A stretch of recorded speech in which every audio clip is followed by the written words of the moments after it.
Chapter 593. Yushu told Shui Rui in detail that the father and son of the Axian family had asked her to predict Yunhua's death.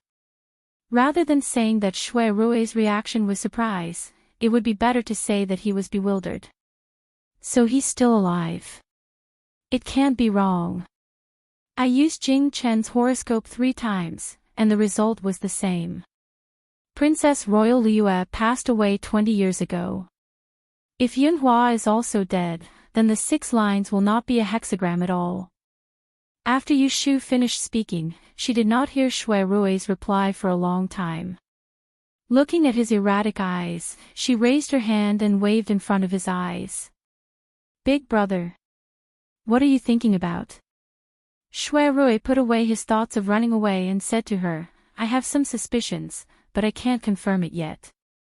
I won't tell you for the time being. Yushu nodded indifferently and continued her words. She said happily, this is good news for us. This is good news for us. Yunhua is my eldest senior brother. Back then, his purpose of entering the capital city was the same as mine, which was to destroy the Book of Mystic Fairy's 6 wrens. However, I don't know where he is hiding now. Otherwise, we can find him and ask him clearly. Shui Rui looked at her and asked, are you going to tell Jingchen about this? Yushu had never thought about this before. After thinking for a while, she nodded gently. I asked him to come to Wangji Tower tonight. I will tell him then. Shui Rui said slowly, Jingchen will be surprised when he hears this news. Yushu said, I didn't tell him because I wanted to give him a surprise. I just think of it as repaying him for not hiding the matter of the life breaker from me. Moreover, Yunhua is Jing Chen's biological father and his closest relative. He has a reason to know that his father is still alive. As an insider, what right do I have to hide it from him? Shui Rui's eyes darkened a little and he said to himself, does he have a reason to know? Why, do you think it's inappropriate? Shui Rui shook his head. It's good to tell him. Let him know that the death of Yunhua Ez was strange. He will not blindly listen to the arrangements of that side. The more suspicious he is, the better. Yushu suddenly thought of yesterday morning at Kunling Bureau. Jing Chen's promise to her hesitated and did not mention it in front of Shui Rui. It had nothing to do with whether she believed Jing Chen's words or not. She just felt that it was stupid to gossip about her ex-boyfriend in front of her current lover.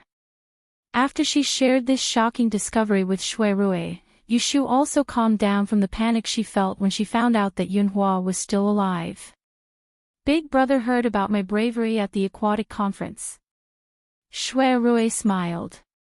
You're referring to the fact that you took advantage of His Majesty. Did you fool a bunch of people? What? I'm really talented, Yushu muttered. But she did not have much confidence. Shui Rui knew her the best. It would be strange if he believed that she could really summon the wind and rain. You're really bold, Shui Rui said worriedly, you even lied to the emperor. Aren't you afraid that it will be difficult for you to back down in the future? If there is a drought. The emperor sent you to the place to make rain. What are you going to do? Yushu became proud again. I thought about it, so I told them that day. If I use this ability, I will die. I can't guarantee that I can return to Turin. Shui Rui was relieved. He raised his hand and flicked her forehead. He chuckled and said, you're cunning. In the evening, Jingchen came. Yushu heard from the waiter that Axian Lishan was still sleeping soundly in the house. To prevent him from waking up and bumping into Jingchen, she sent Gue Ba to guard outside Axian Lishan's mountain gate.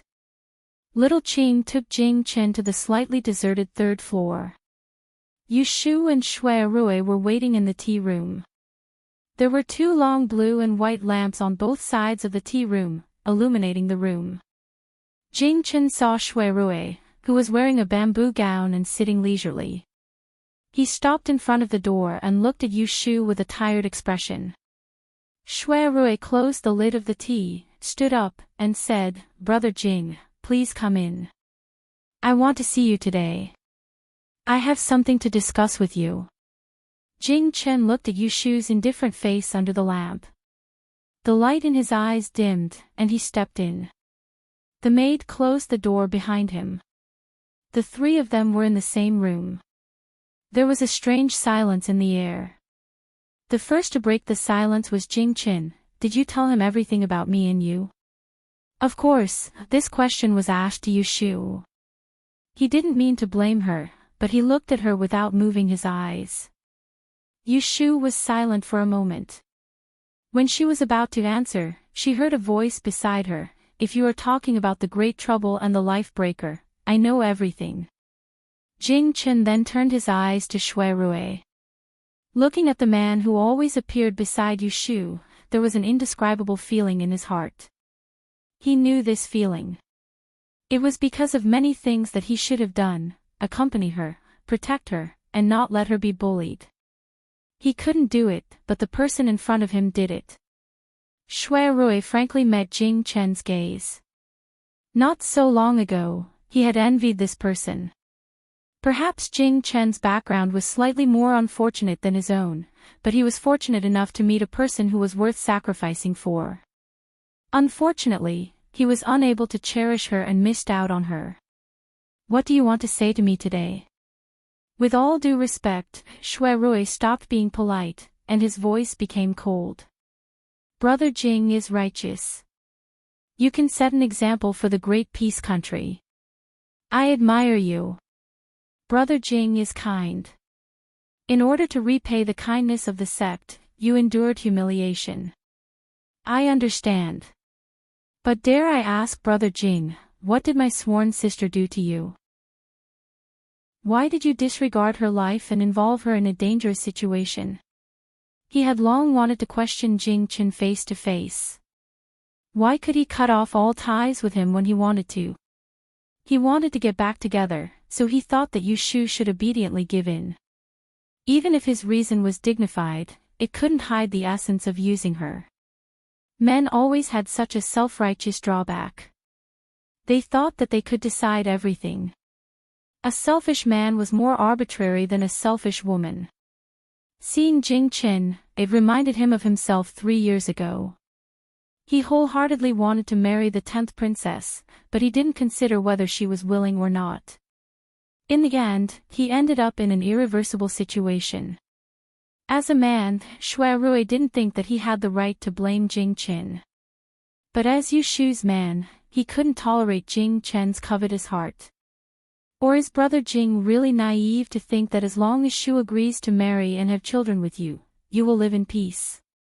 Although Jing Chen was used to Yu Shu's cold words, he still felt that Shui Rui's bluntness was a little harsh. The things that he had always wanted to deceive himself and others became clearer. That day at the bottom of the imperial tombs, he had his doubts, but he still chose to believe De Dian's words. De Dian had told him who the person who broke his life was. Apart from kindness and righteousness, in his heart, the person he liked was Xiaoyu. He was happy to have such a chance to be with her again. "She doesn't owe me anything. I'm the one who let her down. You didn't let me down. I've said that we're even." Yu Shu's voice was flat. She had long passed the stage of anger and unwillingness. Now, Jing Chen was no longer a friend or an enemy to her. Hearing this, Jing Chen just turned his head to look at her. His handsome face did not show much emotion. Seeing this, Shui Rui stopped and did not continue to be aggressive. Instead, he changed the topic and brought it to the murder case in Taisher Shuyuan.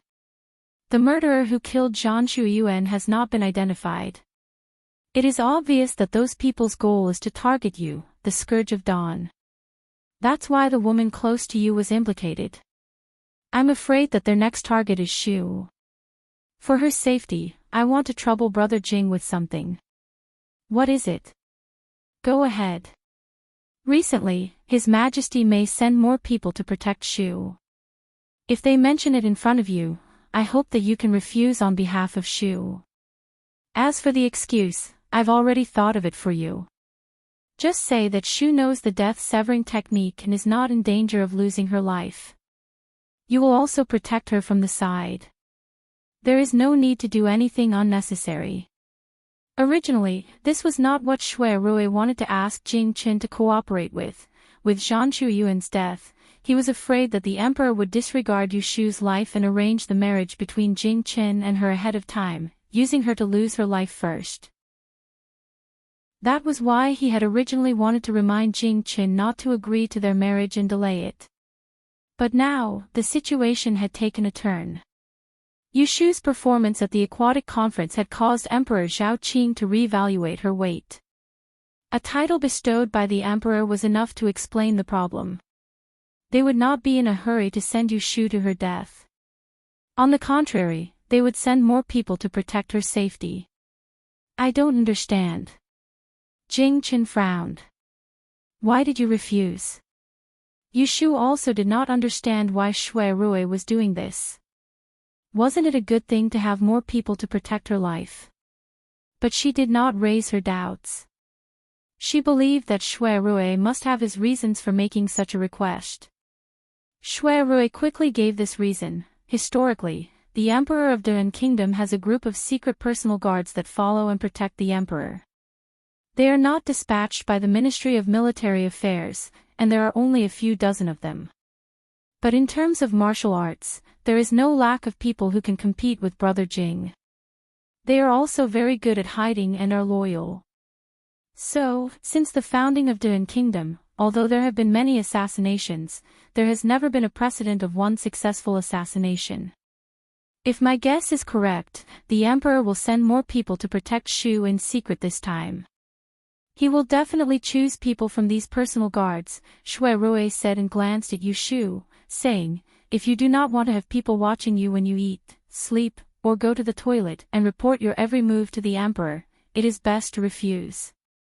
Yu Shu had too many secrets. If any one of them was leaked, it would be enough for her to lose her head. These personal guards were not protective talismans for her, but talismans that would lead to her death. Yu Shu's expression changed. She unconsciously changed her posture and looked at Jing Qin. Her expression clearly showed resistance. Jing Qin lowered his head and thought for a moment. He said, okay, I will pay attention. Regardless of whether the Emperor and the Great Advisor mention it to me, once I find that there are masters around her monitoring, I will come out to stop them. It better be so. Shui Rui said this and turned to Yu Shu, saying, don't you have something to tell Brother Jing? Yu Shu did not expect that it would be her turn so soon. She took a deep breath and looked at Jing Qin, who had been deceived for more than a decade. She could not help but feel pity in her heart. She unconsciously lowered her voice. Chapter 594. Yu Shu didn't tell Jing Qin about the father and son of the Axayan family in detail. She just pushed everything to the death judgment magic. I accidentally learned the birth date of Yunhua Yi's son. After using the death judgment magic, I found out that he is still alive. I have calculated it several times, and there is no mistake. Jing Qin sat there motionlessly. His face was full of fear, and his whole body seemed to be frozen. No one knew if he heard the latter part of Yu Shu's explanation. Yu Shu could imagine the impact he had felt. Ever since he was young, he had known that he was a disaster. Everyone around him had told him that his parents had been cursed by his Kadish star. He grew up in self-blame and lived alone for nearly 20 years. Suddenly one day, he was told that his father was still alive and well. It must be hard for him to accept it. Yu Shu turned her head and wanted to exchange glances with Shui Rui, but she saw that he was looking at Jing Qin with a thoughtful expression. She didn't know what he was thinking. After a while, Jing Qin opened his mouth. His suppressed voice had a touch of hoarseness. Thank you for telling me. Logically speaking, this was a good opportunity to slander Emperor Zhao Qing and Titian. However, when Yu Shu saw his hurt expression, her lips moved, and the words that were on the tip of her tongue became, "No need. As long as you don't suspect that I'm lying to you." Jing Chen shook his head and stood up with his hand on the handrail. "Sorry, I can't stay for long. I will leave first." Yu Shu nodded and turned her head to look at Shui Rui. After hesitating, she stood up and said, "I will walk you to the door. Brother Jing, take care." Shui Rui sat there and didn't move. He watched the two of them go out. Coming down from the third floor, at the corner of the stairs, Jing Chen suddenly stopped. He didn't look back and said in a low voice, "Why do they all lie to me?" What else was there that he had seen and heard since he was young that was true? Yu Shu didn't know how to answer. Even if the person in her heart was no longer him, she couldn't help but feel sad for him. Perhaps it's to achieve a certain goal, or perhaps he has some difficulties. The back of the person under the stairs was very lonely. Yu Shu raised her hand and was about to put it on his shoulder. She was not good at comforting people, so she reluctantly said, "Anyway, he is still alive. Isn't it a good thing?" "Oh, yes." With a faint chuckle, Jing Chen turned around and looked at her with an unreadable expression. "At least he's alive, isn't he?" Yu Shu sent Jing Chen back to the courtyard. The moment she raised her head, she saw Shui Rui who was waiting for her at the bottom of the corridor on the first floor. She couldn't help but quicken her steps and walk up to him. Did he leave? Shui Rui reached out his hand and held onto her slightly cold hand. He squeezed it lightly before turning around and pulling her into the house. "What? Shu, Dawn. Jing Chen is actually very pitiful." "Yes, I think so too." The two of them disappeared behind the closed door. After the Water and Land Conference, greeting cards floated into the door of Yu Shu's house like snowflakes. Some people heard that Yu Shu's new house was built on Baochong Street. Both ends were blocked, and people came to see her all day long. Yu Shu had the experience of becoming famous at the hibiscus banquet last time. Early in the morning, she instructed the two mansions to keep the cards and the gifts. The guests were invited in for tea.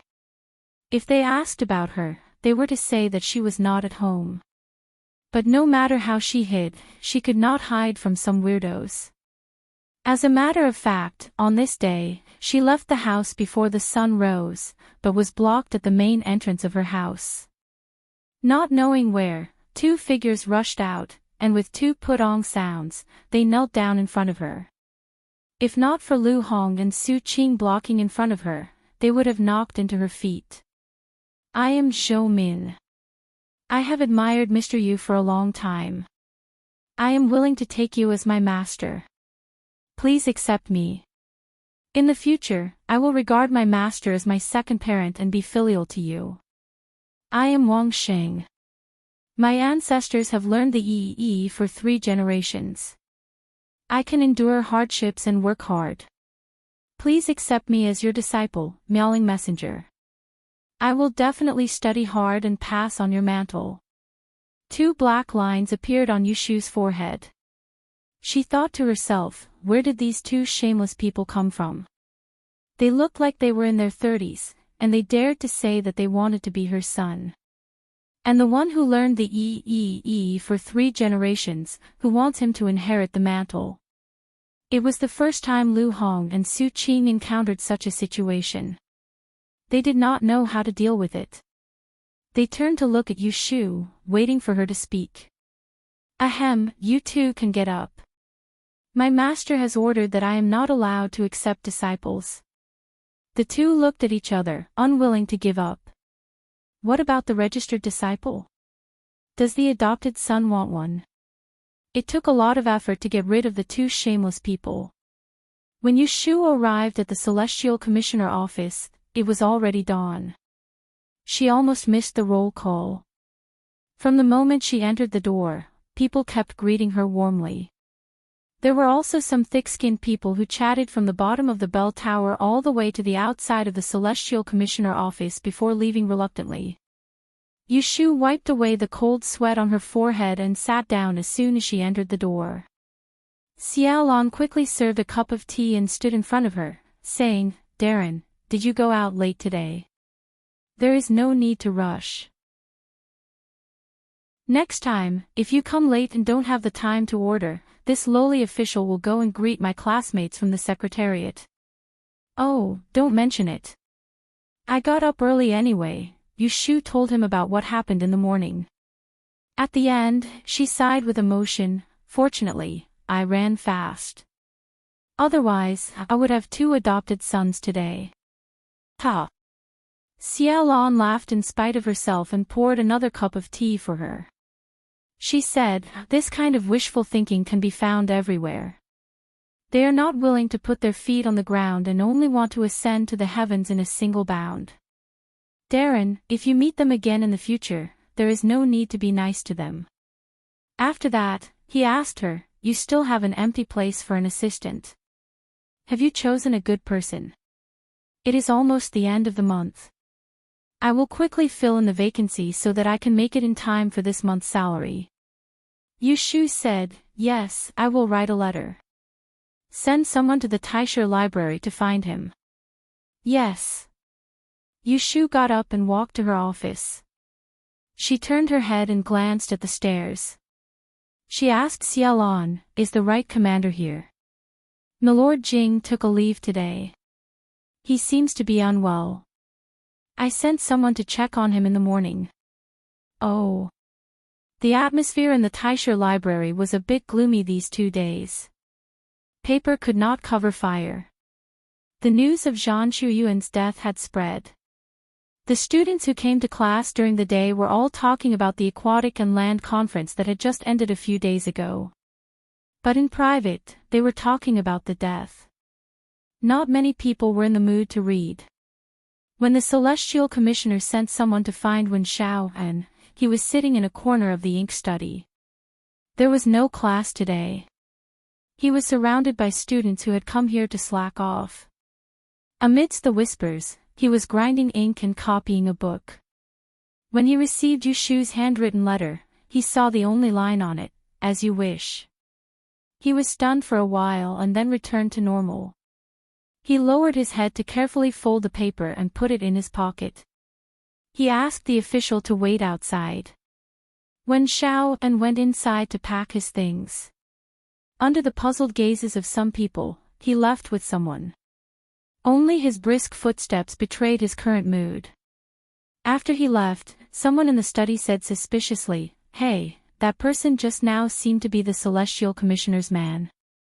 At dusk, the sound of a bell came from outside the window. Yushu stretched and put down her brush. On the table in front of her was a thick stack of documents. More than half of them were the official marriage documents that the Kunling Bureau had handled in recent years. The other half were the marriage documents that had been piled up in the past 2 months waiting for approval. Wen Xiaoben, who had just been brought over in the morning, was sitting at a small table opposite her. He was copying and organizing a pile of dusty documents. He had not even changed out of his LoveLore Library uniform when she pulled him in. Yushu's job could be said to be leisurely. She only had to wait for the brush supervisor and the signature officer to deliver the annotated documents to her. She would look through them and stamp them. Yushu was not willing to slack off. Since she had come to the Celestial Commissioner, she had to make good use of the real power in her hands. She could not be a decoration and waste resources. Therefore, the most important thing was to first understand the affairs of the Kunling Bureau and investigate the past records. She did not want to be a figurehead without knowing it. Xiaolon and Renjiao looked good on the surface, but there was no knowing what was in a person's heart. Who knew if they would play tricks on her behind her back? Yushu looked at the sky outside the window and said to Wen Xiao and, "Don't work. Let's end it here today." Wen Xiao and put down his brush and stood up. "Darren, you can go back first. I will finish writing these down before leaving." Yushu naturally would not discourage his enthusiasm. She waved her hand to let him continue. She called Lu Hong in and put the 8 catty copper official seal into a box to take away. The Celestial Commissioner had guards patrolling at night. There were also people who would lock the official seal in a cabinet. However, most of the high-ranking officials who had guards would carefully carry the seal with them. Darren, take care. N. Outside the courtyard of the Kunling Bureau, a middle-aged man stood not far away. He was wearing a dark red official robe with 2 blue clouds embroidered on his shoulders. He looked in the direction of the courtyard door and saw Yu Shu coming out with someone. He did not hurry to go forward.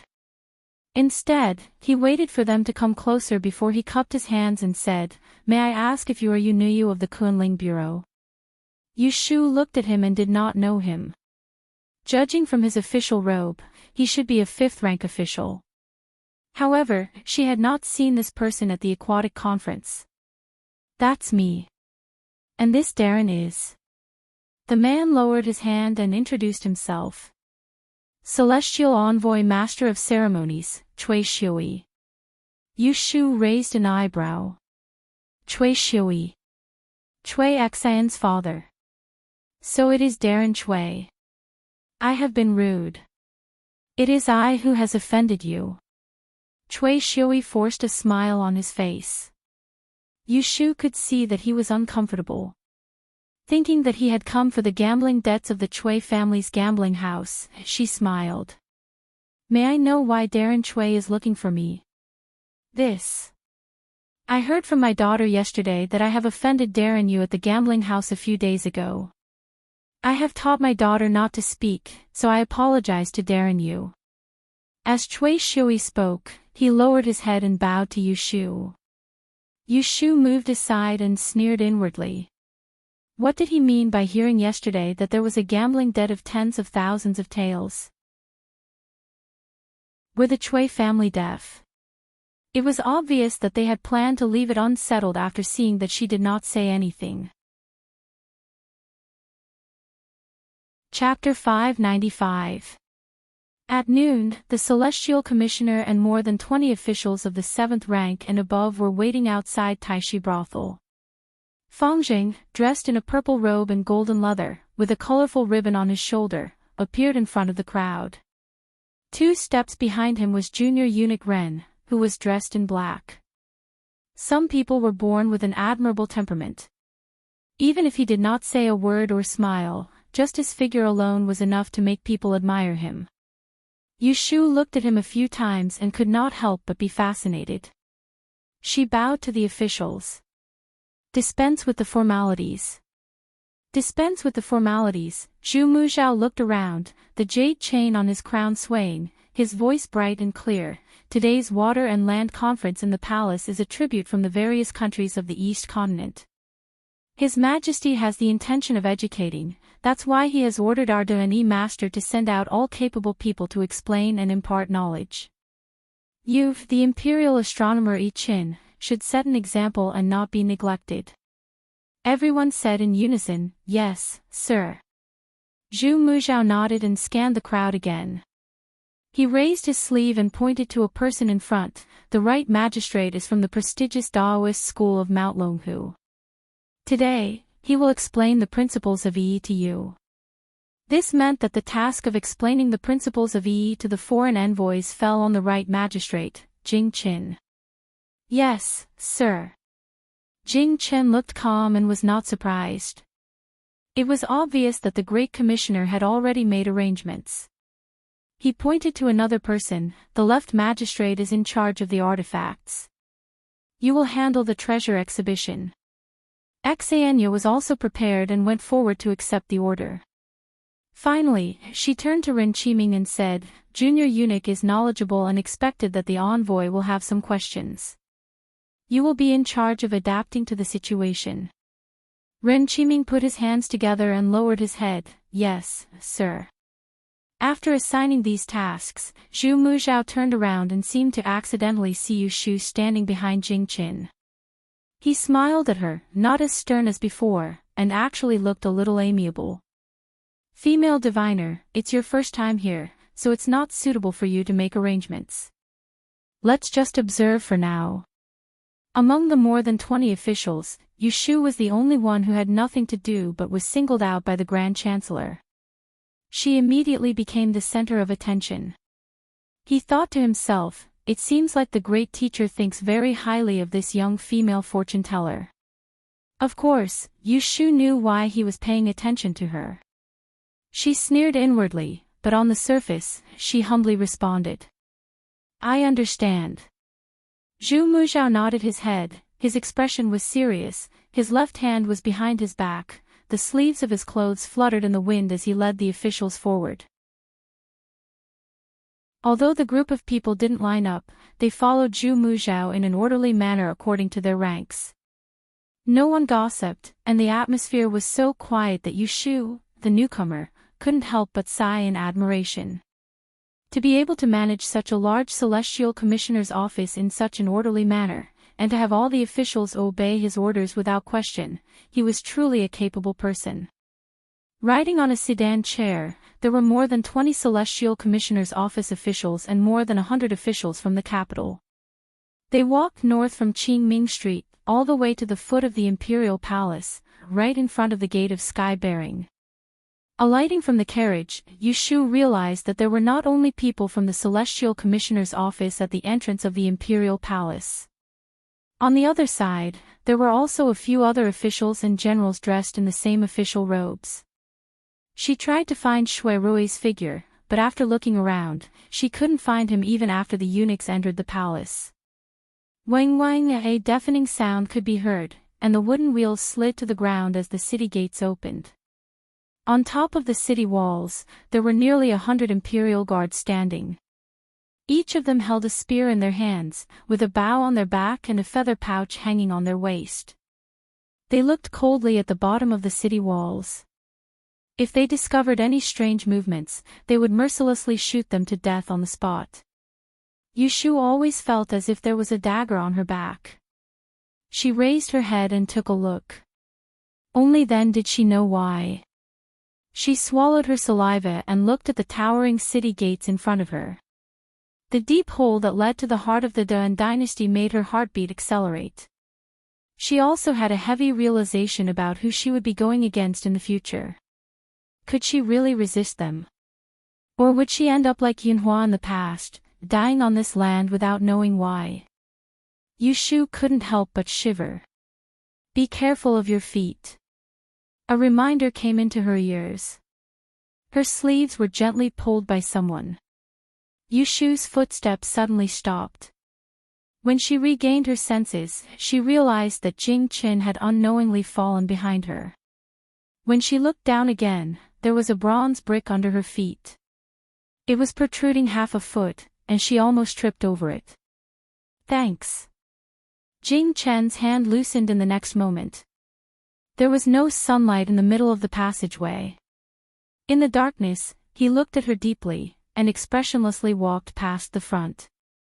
No one noticed this little interlude. Yushu restrained her thoughts and paid attention to her feet. She concentrated on walking. The imperial city had 3 heavy gates. One palace surrounded the other. After passing the gate of heaven, it was the outer court. Every morning court was held in the Hall of Supreme Harmony. The officials of the 5th rank and above were familiar with the road. Further to the left was the Palace of Tranquility. It was a place for festive banquets. Further to the right was the Palace of Fengqing. It was a place for grand ceremonies. The July Aquatic Assembly was being held in the Palace of Fengqing. The palace could accommodate 1,000 people. Magnificent pillars supported the sky, and the eaves of the windows were slanted. There were 361 skylights. During the day, the sun could shine, and during the night, the stars could be seen. The emperor had issued a sudden order for the Aquatic Assembly. The Celestial Commissioner, the Ministry of Rights, and the Ministry of Internal Affairs had arranged it in great secrecy. Today, in the hall, there were red carpets and green curtains. There were more than 200 seats. On the left and right, there were soft mats, long tables, and short tables. The celestial commissioner and the group of Aesir were arranged to sit on the west side. On the east side, there were the princes, civil and military officials, and foreign envoys. The middle path was covered with a golden carpet. It led to the jade steps at the north end.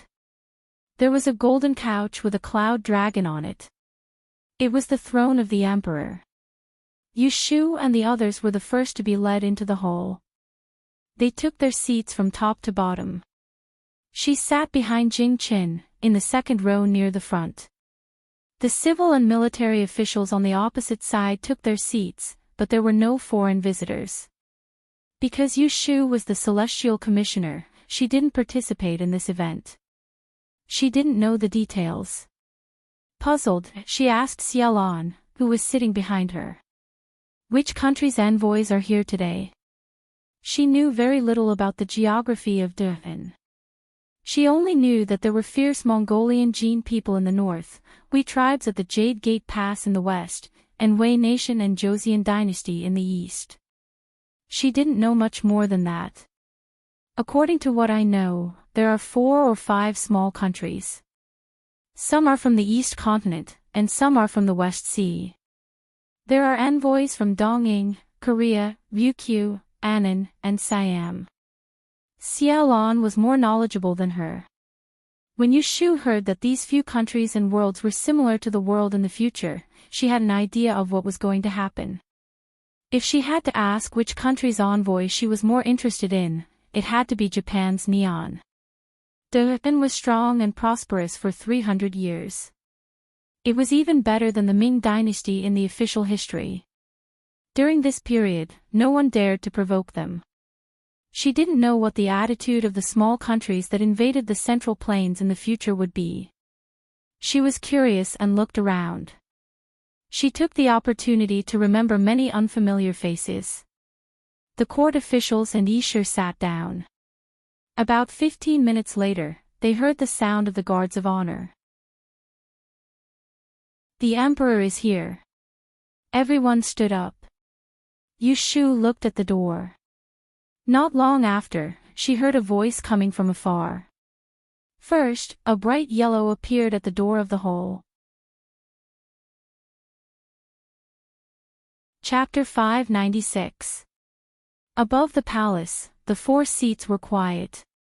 Emperor Zhaoqing sat sideways on a treasured couch, one hand supporting his head and the other resting on his knees. His posture was casual as he looked at Jing Qin, who was standing not far away and explaining the Book of Changes. Therefore, the big has no outside, the small has no inside.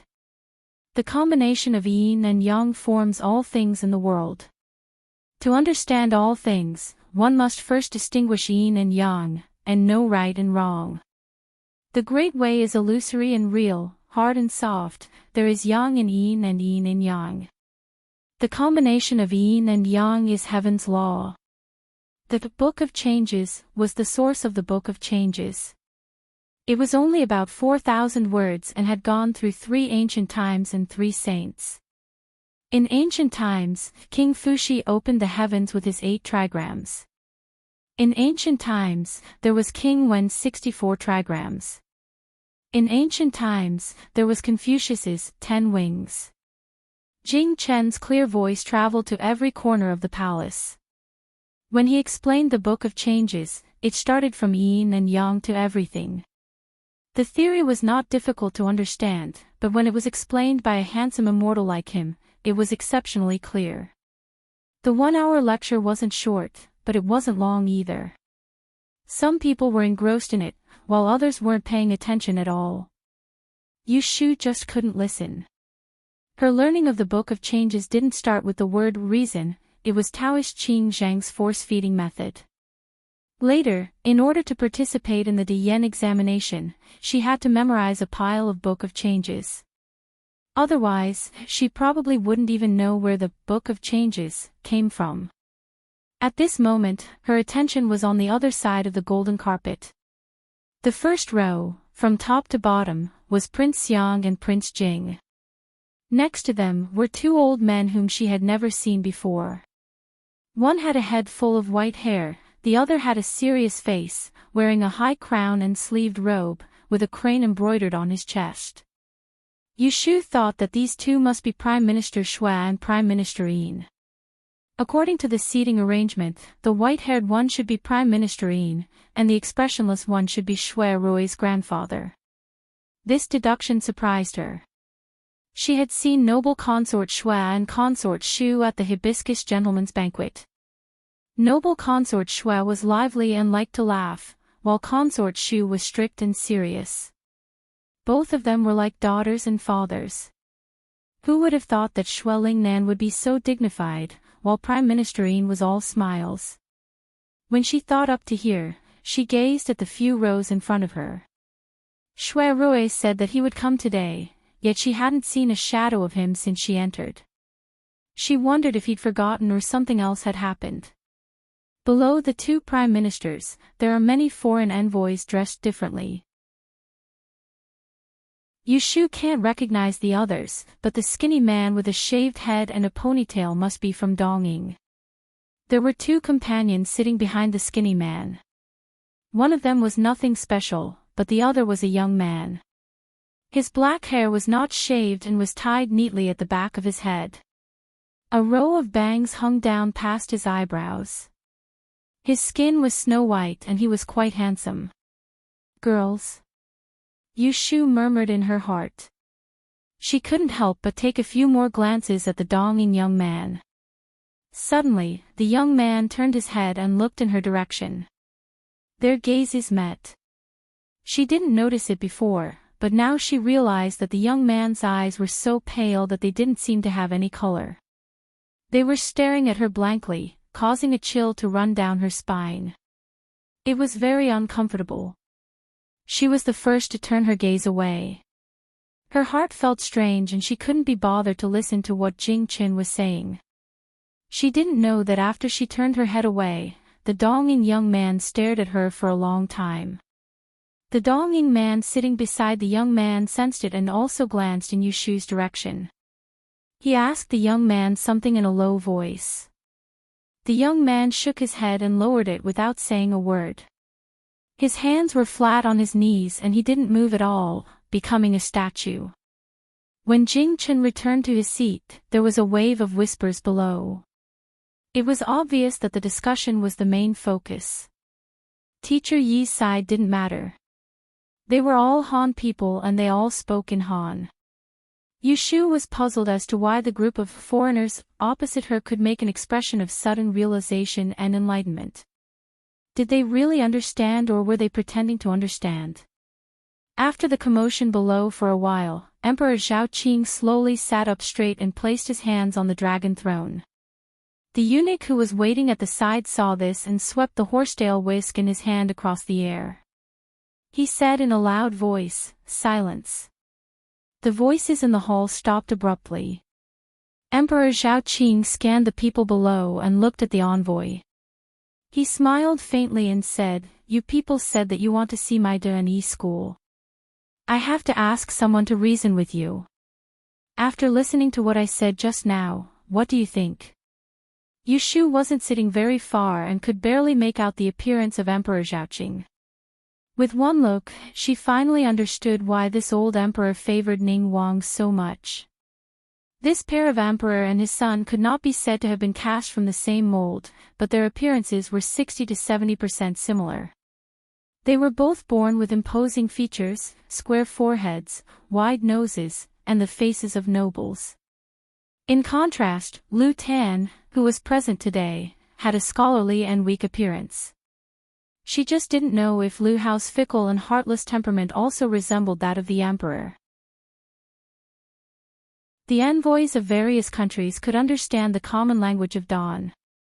When they were asked by the emperor, they stood up one by one and answered in a strange tone. However, they still wanted to be literate, which made Yushu want to laugh. "Your Majesty stewed biscuit, it's easy to cook raw, but it's hard to cook raw. I'll wait for your help." This sentence was, replying to Your Majesty, the Sage Dynasty's study is truly profound. We have learned a lot. After listening to what that young master said just now, we have learned a lot. Not only Yushu, but those who had ears, when they heard what the other side said, their faces were slightly distorted and they were trying their best to hold back their laughter. Ha ha ha. Emperor Zhaoqing was also amused. His loud laughter was like a signal. Those seated could not help but laugh out loud. This laughter did not contain any malice, so the atmosphere was rather harmonious. When they were done laughing, the Celestial Commissioner then took out a batch of artifacts that he had prepared earlier to display. Among them were treasures that could attract wealth and ward off evil spirits. There were also tools that could keep track of time and calendar. The workmanship was exquisite and there was a mystery hidden within. The group of foreign envoys were dazzled just by looking at them. Xanya was in charge of explaining the uses of each artifact in an orderly manner. Another hour passed like this, and only then did everyone return to their seats reluctantly. On the spot, there were envoys who suggested that the emperor could gift 1 or 2 rare artifacts for them to bring back to their countries. Emperor Zhaoqing generously agreed and instructed the Celestial Commissioner to handle it. If they wanted to gift, they would gift a set and not 1 or 2 poor people. Xanya was secretly pleased. He thought that if this task was done well, he would be able to benefit greatly from it. At this moment, the Japanese envoy, who had been silent all this while, stared at the exquisite artifacts. He stood up from his seat, raised his hands, and bowed respectfully to the Emperor of Zhaoqing. Only then did he open his mouth to speak. Your Majesty, I have something to say, but I don't know if I should say it. This Japanese was very fluent in speech. Emperor Zhaoqing was probably in a good mood. He waved his hand and said, "You are not guilty. You may speak." "Thank you, Your Majesty." The Japanese was done with his gesture. He raised his head and looked at the hundreds of seats opposite him.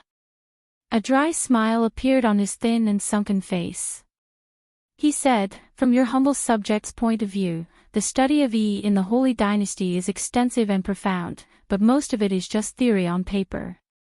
Teaching people reason is the best choice, but when it comes to practical use, it is just borrowing tools to sharpen one's abilities. It is really regrettable that one cannot use it as one wishes." In other words, this meant, your study of Yi only talks about general principles, but when it comes to practical use, you still have to rely on those external tools. It is very boring. How many of those who were present were fools? Hearing his praise and criticism, the faces of the Yi teachers darkened. Originally, the Celestial Commissioner had thought it through. In order to widen the horizons of these foreign, country bumpkins, he had displayed the feng shui artifacts and tools. Who would have thought that this envoy from Japan would ruin his plan and say that it was borrowing tools to sharpen one's abilities? It was as if they had no real ability and only knew how to play around with these strange tricks. The smile on Emperor Zhaoqing's face faded. He turned to look at Xanya, who was in charge of displaying the artifacts, and said, "What did he say? Did you hear it?" Seeing the Emperor's gaze, Xanya immediately felt bitterness in his throat. He knew that if he could not handle the situation today, the Emperor would lose face in front of a few envoys from a small country. That would be troublesome. The Emperor had previously said that the envoy was not to be blamed for speaking recklessly. If that happened, he would be the unlucky one. When he went out this morning, the blue robin on the windowsill kept chirping non-stop. It turned out that it was not a good time to go out. Your subject heard it. It seems like this envoy has misunderstood. Xanya's expression was still calm. He turned to look at the annoying skinny Japanese and cursed in his heart. However, he patiently explained, "I, the Yi teacher of Duan, study Yi. There are thousands of uses and all phenomena in the universe. How can I only be proficient in the art of artifacts? How can an outsider like you know how profound the study of Yi is? Is that so?" The Japanese looked like he was willing to learn. "Your Excellency, you said that there are thousands of uses. May I ask, can the teacher of the Holy Dynasty summon the wind and summon the rain? Xanya frowned. He thought that this Japanese was deliberately provoking him. However, with the emperor looking at him, he could only bite the bullet and answer, no. Can you summon gods and ghosts? No. Can you bring the dead back to life? No. The Japanese revealed that uncomfortable smile again and said, if you can't do any of these, how can you say that there are thousands of uses and all phenomena in the universe? Why do you have to brag? I think the teacher of the Holy Dynasty is just a so-so. This sentence was not only directed at Xanya's face. It was also directed at the faces of the hundreds of teachers present. Xanya also had a temper. This Japanese from a small country was short-sighted and narrow-minded. How dare he question the abilities of the teacher of Daen and spout nonsense here? Hence, Xanya's face darkened and he asked back. The abilities you mentioned, unless it's a celestial art, how can a mortal do it? Who knew that the Japanese was waiting for him to say this? He immediately raised his chin proudly and said loudly, in our humble country, there is also a school of learning that can indeed summon the wind and summon the rain, order ghosts and gods, and bring the dead back to life. As soon as he said this, everyone was in an uproar. Was this Japanese bragging or was he speaking the truth? Yu Shu raised her eyebrows in surprise. She could not help but turn to look at the expression of the Emperor of Da, and Zhu Muzhao sat quietly on the main seat the entire time, closest to the Emperor of Zhaoqing. He was calm and his expression was calm. It was impossible to tell whether he was happy or angry. The Emperor of Zhaoqing did not say a word and looked down coldly. Xanya felt that it was ridiculous, but she did not take it seriously. She put on an act and bowed to the Japanese. So there really is such art that can summon the wind and summon the rain and bring the dead back to life. I would like to ask for your guidance.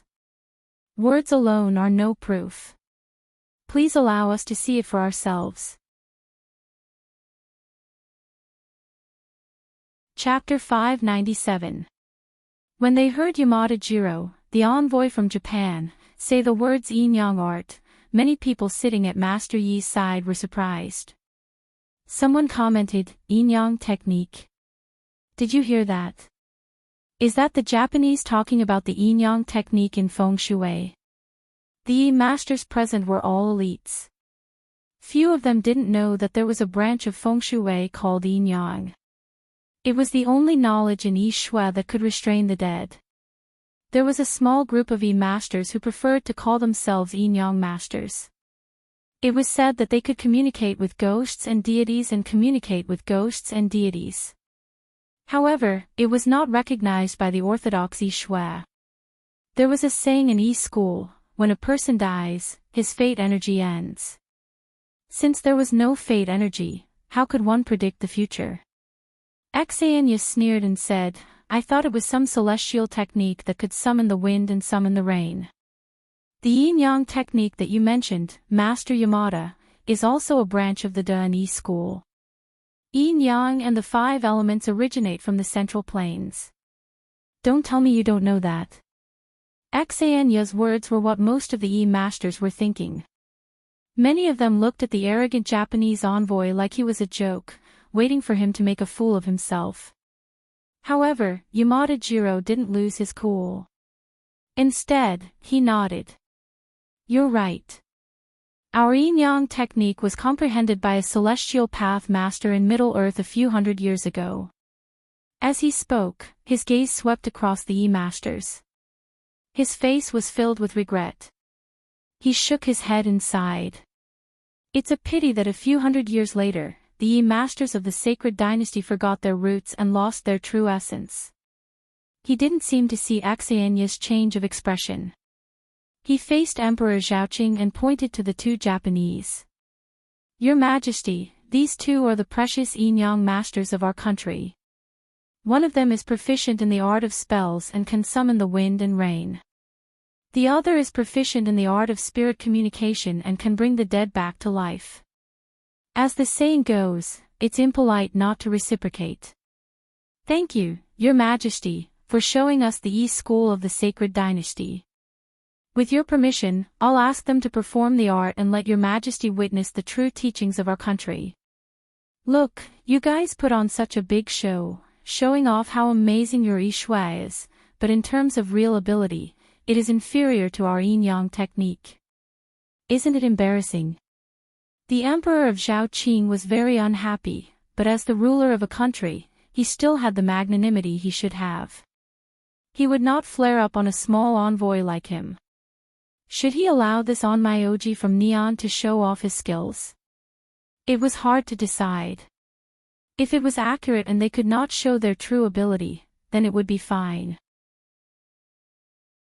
But if they had the ability, then wouldn't it prove that the unorthodox sect's Yishui was inferior to their heretical sect? If it wasn't accurate, it would look like they had a guilty conscience. There were a few other foreign envoys watching from the side.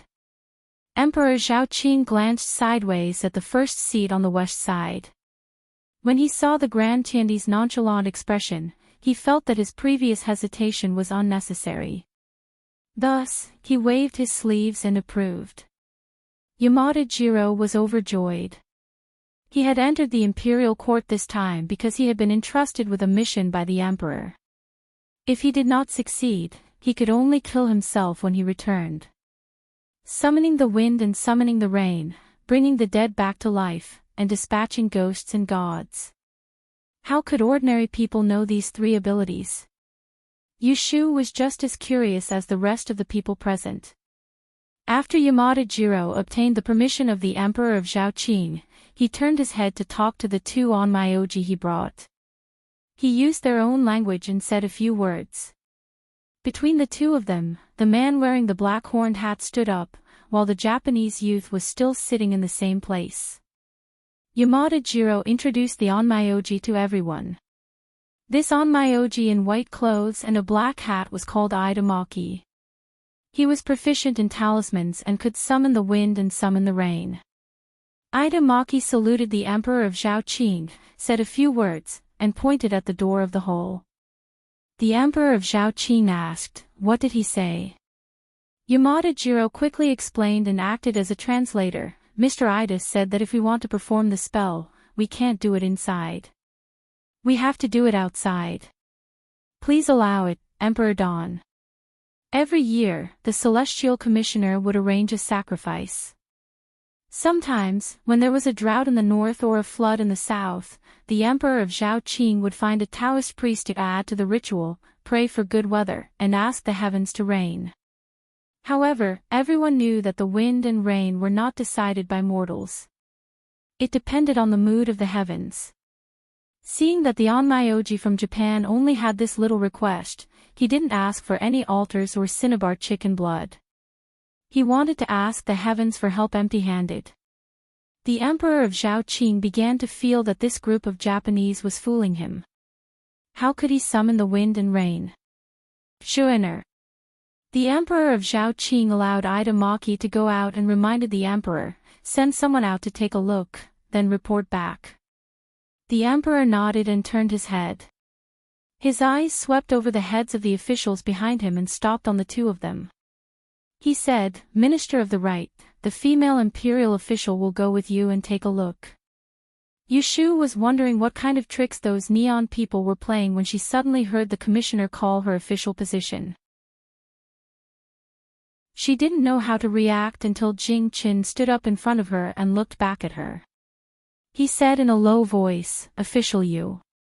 Yushu accepted her fate and stood up. She lowered her head and stared at the back of Diane's head. She thought to herself, they really want to match me and Jing Qin to the end. The two of them followed the onmyoji out of the hall one after the other. Yushu looked up at the sky. It was afternoon and the sun was high up in the sky. It didn't look like it was going to rain at all. Jing Qin looked at her silently. He didn't care how the onmyoji performed the spell. There was an empty space on the marble steps outside the hall. Other than the guards and eunuchs waiting outside, there were no other people. Ida Maki took off his white hunting jacket and spread it on the ground. He knelt on one knee and faced the south. He put his palms together and made a strange gesture. He muttered something in a gloomy voice. However, Yushu had only learned one foreign language in her previous life. She couldn't understand a word even when she strained her ears. After about a quarter of an hour, Ida Maki's voice became urgent. He lowered his head and bit the middle finger of his left hand. Blood gushed out. He used the blood as a book and started to draw a talisman on the open white hunting jacket. Yushu took 2 steps forward to take a closer look. The talisman drawn on the back of the white jacket was bloody and twisted. It made her nauseous. She had seen Taoist priests draw talismans before, but they used chicken blood and cinnabar. What was this talisman drawn with human blood? After Ida Maki finished drawing the talisman, he used his blood-stained middle finger to smear the area between his eyebrows. He pointed to the sky. A strange red light suddenly appeared on his fingertip and shot straight into the sky. Yushu thought she was seeing things. She looked up at the red light until it disappeared. She couldn't help but turn around and ask Jing Qin, "Did you see that?" "What?" "That beam of light came from his hand," Li Wuyo said. "Yeah. What the hell are you talking about? Do you have to be so calm about such a strange thing? Did you see it or not?" Yushu was about to ask again when she saw Jing Qin frown and raise his head. The next moment, Yushu felt a chill on her forehead. She blinked and touched it. It was wet. Chapter 598. The sun was still high up in the sky. A light rain fell without warning. Yushu was shocked at first. She stared at the so-called onmyoji from Japan. Even though she had seen him casting spells and drawing talismans with her own eyes, as well as the strange red light, she still felt that something was wrong. A mortal being able to summon the wind and rain was beyond her comprehension. Jing Qin was much calmer than her. After standing for a while and seeing that the rain had not stopped, he said to Yushu, "Let's go in." Yushu nodded absent-mindedly and followed him back into the palace to report to the emperor. The onmyoji, Ida Masanori, was kneeling in front of the hunting clothes with the blood talismans drawn on it. His hands were making symbols and he was chanting mysteriously. The rain outside was light. Through the heavy eaves, the people in the palace couldn't see anything. "How is it?" Emperor Zhao Qing asked when he saw the two of them enter. Jing Qin reported truthfully, "It's raining." Hearing this, there was an uproar. Some people didn't believe him and craned their necks to look outside. They wanted to leave the table to see if it was true. Emperor Zhao Qing knew that Jing Qin wouldn't speak without thinking. It must have rained. He was also surprised and asked for more details. Jing Qin described the onmyoji's actions outside the palace.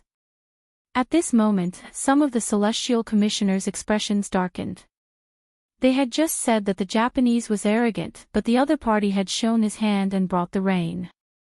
Didn't that mean that the Daini school was inferior to them? Jing Qin and Yushu returned to their seats. Junior eunuch Ren turned to ask the former. The latter silently picked up his wine glass, dipped a finger in the wine, and lowered his head to write on the table. The Japanese envoy, Yamada Jiro, swept his gaze across the crowd. Finally, his gaze landed on Axayanya and he asked deliberately, "Seeing is believing. Master E-School of the Sacred Dynasty, how is the onmyoji of my country compared to your E-School?" Axayanya forced a smile and said, "Everyone has their own strengths and weaknesses. You all learned from us in the Central Plains a few hundred years ago. It is indeed impressive to have such achievements today. But our Daini school is far from what you can imagine. One is the source, the other is the tributary. How can you compare?" Thankfully, Axayanya was quick-witted. She grabbed onto the fact that Japan's yin-yang technique originated from the Book of Changes and the Five Elements theory. She compared the Book of Changes to the source and the yin-yang technique to the tributaries, refusing to admit that An's Book of Changes was inferior. Yamada Jiro did not argue with him. He stood properly and spoke to Emperor Zhaoqing. Your Majesty, summoning the wind and summoning the rain is only one of the abilities of the Onmyoges of my country. In the entire country, there is more than one who is proficient in it. However, the resurrection technique that I would like to show your Majesty is unique. When Yushu heard this, her hands paused. She lifted her head and glanced at the statue-like Japanese youth. Yamada Jiro's monotonous voice echoed in the hall. Hundreds of years ago, there was an omnipotent Onmyoji in our country.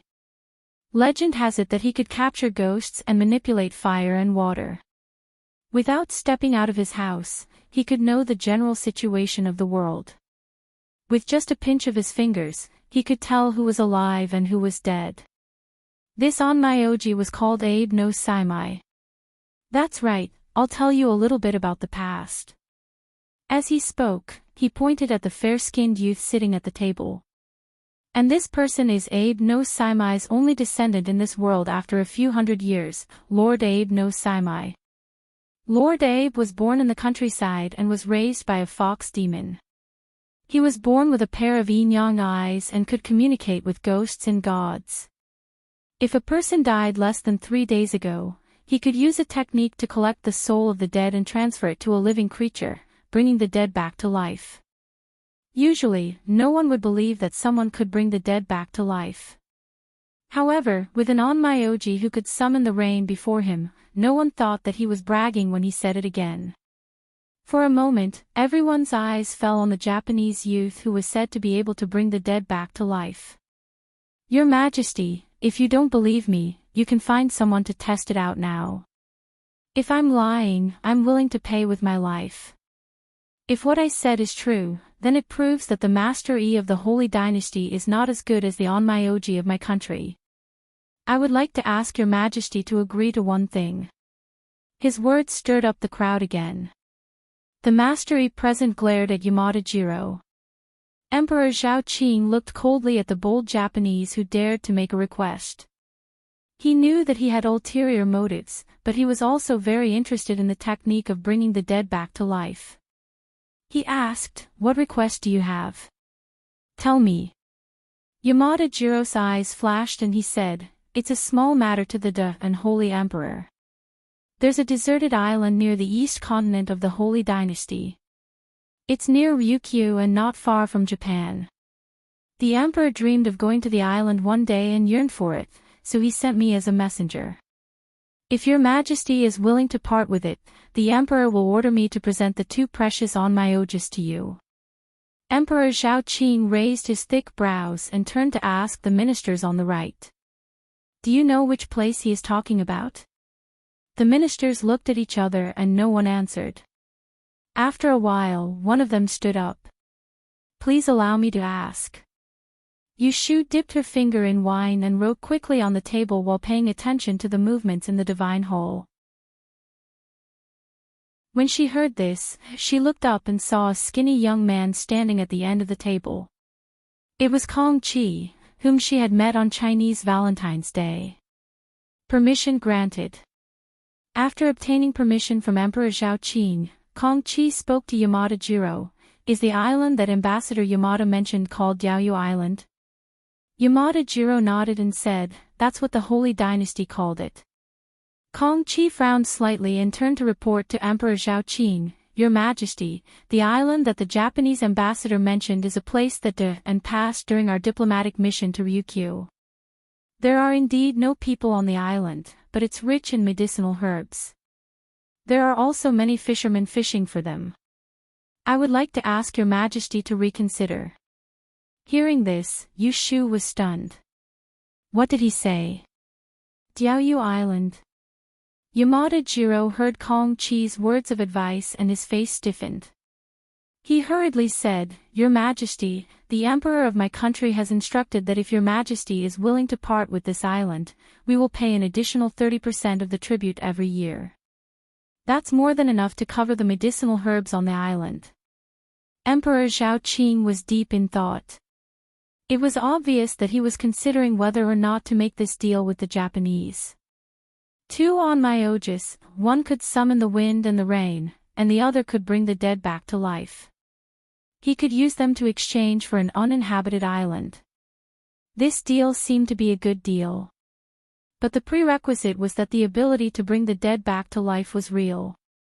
I can agree to your request, but first, I want to see him. Emperor Zhaoqing pointed at the Japanese youth sitting behind Yamada Jiro. How does he bring the dead back to life? No matter how the expressions of the people in the hall changed, Yushu's expression sank. Her fingers suddenly stopped moving. She looked at the faintly discernible water stains on the table and then raised her head to look at the Japanese opposite her. A cold smile appeared at the corner of her mouth. Summon the wind and the rain. I'm not going to believe you. She stared at him for a while before turning her head to look at Emperor Zhaoqing, who was sitting high up. Chapter 599. Emperor Zhaoqing had agreed to the Dongying envoy's request. Yushu had thought that there would be many officials present who would object. Unexpectedly, no one spoke up except for Kong Qi, who had first asked the emperor to reconsider.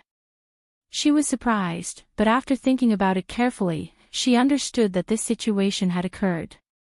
It wasn't because the civil and military officials, including Emperor Zhaoqing, were brainless. It was because in this era where cold weapons were still in power and shipping was not developed, an uninhabited island was less significant than two rare mutants. More importantly, the onmyoji who knew how to bring the dead back to life was an irresistible temptation to the emperor who had always yearned for immortality. Looking at Yamada Jiro's confident expression, Yushu couldn't sit still. After all, she was a modern person who had come back from 500 years in the future. She was well aware of the evil deeds that these subservient Dongying people had committed in the land of Huaxia. How could she let them coax Jiaoyu Island away under her eyes? No. She had to think of a way. It was impossible for her to directly stand up and persuade the emperor not to do such a stupid thing. She had only been a new official for a few days. As a fifth-rank female official, her words carried more weight. How could the emperor listen to her and take back his order? Then she could only start with the Dongying people and stop them from succeeding. Yushu looked expressionlessly at the door of the main hall. She quickly calculated in her mind. She was sure that the yin-yang technique that could summon wind and rain was just a trick. That was easy to deal with. As for the Dongying youth who claimed to be able to bring the dead back to life, she had to wait and see. With this thought, Yushu didn't rashly try to persuade the emperor. Instead, she chose to sit and watch. However, the development of the matter was a little unexpected. Reporting to Your Majesty, Junior Supervisor Ren of the Celestial Commissioner stood up and suggested to Emperor Zhaoqing, "Today is the Hungry Ghost Festival. Your Majesty has to go to the Imperial Ancestral Temple to offer sacrifices. It's getting late and you should go prepare. In my opinion, why don't we let the envoys return to the post house to rest first? Tomorrow, we will invite the onmyoji from Dongying to perform the art of resurrection for Your Majesty." Junior Supervisor Ren was the second in command of the Celestial Commissioner, a dignified second-rank official. Emperor Zhaoqing still gave him a lot of face. That's fine as well. The aquatic assembly will last for 3 days. I'll wait until the second day to see this resurrection technique. Although Yamada Jiro was disappointed, he was not afraid that an emperor would go back on his words. He thought to himself that if they waited one more night, the island would still be theirs. Yushu watched as Ren Qiming calmly persuaded the emperor. Her eyes drifted and fell on the chief commissioner. Seeing that he was as still as a mountain, she suddenly felt that she seemed to have thought too highly of the Celestial Commissioner. The Celestial Commissioner, who represented the core of the Great Peace Division, had assisted this great country for 300 years. How could he tolerate the contempt and scheming of a foreign envoy? On the first day of the Water and Continent Conference, the Japanese Yin-Yang spellmasters destroyed the prestige of the Great Peace spellmasters, and they parted on bad terms. When Yushu came out of the palace, the sudden rain had already stopped. Along the way, she heard the angry whispers of the Yin-Yang spellmasters.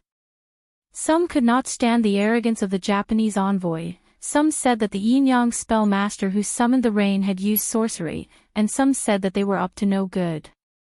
In short, there was not a single good word, and none of them hit the nail on the head. Yushu secretly shook her head and did not interrupt. Jing Chen, on the other hand, had walked to her side at some point and asked her in a low voice, "Did you see through the trick that the Yin-Yang spellmaster with the surname Sanada used when he summoned the rain?" Yushu's eyebrows trembled. She turned her head and asked, "See through what?" "You said that it was that strange red light." Seeing that she was playing dumb, Jing Chen shook his head and told her that red light was not some demonic thing, but a force that will appear when the inner energy of a martial artist reaches a certain level. You should have seen him bite his finger. That red light was just an illusion created by him using his force to force out the blood and qi. He started martial arts at the age of 3, and began cultivating his qi at the age of 5. There were martial uncles with profound inner energy who personally combed his meridians. He had already mastered the inner energy mantra of the Zhenyi sect 3 years ago. Ordinary martial artists might not be able to see through the tricks of the Japanese, but in his eyes, there was nothing that could hide. Oh, so that's how it is. She also knew that the Yin-Yang spellmaster being able to summon the rain had little to do with that red light, but after listening to Jing Chen's explanation, she finally understood what was going on. "I've told you everything I know. What about you?" "Ah. What about me?" Faced with her uncooperative attitude, Jing Chen could only make things clearer. "In the palace, I saw you writing on the table for a long time. What were you calculating? Did he have eyes in the back of his head?" She sat behind him, so he could see what she was doing. "I vaguely remember." Jing Chen's voice became softer. There were people in front and behind them, so some words couldn't be heard by others. However, it didn't prevent Yushu from hearing it. "You have a very strange method. You can predict the weather of the next day. When you say it will rain, it will rain. It's very accurate." Yushu paused, almost stepping on the tripping brick at the city gate. She turned to look at Jing Chen, her eyes flashing. She knew that she couldn't hide it from him, so she simply admitted it. "That's right. When I was in the palace just now, I predicted the weather of today. According to the divination, there should be rain today." Sunny rain was rare. Usually, the clear rain calendar method used by the Yi masters couldn't predict it at all. For example, the rain on a full moon night was very difficult for the Yi masters to predict. It was the same for sunny rain. But for Yushu's clear rain rule, this was not a problem. Hearing this, Jing Chen's expression became serious. He said, "That is to say, the onmyologist in Japan might have predicted that it would rain this afternoon. That's why they used such a strange skill to pretend to summon rain, so that we would think that their onmyologist had that kind of ability."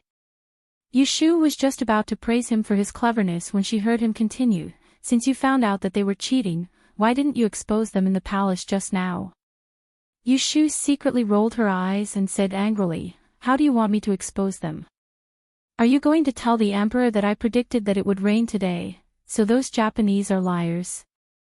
They didn't summon the rain, but God arranged it in advance. Do you think that people will believe me just because I'm making empty promises?"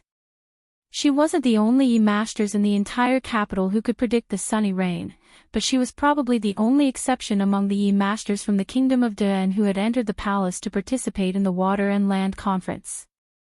She had waited until the Japanese succeeded in summoning a rain before making irresponsible remarks.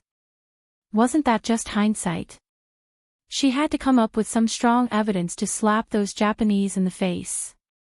"I didn't think it through." "You're right. If you had exposed them just now, they might have shown their true colors. Instead, it would have made our masters from the kingdom of Dan seem clumsy. Jing Chen was mocked by her, but he wasn't embarrassed at all. Instead, he openly admitted that he wasn't as thorough as she was. He then asked her, "Then what method did you think of to expose them in public?" Yu Shu glanced at him from the corner of her eyes. "You're the Celestial Commissioner. If you're bullied by others, with the head supervisor and the junior supervisor around, it's not up to a small female official like me to think of a solution. I thought you deliberately predicted that it would rain today to find a way to expose them." "Pfft, you're thinking too much. I'm just curious." After Yu Shu finished speaking, she ignored him. She quickened her steps and caught up with Axianya, the left magistrate, who was walking in front. Jing Chen saw her indifferent attitude and sighed helplessly. The Japanese envoys came out of the palace and arrived at the place where they were staying. Yamada Jiro and Ida Maki entered a room and closed the door tightly before speaking in their native language. "Yamada-kun, how did I do today?" "Japanese, on my Oji," Ida Maki asked proudly. Yamada Jiro flattered him, "Haha, Lord Ida, you're too amazing. You managed to deceive the two Dawn Masters, especially that pretty boy who was full of Taoism. I don't think he was suspicious at all. He's too stupid." Ida Maki smiled and said, "You're also very good. You managed to make the Emperor of Dawn agree to our conditions and hand over the island. If you do this well, I'll definitely report it to General Ashikaga and give you a big reward." At this point, his smile stopped on his face and he muttered to himself worriedly, "It's just that we have to wait for another night. It's just that we have to wait for another night. Will there be any accidents?" "Lord Ida, don't worry. Those Dawn Masters are very useless. They only know how to predict good or bad luck and talk big. They don't know the secret of bringing the dead back to life. There won't be any problems." Yamada Jiro patted his chest and guaranteed. A hint of contempt flashed in Ida Maki's eyes. He shook his head and said, "I'm not worried about those Dawn people. I'm worried about that monster, Kiko. Keep an eye on her. If she ruins General Ashikaga's plan, you won't be able to atone for it even if you have 10 lives." Hearing this, Yamada Jiro hurriedly apologized and said, "Lord Ida, don't worry. Kiko's mother has been locked up by us. As long as she doesn't want to see her mother's ghost, she won't be disobedient." Ida Maki nodded in satisfaction and turned to leave. In one of the rooms on the upper floor of the post house, a fair-skinned and delicate Japanese youth was hugging his knees as he squatted at the head of the bed. He stared blankly in the direction of the nothingness in the air. His eyes, which were covered by his fringe, were dull and unfocused. Suddenly, a stream of tears flowed down. "Mom," after leaving the palace, a group of Dawn Masters dispersed first. However, a group of Dawn officials were hurriedly stopped by an assistant official sent by Ren Qiming outside the palace gate. "Lords, please wait. The junior supervisor wants you to go home first. After dinner, take a short rest, and then meet at the Celestial Commissioner's conference hall." Chapter 600. She had left the palace less than 7:00, a full 2 hours before 9 o'clock.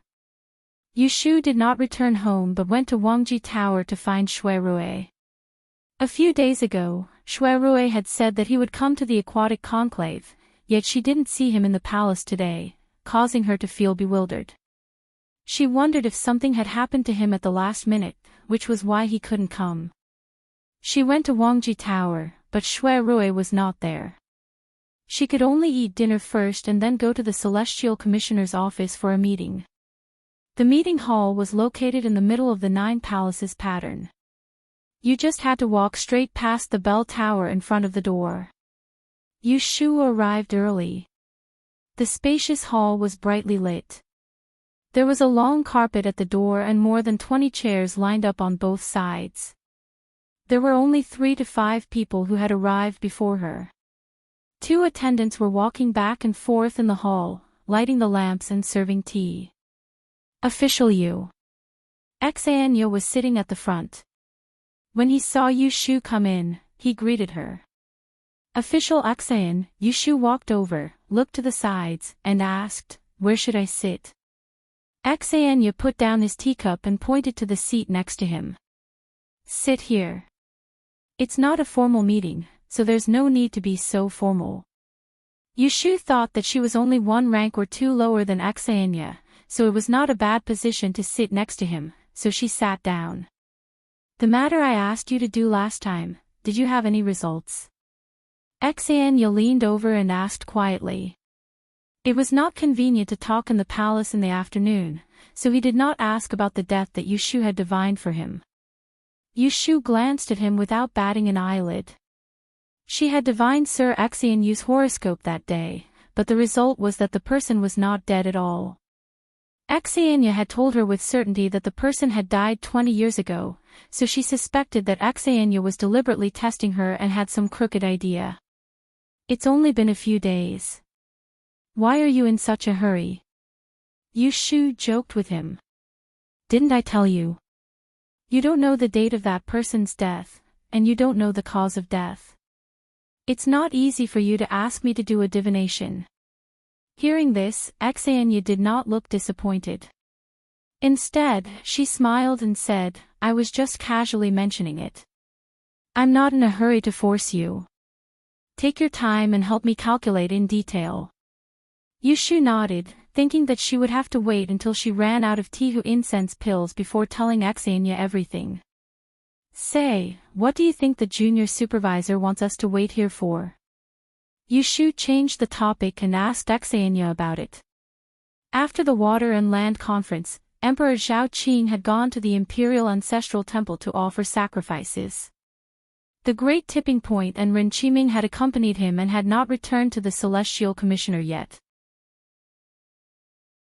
"I think we need to discuss a countermeasure." Xanyo snorted coldly and said, "Those arrogant Wei Nation people think that because they know some sorcery, they can look down on us, the Great Ni Division. They even want to confuse the Emperor. If we let them get what they want, we, the Celestial Commissioner, will have no face left." In the afternoon at Fengqing Palace, Xanyo had been stepped on by the Japanese envoy, Yamada Jiro, which caused him to be glared at by Emperor Zhao Qing. He was still angry. "Is it sorcery?" Yu Shu rubbed her chin. It seemed that Xanyo, like the others, did not know what was going on. "There's rain on a sunny day and blood talismans. If it's not sorcery, what is it?" Xanyo snorted disdainfully on the surface, but in fact, he was shocked when he saw the rain during the day. Yu Shu chuckled and did not continue the discussion. The Xan family was a family that relied on creation and was proficient in the art of geomancy. As for their attainments in astronomy and calendar, they were probably not as good as Jing Qin, a Daoist disciple who had learned the chaotic sky divination log. It was not that Xanyo, as the head of an aristocratic family, was useless. Everyone had their own specialties. As the two of them chatted for a while, more and more people arrived. When Jing Qin entered, he saw Yu Shu and Xanyo sitting on the left side of the table. He did not go up to them to make things difficult for himself and just sat opposite them. After the hour, Junior Supervisor Ren appeared on time but did not see the Great Tipping Point. "Sir." He stepped in and everyone in the meeting hall stood up. "Take a seat." Ren Qiming pressed his hand against the air, pursed his lips and walked to the seat of honor. He turned and scanned the crowd. Yu Shu did not know if it was an illusion, but his gaze seemed to linger on her for a moment longer. "Today is the Water and Land Conference. After meeting the Yin-Yang Masters from Japan, tell me what you think." As soon as Ren Qiming finished speaking, everyone looked at each other in silence. No one made a sound.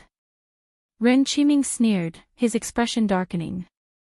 "Since no one wants to say anything, then let me say it. His Majesty asked us, the celestial commissioner, to preside over and preach the Yi Shui. His original intention was to enlighten those foreign envoys and show the majesty of the great nation. But two mere Japanese warlocks with unorthodox methods dared to look down on the Yi Shui in front of us, the celestial commissioner. Even if you don't feel ashamed, I feel deeply ashamed. His words made everyone blush. Even Yu Shu was a little embarrassed. Sir, please calm down. Someone could not help but say, when tomorrow is the Water and Land Conference, we will definitely not tolerate those Japanese who mislead the public with their lies. Ren Qiming looked at the official who spoke, his face still cold. What countermeasures do you have? That person was instantly speechless. Cough. Chao Yan, the left commander, who was sitting in the first seat on the left, covered his mouth and coughed. Sir Ren, please calm down. I don't think it was difficult for me to understand what happened during the day.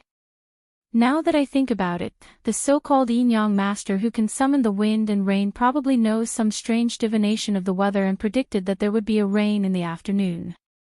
Therefore, he borrowed the east wind. He does not really have the ability to manipulate the weather, nor is it some sorcery.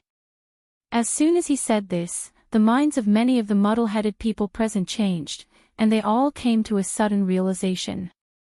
Yu Shu sized up Chao Zuling, who was speaking. She was not surprised that other than herself and Jing Qin, there was someone else who could think of this point. The Celestial Commissioner, the left commander, was a third-rank official. His authority was below that of Ren Qiming, but he was the head of one of the three families with the longest history among the 12 aristocratic families, the Chao family. Chao Yuling, who had been strangled to death in the Taisha library and pretended to have committed suicide by hanging on the observatory, was his granddaughter. In addition, the Chao family had another in-law that was worth mentioning. It was consort Yin Shufei's maiden family, the residence of Prime Minister Yin. The 12 aristocratic families in the capital city were intertwined, and there were only a few families who were truly in power. However, they were never far from the imperial court because they were filled with in-laws and had many branches and leaves. Ren Qiming's expression softened a little, and he nodded in agreement with Chao Zwoling's words. He then said to the crowd, the so-called summoning of the wind and rain, and bringing the dead back to life, is only known to the immortals in the legends. We, who learn Yi, should know that Yin and Yang and the 5 elements should be able to counter fortune and misfortune. There are things that can be controlled, and there are things that cannot be controlled. What can be controlled is controlled by us, and what cannot be controlled is controlled by the heavens. It is absurd to think that I can control the will of the heavens, but you all believe in it. You should be ashamed. Everyone felt ashamed, and they all said that they had learned a lot. Seeing this, Ren Qiming said again, today's incident happened suddenly, and no one expected the Dongying envoy to launch an attack at the last minute. I was at fault for not being able to deal with it in time. I have already received 3 months of salary penalty from the Imperial Secretary, so each of you will have 1 month reduced. No one had any objections.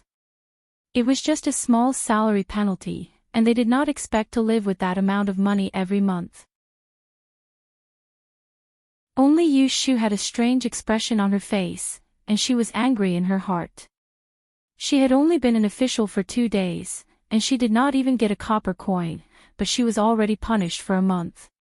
Didn't that mean that she would be working for nothing for the next month? Originally, she did not like the Dongying people who came to cheat her territory, so Yu Shu vented her anger on them.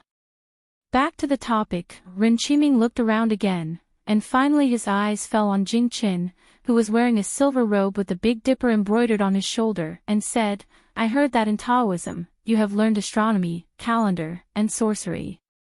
I wonder if you have any insights that can solve the current situation. Jing Chen's face was calm, and he said, sun rain is rare and unpredictable, but it is not impossible to predict. Among the Dongying envoys, there must be someone who is proficient in this method. It is not difficult to solve it. As long as we, the Celestial Commissioner, also predict a rain, and imitate their skill, their deception will be broken. The difficult thing is, we need the weather to be favorable, and there will be a rain tomorrow. Ren Qiming frowned. After a while, Xenia, who pretended to be deaf and mute, suddenly said, Tomorrow is the 16th of July, the day of the full moon.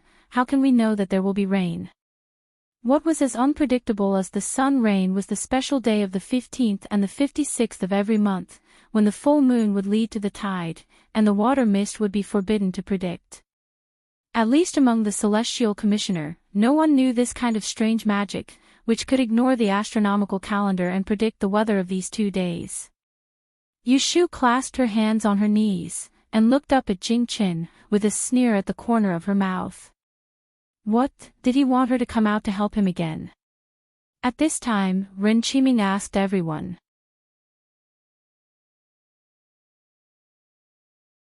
Chapter 601. Jing Qin suggested a way to deal with the onmyojis of Japan. Under junior supervisor Ren's suggestion, the Yi-masters in the room started discussing the famous Yi-masters or aristocratic families in the capital who were good at predicting the weather. Yushu thought that Jing Qin would point her out, but after a while, he did not say anything. She could not help but feel apprehensive. The Jing Qin that she knew wasn't shrewd at all. He wouldn't play the trick of loosening the reins only to grasp them better. If he really had designs on her, he would have made it clear long ago. But why did he hide the truth from her? What did he mean? It was getting late. Ren Qiming asked someone to record the names of the candidates and immediately sent someone to invite them. It's getting late. Everyone should go back first. Come back tomorrow morning to hear the news. Ren Qiming did not let these people stay and wait with him.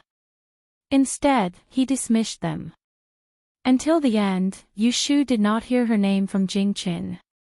Of course, she did not take the initiative to stand out. Coming out of the meeting hall, Yushu politely declined Xenia and the other senior officials' invitation to have supper together. Jing Qin did not like to mingle with others, so he did not join them. They lagged behind the others, one at the front and the other at the back. There was a distance in between them, and no one took the initiative to talk to each other. Just like that, she walked out of the Imperial Astronomer's door. Yushu looked around, but she couldn't find Lu Zhong, who was driving the car. She thought that he might have left in a hurry to relieve himself, so she waited by the roadside. Yushu did not bring the 2 guards with her when she entered and left the palace. She stayed in the Celestial Commissioner's office for about 2 hours.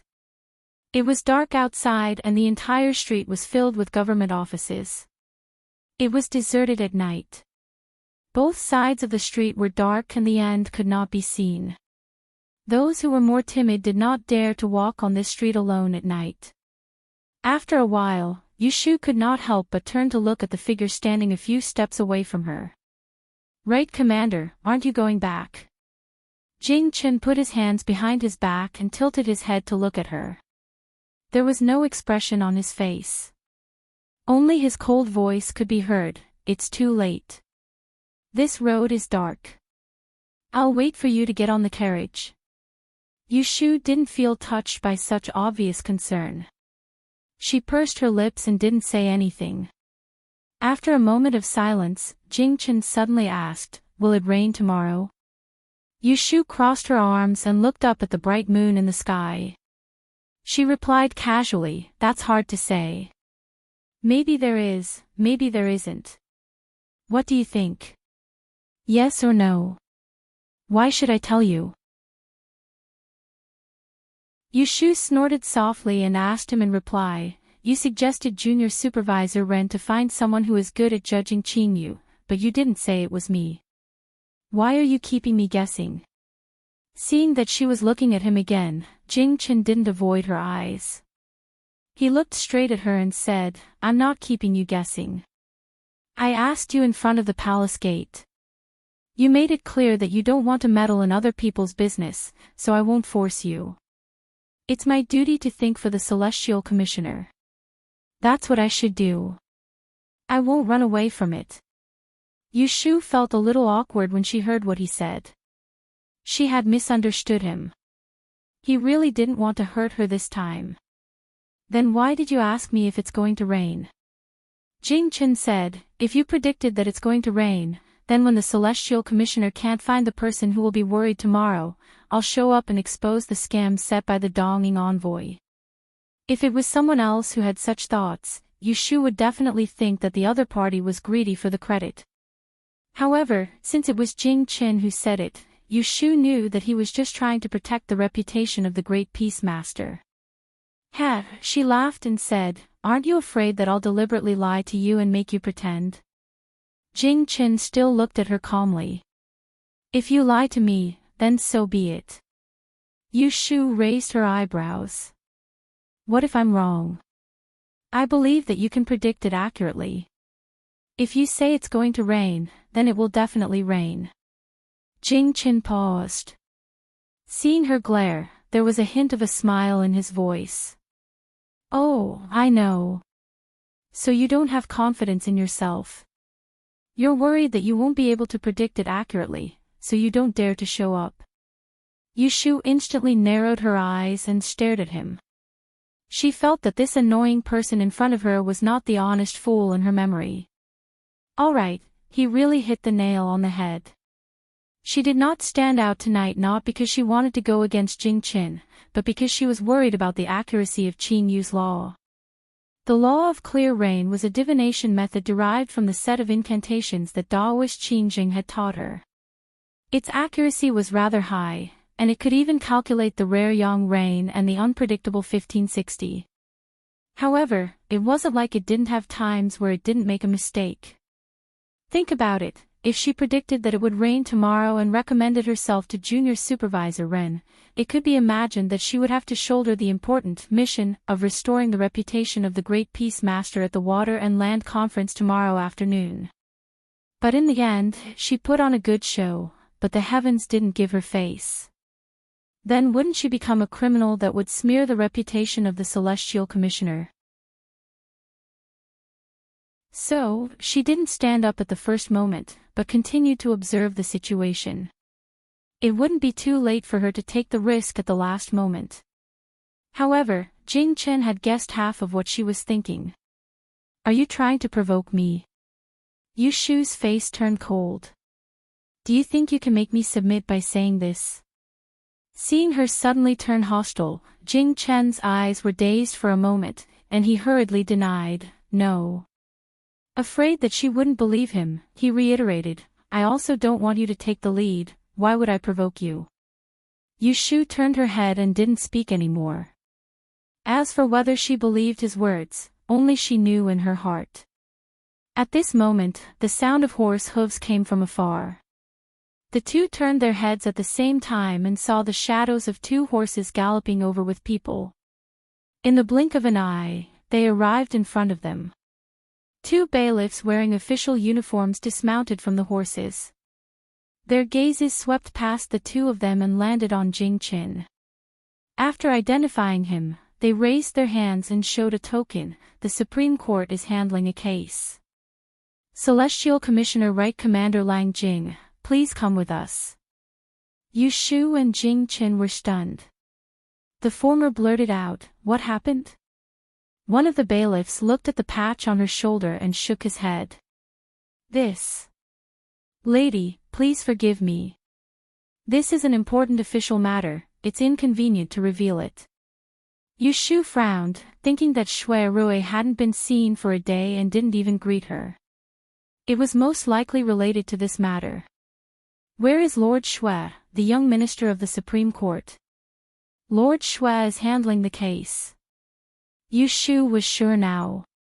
Then let's go quickly. She waved her hand and gestured to them.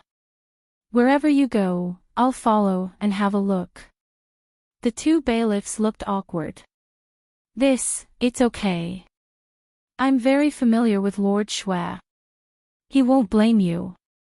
Lu Zhong hurriedly drove the carriage over from the opposite side of the street and stopped in front of Yu Shu. He apologized and left only because he had been waiting outside for a long time. Yu Shu didn't blame him. When she was about to get on the carriage, she heard Jing Chen say to the two bailiffs, "Lead the way. Lead the way. I'll take official use carriage."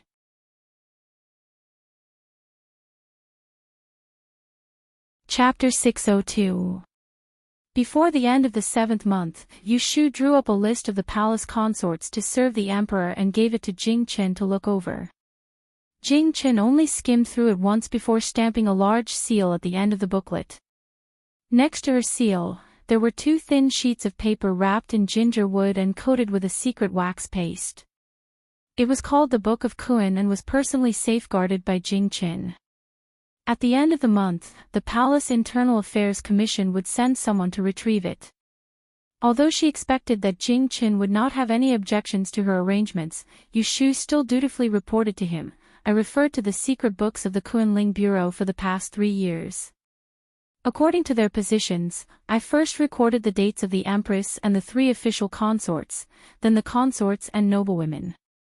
Based on the lunar calendar, those with conflicting birthdays are staggered.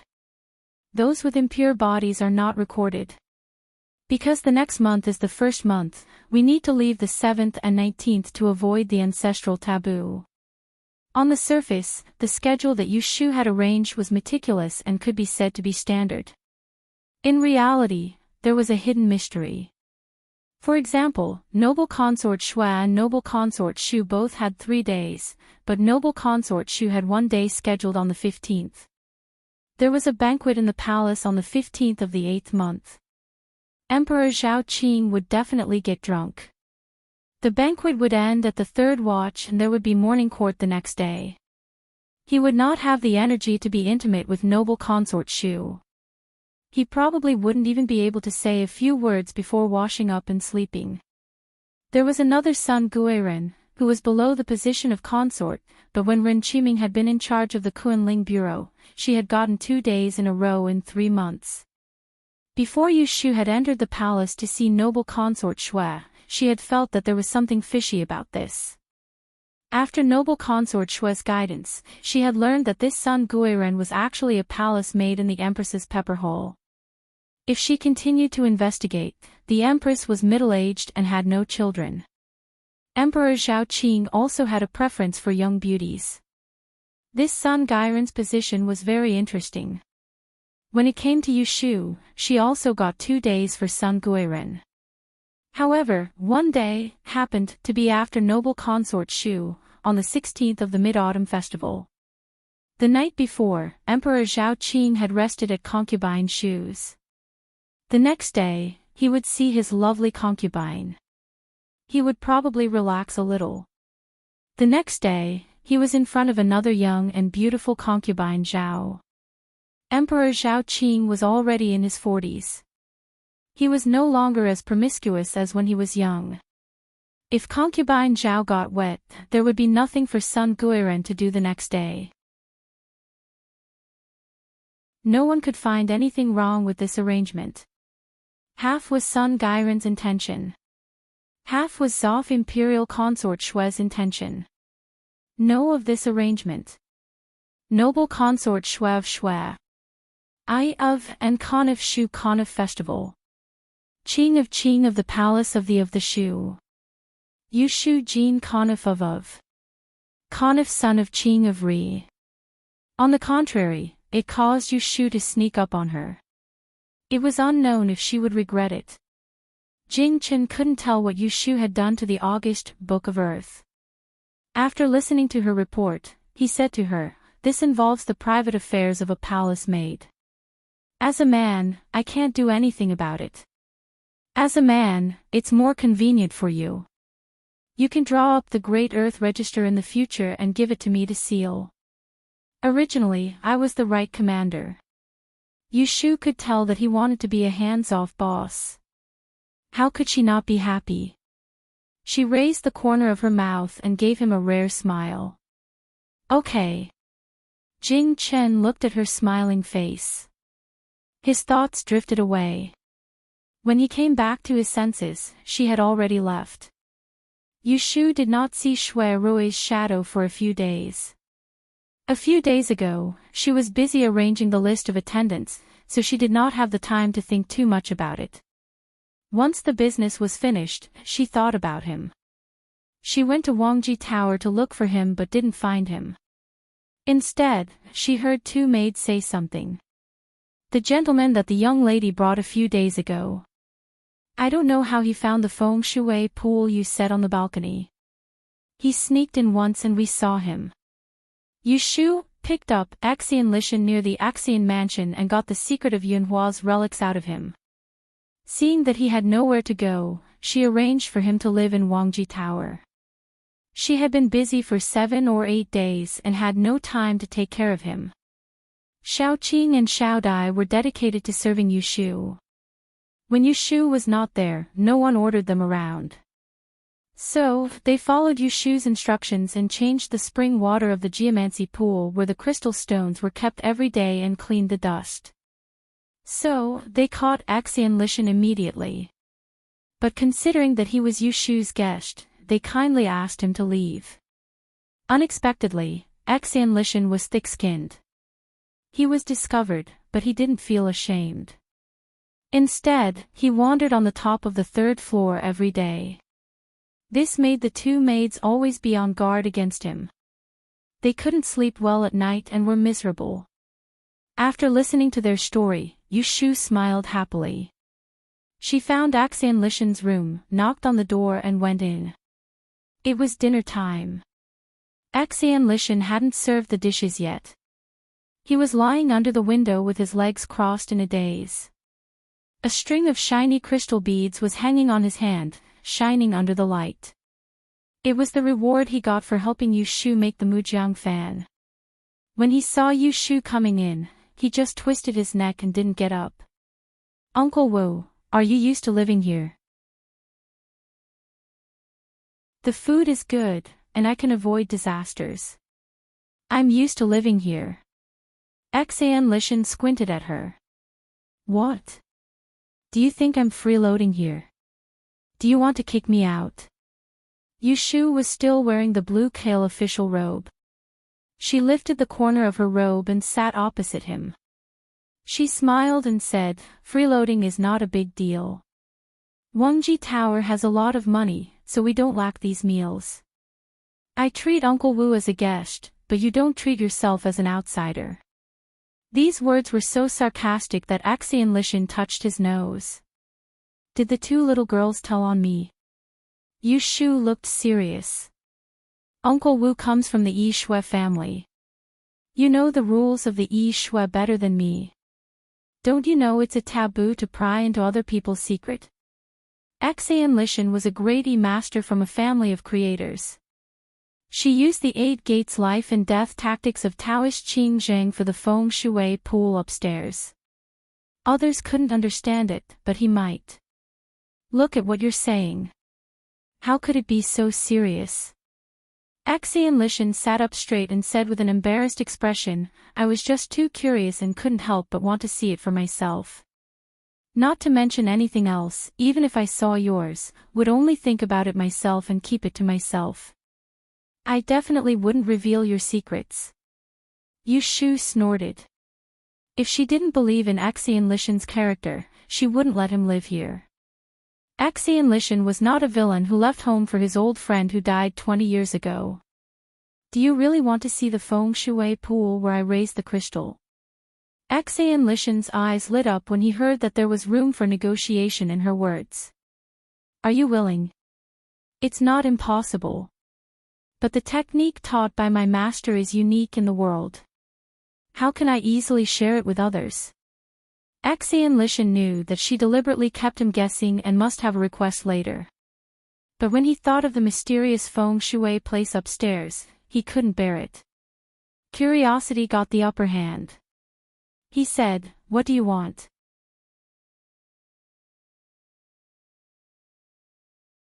Chapter 603.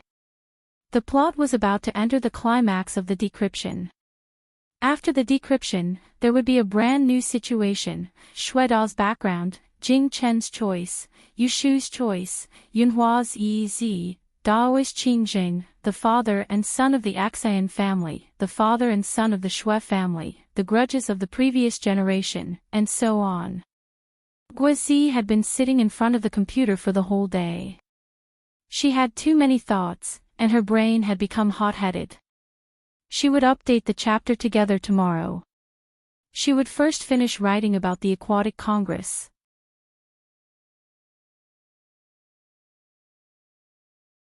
Chapter 604.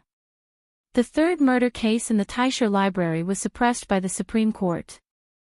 Yushu went to the Celestial Commissioner's office the next day and saw that everyone was talking about yesterday's water and land conference in the palace. It was as if Zhan Shuyuan's death was like a stone falling into the sea, unable to cause any ripples. Last night, Junior Supervisor Ren gave the order to find several masters proficient in forecasting rain in every corner of the capital. When Yushu entered the meeting hall early in the morning, she saw several unfamiliar faces sitting there. They were not wearing official robes. Some were slightly reserved, and some were generous. Ren Qiming was sitting in the same position as yesterday. His clothes were wrinkled, and he looked tired. It seemed that he did not go back last night. When everyone was present, Ren Qiming briefly introduced the masters and went straight to the point. According to the divination of these masters, it is very likely that there will be rain today. If it doesn't rain by noon, we will have to wait until the afternoon. Everyone looked happy. After a few words of discussion, they heard him suppress the voices of the crowd and continue, "I have already asked for instructions from the great supervisor. Now I want to pick a candidate among you to try to pray for rain at the Water and Land Conference in the afternoon in order to expose the Onmyoji scheme. Who is willing to recommend himself?" This time, everyone was silent again. No one's heart was for nothing. It was not certain whether it would rain or not. The sky outside was clear and bright, and there was no sign of rain at all. At that time, if they prayed for rain, it would be a merit. If not, they would become the scapegoat. It was a small matter for them to lose face, but it represented the shame of the entire Great Peace sect. They would not be able to survive in the future. Like everyone else, Yushu pretended to be mute, but she was thinking about something else. Ren Qiming's face darkened. His gaze swept over their heads and fell on one person. He asked, "Left Judge Xan, who do you think should be responsible for this?" Xanya blinked and pretended to think for a moment. She asked, "This. Junior Supervisor, may I ask, did these masters calculate the exact time of rain today? Yesterday, when we saw the Onmyoji, it was raining on the spot. If we only know that it will rain but don't know the exact time, I'm afraid it will be self-defeating." Hearing this, everyone heaved a sigh of relief. Yushu looked at Xanya from the corner of her eyes, thinking that he really knows how to play the good guy. Ren Qiming didn't answer him. Instead, he turned to Jing Chen on the other side and asked, "What do you think?" Jing Chen saw that everyone was avoiding his gaze and said, "Leave this matter to me." Ren Qiming didn't seem to be surprised by his answer. He sighed slightly and nodded, acquiescing. Everyone heaved a sigh of relief. Thinking about it, it was indeed the most suitable thing for Jing Chen to do. If he succeeded, then he succeeded. If he failed, then he had the Emperor's protection and trust. Who could blame him? After settling this matter, there was still another headache. As for the talk about resurrection, Ren Qiming frowned and said, "Although I didn't see it with my own eyes, I'm sure it's just a trick. It's nothing to be afraid of." After exposing the Onmyoji's trick last night, the officials were no longer suspicious and agreed with Ren Qiming's words. Someone asked, "Does Sir know how they are going to perform the art of resurrection in front of everyone?" Chao Zuling, who was resting with his eyes closed, opened his eyes and said, "Yesterday, after the meeting ended, someone from Swan Temple came and conveyed the Japanese envoy's request. They are asking for a condemned prisoner and a dog, but they didn't reveal the details. However, Junior Supervisor is right. Based on what he said about resurrection and supernatural beings, it can't be real. Everyone, keep your eyes open. If you see anything fishy, it's best to point it out on the spot. Don't be afraid. Hearing this, the group of people nodded in agreement. After the morning meeting, everyone went to make preparations, especially Jing Chen, who led the Yi masters who predicted Qingyu out. Before Yu Shu left, she was stopped by Ren Qiming, female imperial official. After everyone left, only Yu Shu and Ren Qiming were left in the hall. Junior supervisor, what did you call me for? I heard that someone died in LoveLore Library yesterday. Did you and Daozi go to take a look? Ren Qiming asked. Yu Shu nodded hesitantly. Tell me in detail. Yu Shu wasn't sure if Ren Qiming knew about the secret of the Dawn disaster and the life breaker, so she pretended not to know and said, the person who died was a female official of the Taiqing department who was dismissed. She was the young lady of the Zhan family in Jiangxi Fengshui. It seems that she was strangled to death and then drowned in a well. I don't know who she offended before she died. Drowned in a well after death. Ren Qiming said to himself and asked her, last night, the guards said that the constables of the Supreme Court came to ask Daozi for an inquiry. What's going on? Yu Shu then told him the clue of finding Jing Chen's lost academician's signature by the well. After hearing this, Ren Qiming frowned hard and said, there have been consecutive murders in LoveLore Library, and most of them are related to Daozi. This matter isn't simple. You and Daozi are old acquaintances. As an official of the imperial court, you should be careful. In my opinion, you shouldn't go to the library before the murderer is caught. Yu Shu blinked her eyelids slightly, looked up at Ren Qiming, and nodded slowly. She was sure that Ren Qiming was also an insider. Otherwise, why would Ren Qiming suddenly care about her based on the grudge between them and the pain of losing his finger? You should also go and prepare. I'll take my leave. Yu Shu turned around, and her gaze sank. Shui Rui's analysis last night was correct. The reason the Emperor and the others cared about her life and death now was because Jing Chen's fate had yet to be resolved, but once the great calamity of calamities' fate was resolved, whether she lived or died wouldn't matter anymore. This couldn't work. She had to take action. She couldn't just rely on Shui Rui to find a way out for her. Walking out of the meeting hall, Yu Shu looked up at the clear sky and narrowed her eyes.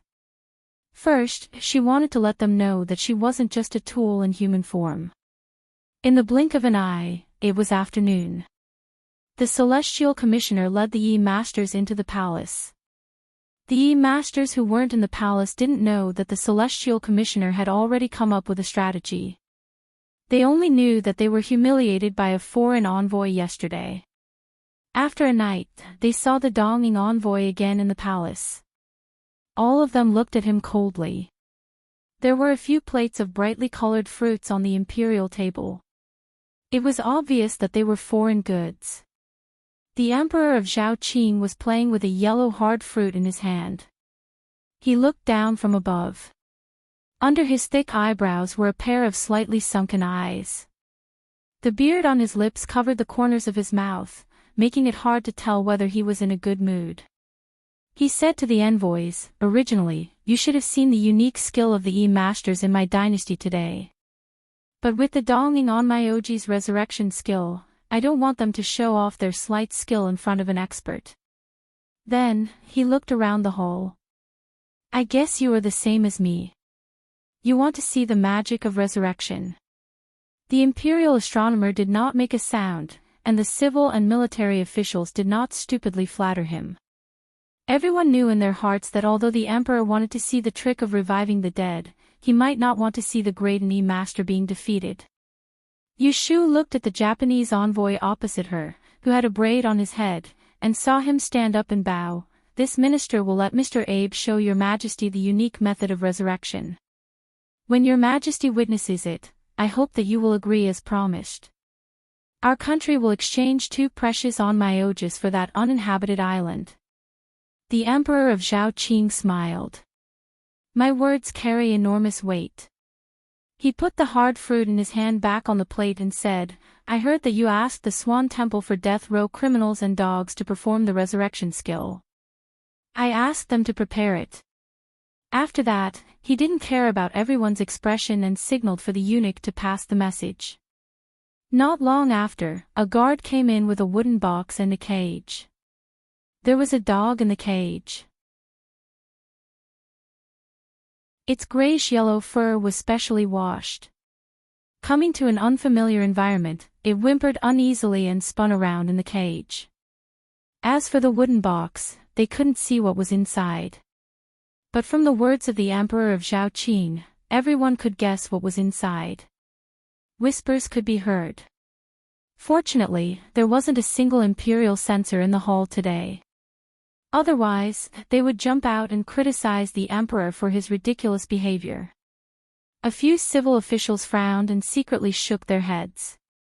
But seeing that the two prime ministers, Shui and Yin, didn't move, they didn't try to persuade the emperor. This death row criminal was found from the Ministry of Justice. The assistant minister of the Ministry of Justice, Lord Li, naturally had to say something. According to Ambassador Yamada's request, this is the criminal who was hanged yesterday. I personally arranged it. No one else knows about it. Yushu looked at the middle-aged man who spoke and remembered that her new residence on Baochong Street wasn't far from this Lord Li's residence. Yamada Jiro worriedly walked forward and opened the box to check. The guards didn't stop him since the emperor didn't say anything. When the box was opened, some people subconsciously turned their heads away, not looking. Yamada Jiro was very bold. Not only did he use his eyes, but he also reached out to feel the breath and heartbeat of the condemned criminal. "Kiko, come here." He called out to Abe Kiko, who was sitting on his seat, in Japanese. Yushu saw the fair-skinned and delicate Dong-in youth leave his seat and walk forward. His small face was tense as he looked down at the box. His light-colored eyes looked a bit dull and unfocused. Yushu stared at the youth. She felt that his face was unnaturally pale. There were small patches of dark circles under his eyes, as if he hadn't rested well for a few days. She couldn't tell what was wrong with his every move, but there was a sense of incongruity. After Abe Kiko confirmed the corpse of the condemned criminal, Yamada Jiro announced to everyone, "Abe-sama told me that the soul of this condemned criminal hasn't left the human world yet. She will use a spell to summon the soul and bring the dead person back to life." Everyone was skeptical of such sensational words. Abe Kiko probably couldn't understand what the others were talking about. Through Yamada Jiro's translation, she asked for a tool from the guard, a pair of scissors. She cut off a strand of the hair of the dead corpse in the box. She took out a talisman that she had already drawn and wrapped it around the strand of hair. Then, she lit a white candle and placed it outside the cage of the dog. Then, she half knelt in front of the cage, held the paper bag in one hand, and softly chanted an incantation that was difficult for others to understand. The strange thing was that the dog in the cage, who was initially vigilant and uneasy, slowly calmed down. In the end, it obediently lay down with its head drooping on its front paws, as if it had fallen asleep. It didn't bark at all. Many people unconsciously became nervous when they saw this situation. Abe Kiko lit the paper bag with the hair of the condemned criminal on the candle flame, burned a handful of ashes, and gathered them in a plate. She bent down and gently blew at the dog in the cage. Phew! The next moment, the dog that had just fallen asleep stood up with a whoosh, as if its tail had been stepped on. It turned its head in horror and looked around, then lowered its head to look at its 4 dog legs. Suddenly, it let out a heart-wrenching scream, "Woof!" That panicked look was like a person who found out that he had turned into a dog, and he was scared to death. There was complete silence in the east and west seats. "What's your name?" The Donging young man's soft voice, and the Dong language she spoke was actually more standard than the envoys of the other countries. But because the person she asked was a dog, people didn't have time to be surprised. Woof, woof. Don't be afraid, answer my question. Woof, woof, woof, woof. The man and the dog were surrounded by the crowd and chatted for a while. Dozens of eyes of the celestial commissioner stared at them, and it was unknown how many people remembered to look for flaws. Reporting to the Dawn Saint Emperor. After Abe Kiko communicated with the dog, he didn't ask Yamada Jiro to translate. Instead, he bowed his head and respectfully told Emperor Zhao Qing, this sinner who came back from the dead said that his surname was Sun and his name was Heir. He used to be a servant in a rich family, and because he killed his master's favorite concubine, he was sentenced to death. Emperor Zhao Qing turned his head expressionlessly and looked at the assistant minister of the Ministry of Justice.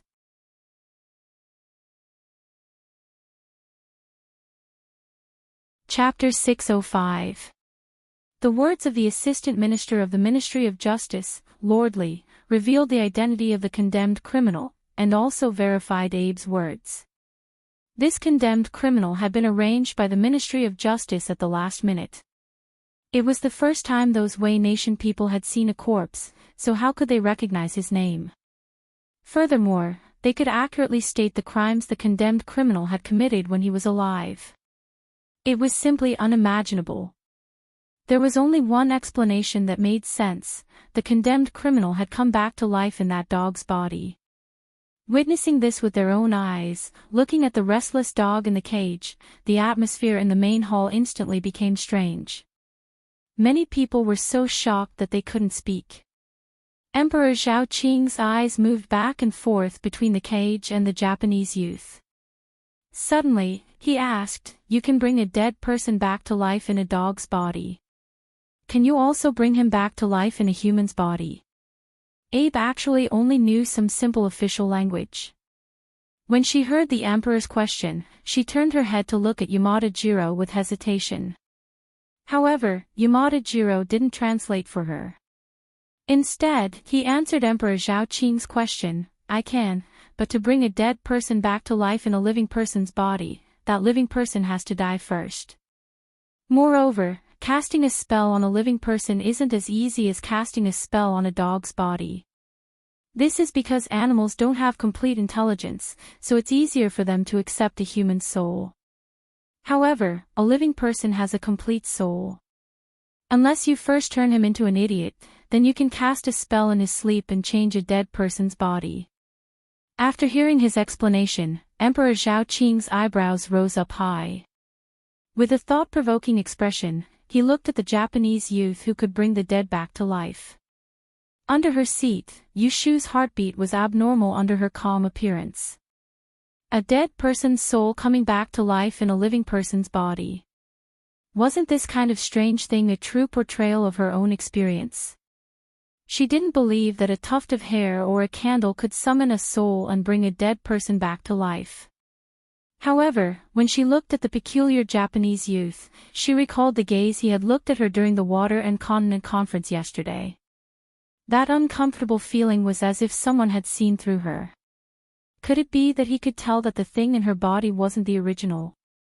No, impossible. How could this be possible?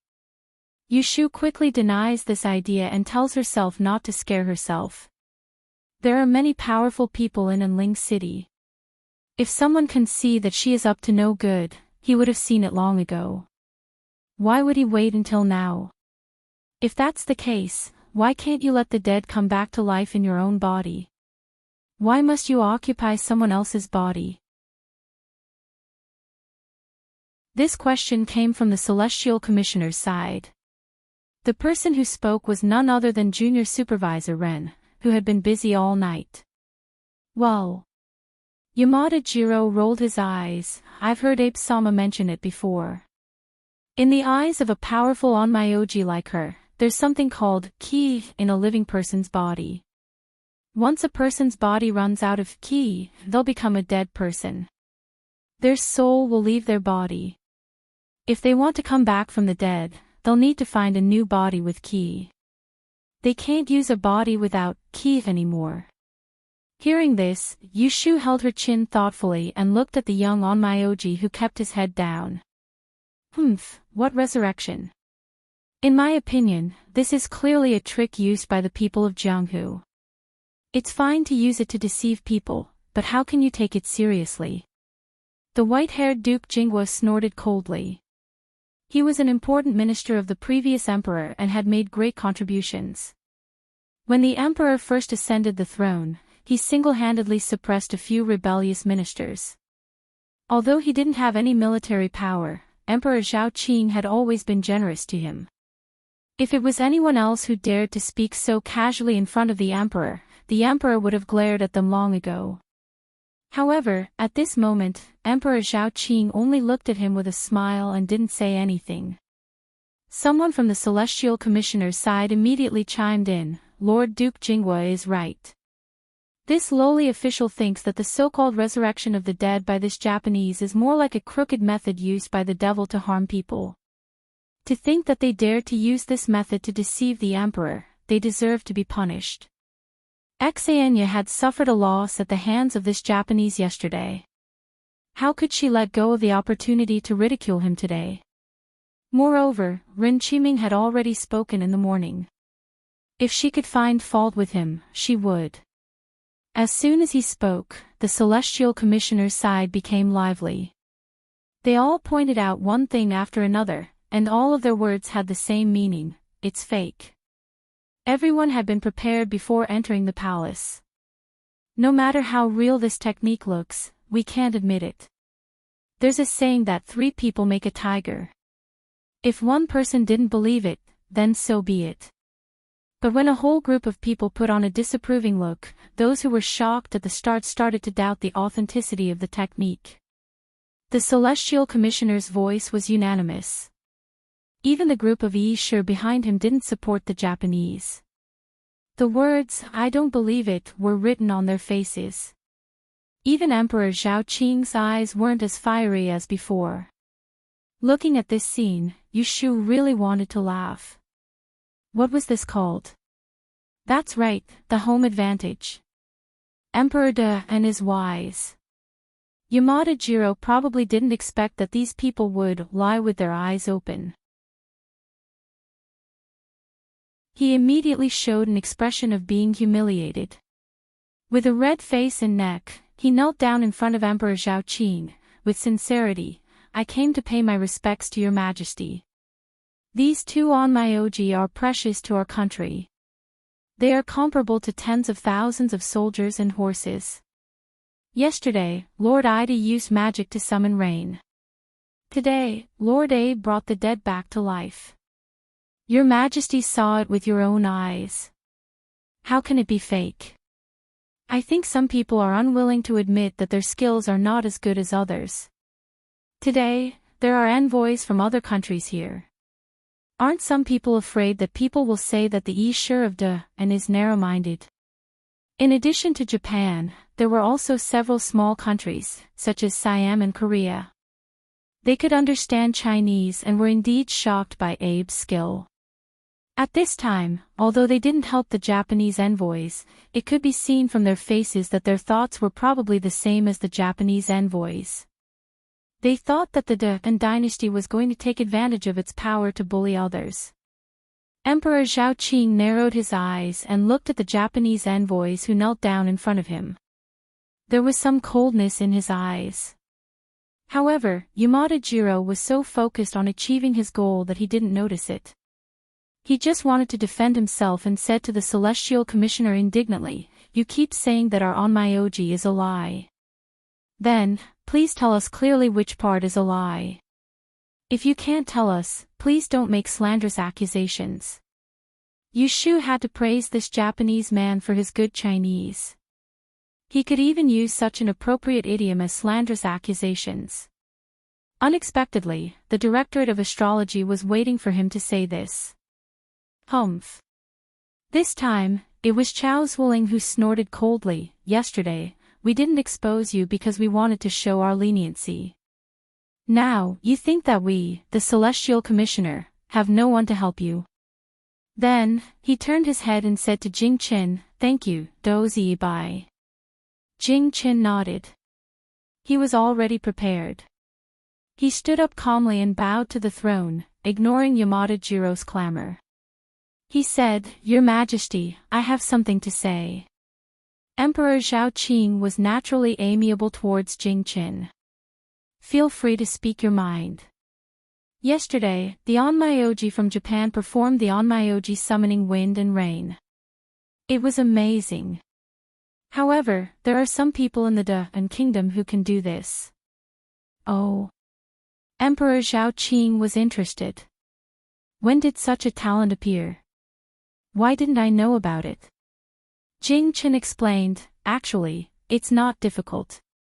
As long as one can accurately predict the weather of that day and make preparations in advance, anyone can summon the wind and rain.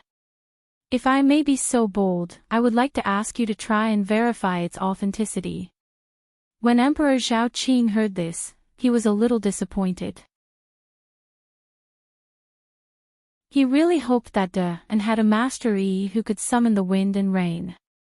When the time came, if there was a drought or water shortage, he could send someone there with a wave of his hand. Even disaster relief would not be needed.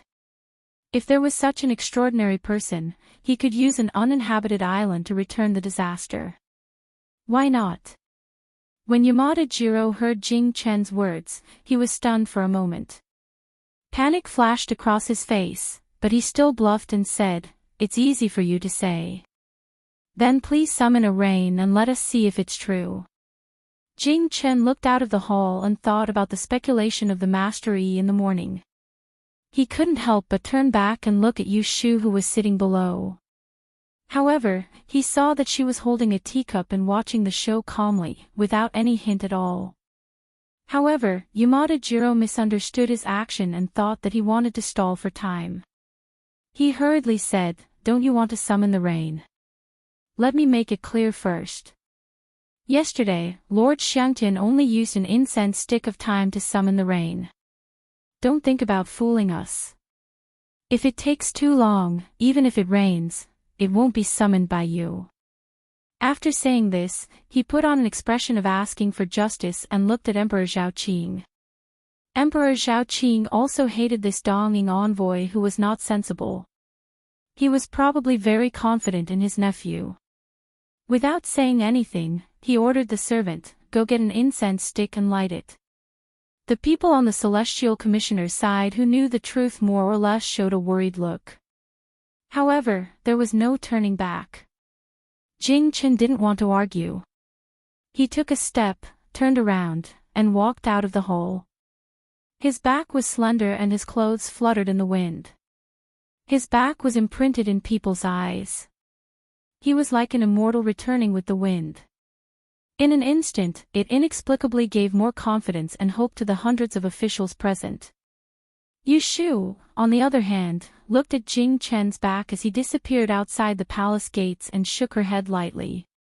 The Great Commissioner sitting in the chief seat turned his head and glanced at her lightly. No one noticed it. After Jing Chen went out, everyone stared at the incense stick. Probably the officials of the Celestial Commissioner had never been as united as they were today.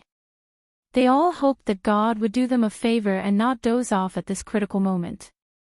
Buzz, buzz, buzz, a low bell rang in the distance, echoing up and down the Fengqing Palace. It was just the hour of the evening, and the summer sun was setting in the west. The incense stick burned very quickly. It didn't seem to have been burned for a long time, and only the thickness of a thumb was left. However, it was still calm outside the hall, without any sign of a storm. Until the last bit of incense ashes scattered into furnace dust, there was no rain.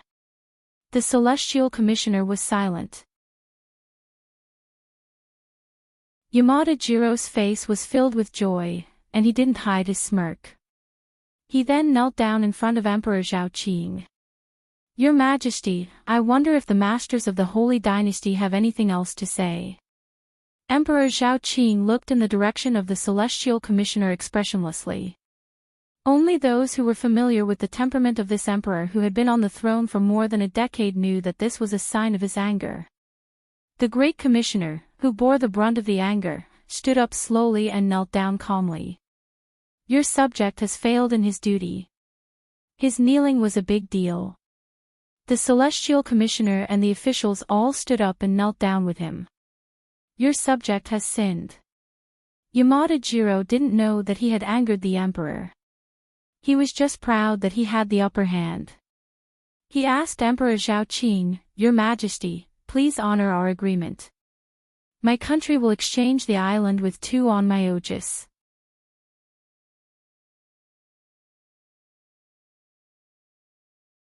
Chapter 606. It's just a light rain and you've become so powerful. It seems that if I don't show you the true power of summoning wind and rain, you will think that I, the Celestial Commissioner, have no one else.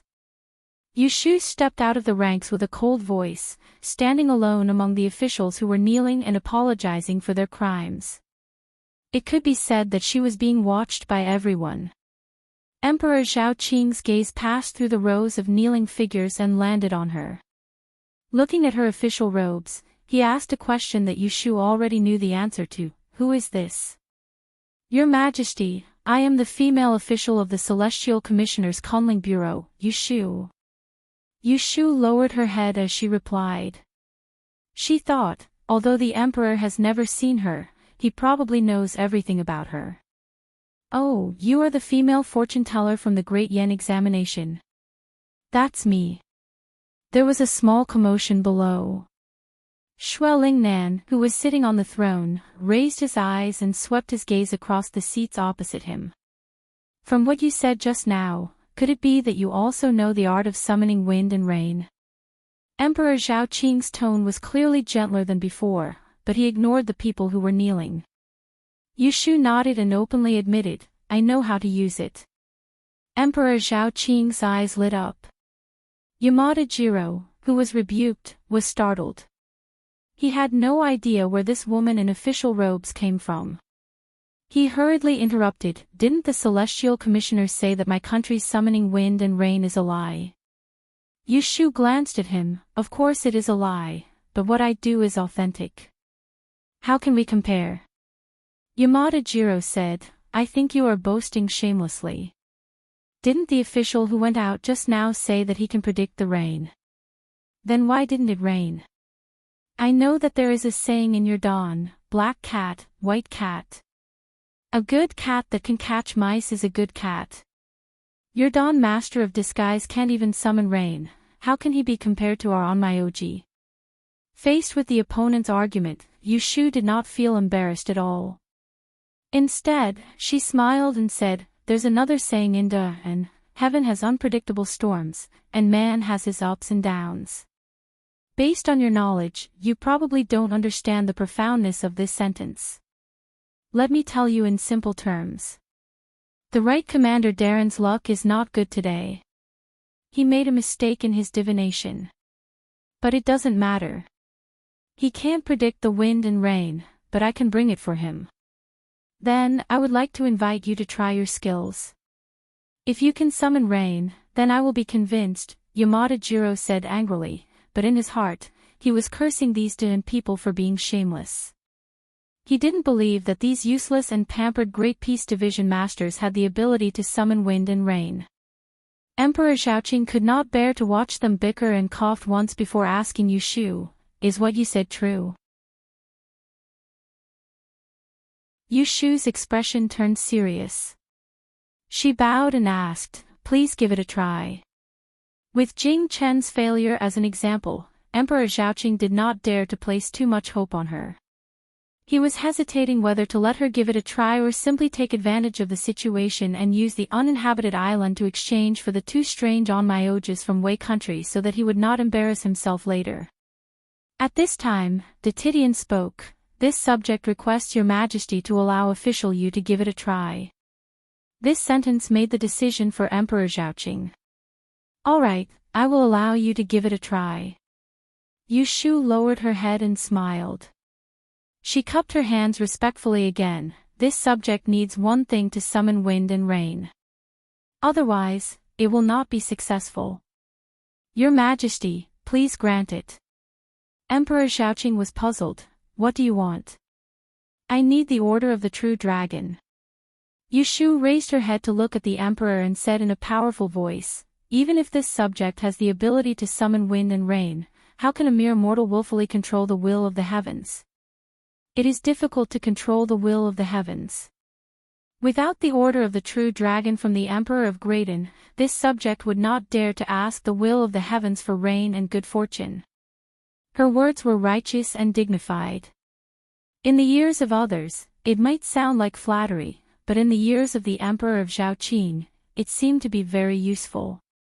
Sure enough, everyone secretly glanced at the Emperor's cloudy expression and thought that this new female official was young but had a way with words.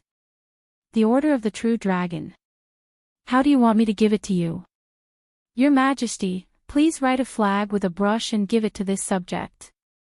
Emperor Zhaoqing half believed and half agreed. He immediately ordered people to prepare and grinded ink and a brush. According to Yushu's request, he wrote a bright yellow flag for her. Yushu held the flag and did not wait for Yamada Jiro to say anything. She pointed at the incense burner and said, "Light the incense." The young eunuch who was on standby immediately lit a fire and lit the incense. Under the strange gazes of the crowd, Yushu walked out of the main hall with her head held high and went to summon the rain. When her figure disappeared from the door, Emperor Zhaoqing glanced at the people kneeling in front of the Celestial Commissioner and spoke, but only one person stood up. "Take a seat, Your Majesty." Zhu Muzhao stood up as if nothing had happened. He rolled up his sleeves and sat down again. The others knelt obediently and complained in their hearts. They sincerely hoped that Yushu was not boasting and quickly summoned the rain so that they could be relieved. Yamada Jiro and Abe Bakue also returned to their seats. The box and cage were carried away. Emperor Zhaoqing was worried and sent a few more officials to keep an eye on them and report back at any time. When Yushu stepped out of the palace, she saw Jing Chen standing on the balcony not far away. He was alone and bathed in the dusk. His figure looked a little desolate. "Isn't the right commander going in?" Jing Chen turned to look at her. "I heard what you said in the hall just now." Should he thank her for helping him find a perfect excuse to avoid it? There are unpredictable storms in the sky, and people have their blessings and misfortunes. It could be assumed that she was his blessing, and he was her curse. "What did you hear?" Yushu walked forward and stood on the 12 jade steps. She looked at the towering bell tower in the distance. A lone bird flew diagonally. "I thought you wouldn't meddle in other people's business." He asked her yesterday and she clearly didn't want to care. Now she suddenly stood up. Was it because she wanted to draw a line between them and not be associated with him? Jing Chen's eyes darkened. Yushu saw it and didn't explain. She rejected Jing Chen's proposal yesterday and showed that she was unwilling to participate. On the one hand, she didn't want to be used by him and the Celestial Commissioner. On the other hand, she considered the possibility of going into battle herself. However, after receiving the tragic news of Zhang Shuiyuan's death, she made up her mind. This was an opportunity. She might as well take a gamble. As long as God gave her face, her reputation would definitely be like the sun at high noon. If God didn't open his eyes, she would bear the lid of a dead person's pot and fail the task. No one could blame her. At most, she would just make a fool of herself. For a person as thick-skinned as her, compared to losing her life, it was nothing to be afraid of being humiliated. When she woke up in Yang City, the previous world had become her homeland. There was only one thought in her mind, and that was to survive. Along the way, there were many ups and downs, and how many hardships. To be able to reach this point, her life and death were no longer in the hands of others. "What are your chances?" Jing Chen asked. Yushu heard the footsteps behind her and knew that Emperor Zhaoqing had sent someone. Her eyes flashed and she said, "I have the true dragon token. I can go up to the heavens. What do you think of my chances?" Finishing, she took a step forward and took a deep breath. She raised the triangular flag in her hand and pointed it to the sky. She shouted with a loud voice, "De Anne's wise ruler is skilled in both literature and martial arts. The heavens will protect the common people. The land and water will listen to my orders. When the wind comes, the rain comes, the lightning flashes and the thunder roars. God, since you let me come to this world, that is giving me a chance to live. If I don't care about my life, I would be going against the heavens. If the heavens let me live, who can stop me?" She shouted these few words in a dignified manner, without a trace of the pretentiousness of a woman. The officials behind her looked at each other and were about to whisper to each other when a sudden change occurred. Boom! A thunderous roar shook the ground and woke everyone's ears. Jing Chen's heart jumped and he turned to look at Yushu. He saw that her eyes were like torches as she stared at the sky. There was an unknown emotion burning in her eyes that made people panic. When the wind comes, the rain comes, the lightning flashes and the thunder roars. The true dragon flag in Yushu's hand whistled through the air. It appeared to be completely random, but each wave was full of vigor. The flag with Emperor Zhao Qing's handwriting in her hand transformed into streaks of broken, bright yellow shadows. In the palace, the officials also heard the thunderous roar. Everyone was shocked. Emperor Zhao Qing's figure moved and almost rose from his throne. It's thunder. Someone cried out in a low voice. Immediately after, there was an endless hum of whispers. Emperor Zhao Qing did not stop them. Instead, with a strange expression, he turned his head to look at the only celestial commissioner present, Zhu Muzhao. The commissioner met the emperor's slightly excited and inquiring gaze and gently shook his head. Yesterday, he had divined that today's water and land conference would not have a hasty conclusion. There would be the appearance of the Ziwei's strange star and the help of heaven. He didn't know where Yushu got the confidence to stand out at such a critical moment and dare to use the emperor's name to order the heaven. Whether it was because she was proficient in divining celestial phenomena or because of other reasons remained to be investigated. On the other hand, Yamada Jiro's expression was not so optimistic. He stared fixedly at the door of the palace with an expression of disbelief. At this moment, a bolt of lightning split open the sky with a crackling sound. The sky outside the palace darkened at a speed visible to the naked eye. The people near the door of the palace quickly felt a gust of cold wind blow in. Woo, woo, the incense in the stove burned halfway. Outside, lightning and thunder roared, and the east wind howled. Yushu's loud and clear voice traveled clearly into the palace and encouraged people to become restless. Everyone's faces were filled with excitement. Yesterday, when the Wei people called for rain, there was no such commotion. Crackle. Boom. Another string of lightning and thunder roared. A figure suddenly appeared at the door of the palace. An official that Emperor Zhao Qing had sent earlier jogged in and knelt in joy. "Your Majesty, it's raining." Emperor Zhao Qing's thick eyebrows rose. "Really? It's really raining. What a heavy downpour, it hurts." The entire palace was in an uproar. Emperor Zhao Qing couldn't sit still anymore. He stood up and left the dragon throne. He lifted his dragon robe excitedly and stepped down the jade steps. "Everyone, follow me to receive the rain." This rain had obeyed the command of the Son of Heaven. It was extraordinary. The eunuch in charge hurriedly followed the emperor and supported him from behind.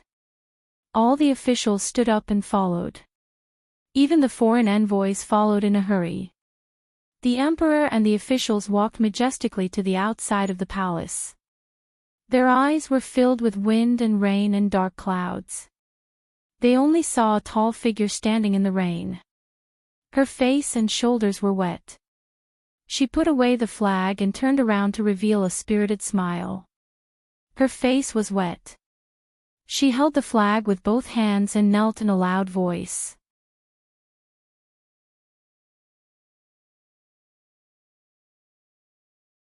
Chapter 607.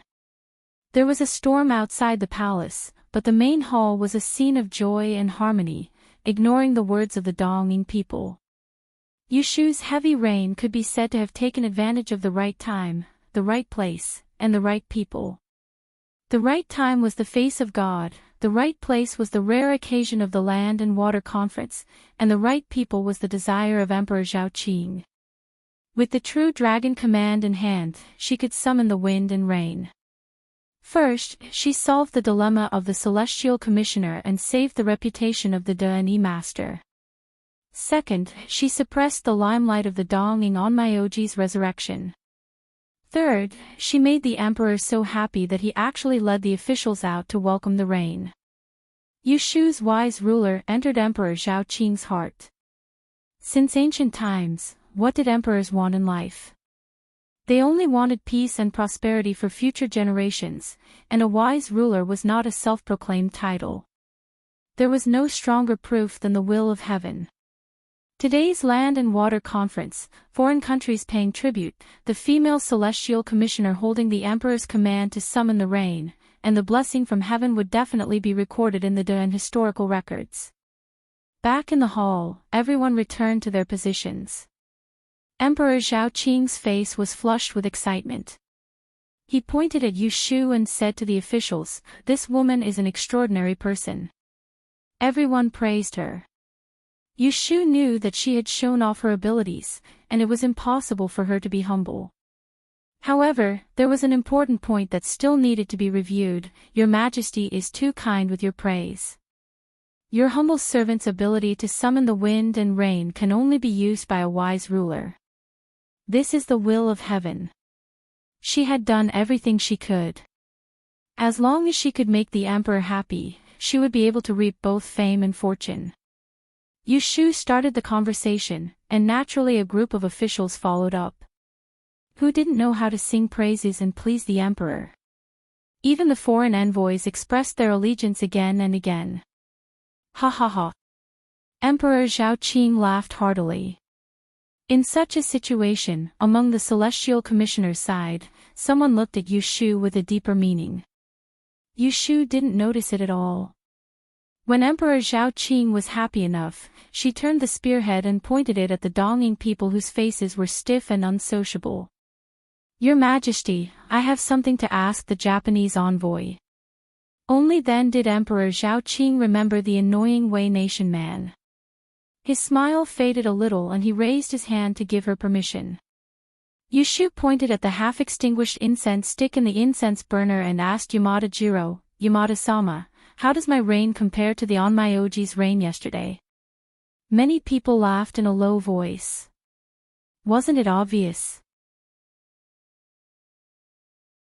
Yesterday's drizzle, compared to the lightning and thunder outside, was almost the same as the sky accidentally sneezing.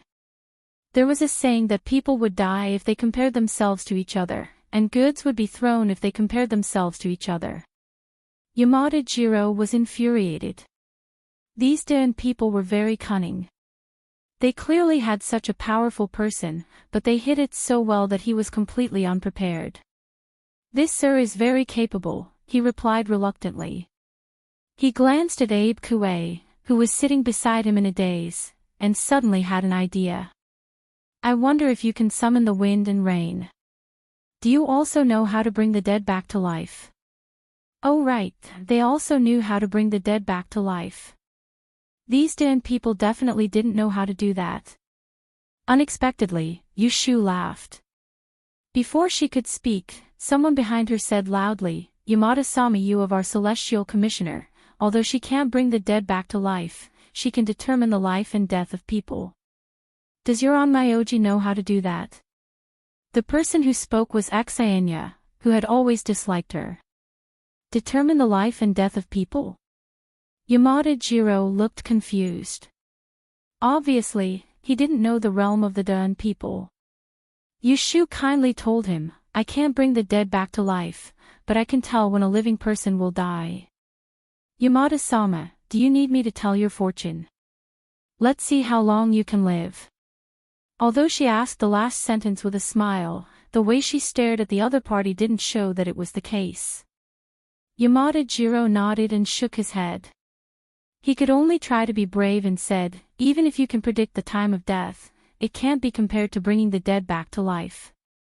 Our onmyoji are still better. Someone hissed, obviously dissatisfied.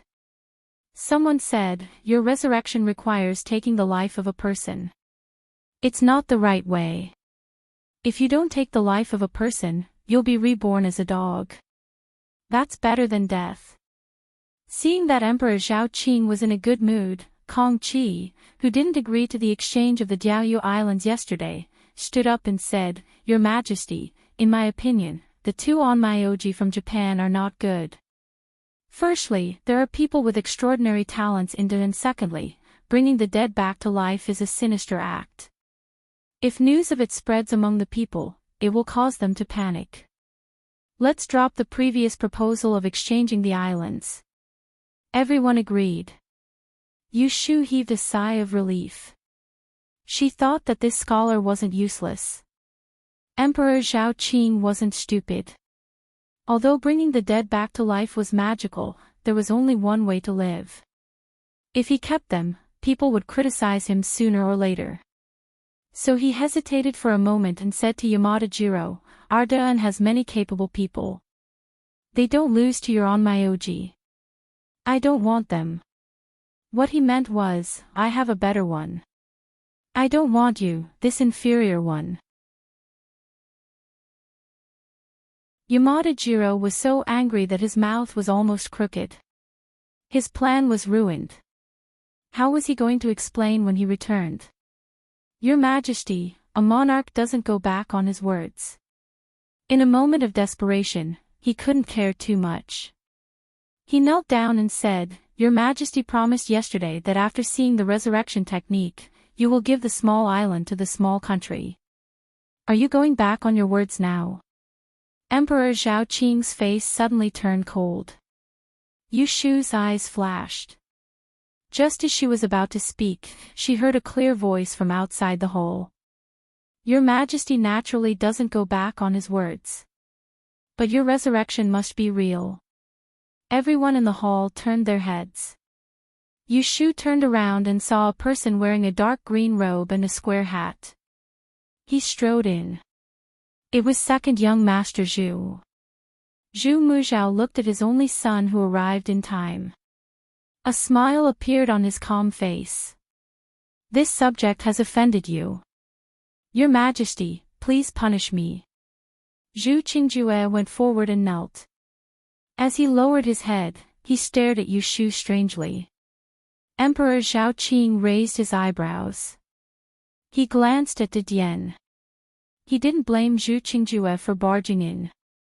He raised his hand and signaled him to stand up to speak. Zhu Erlang, why aren't you on duty at the Imperial Hospital at this time? Why did you come to Fengqing Palace? From Emperor Zhao Qing's tone, it was obvious that they were close. Zhu Qingjue stood up and stood beside Yu Shu. He said, This subject has something to report. Permission granted. Zhu Qingjue immediately took out two items from his sleeve pocket. One was a white candle, and the other was a paper bag. These two items were used by the onmyoji from Donging. They were used to resurrect the dead. As everyone knows, this subject is the direct disciple of the King of Medicine from Southern Miao. I'm good at identifying poisons. After my examination, I discovered that the white candle contains the oil of the 5 poisonous insects. The ash of the talisman paper is mixed with the demonic fragrance grass. When roasted with fire, the smoke will cause hallucinations. The former can make people faint while the latter can make people mad. It's also effective on dogs and other animals. It turned out that after the box containing the dead prisoner and the cage used to lock the dogs were carried away, the candle and the ash of the talisman paper were taken away and sent to Zhu Qingjue. Yu Shu narrowed her eyes and thought. She turned to look at the chief celestial commissioner. Seeing the calm expression on Diane's face, she knew that it was his meticulous arrangement. She couldn't help but admire his foresight. So, resurrecting the dead is fake. Deceiving the emperor is the real thing, Zhu Qingjue said coldly. Being exposed on the spot, Yamada Jiro immediately panicked. He didn't dare to raise his head to look at Emperor Zhao Qing's expression. He could only bluff and shout at Zhu Qingjue, "Don't slander me. I'm the envoy from Dongying. I'm here to congratulate the emperor. How would I have the guts to deceive the emperor? Summoning the wind and rain is real. Resurrecting the dead is also real. You're framing me. You're being wrongly accused." Zhu Qingjue couldn't be bothered to argue. He directly opened the bag of ash and threw it at him. Yamada Jiro was caught off guard. He inhaled the air through his nose and sneezed violently. The next moment, everyone saw his face quickly turn red.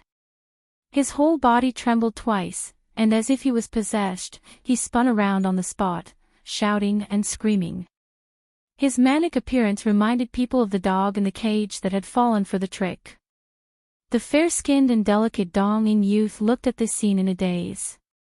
Facts spoke louder than words. "How dare you!" Emperor Zhao Qing was furious. A mere envoy dared to play with him, an emperor, like a monkey. Fortunately, they didn't succeed. Otherwise, he would have become the biggest joke in the world. When the emperor was angry, the few people from Dongying's side were so scared that their faces turned pale. They all knelt down. Only Abe Biki seemed to be haunted by a ghost and didn't move. "Guards, take them all away and put them in prison.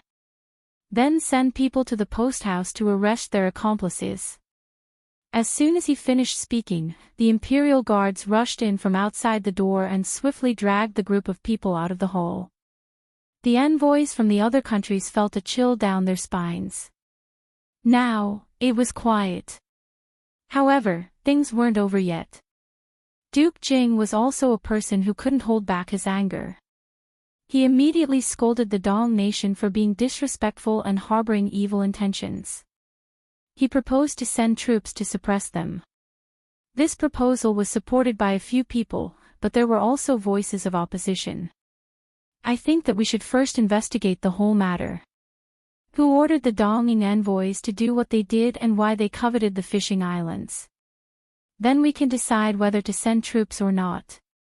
This was the first time in 2 days that Yushu heard Shui Rui's grandfather, the right Prime Minister Shui Lingnan, express his opinion. "I agree." The kind-looking Prime Minister Yin also spoke up. After the two sides persuaded, Emperor Zhao Qing calmed down. He immediately ordered the Supreme Court to interrogate them. The Ministry of Justice and Swan Temple would assist in the investigation and Shui Lingnan was appointed to supervise. After dealing with the group of Dongying people, Emperor Zhao Qing looked back at the two young people who were still standing in the hall.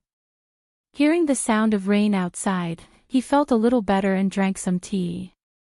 He said, "The Celestial Commissioner is meritorious for summoning the rain and the Court of Imperial Physicians is meritorious for exposing the matter. How do you think I should reward them?"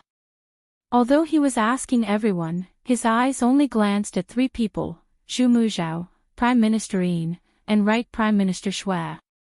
The 3 people looked at each other. To avoid arousing suspicion, Zhu Muzhao naturally didn't say anything. Shui Lingnan also didn't say anything. Finally, Yin Tianho stood up and said, "Deputy Physician Song of the Court of Imperial Physicians is about to retire. Imperial Physician Zhu is young and promising and can be promoted. As for the Celestial Commissioner, the miracle of summoning the rain and wind will be known by the people in the future.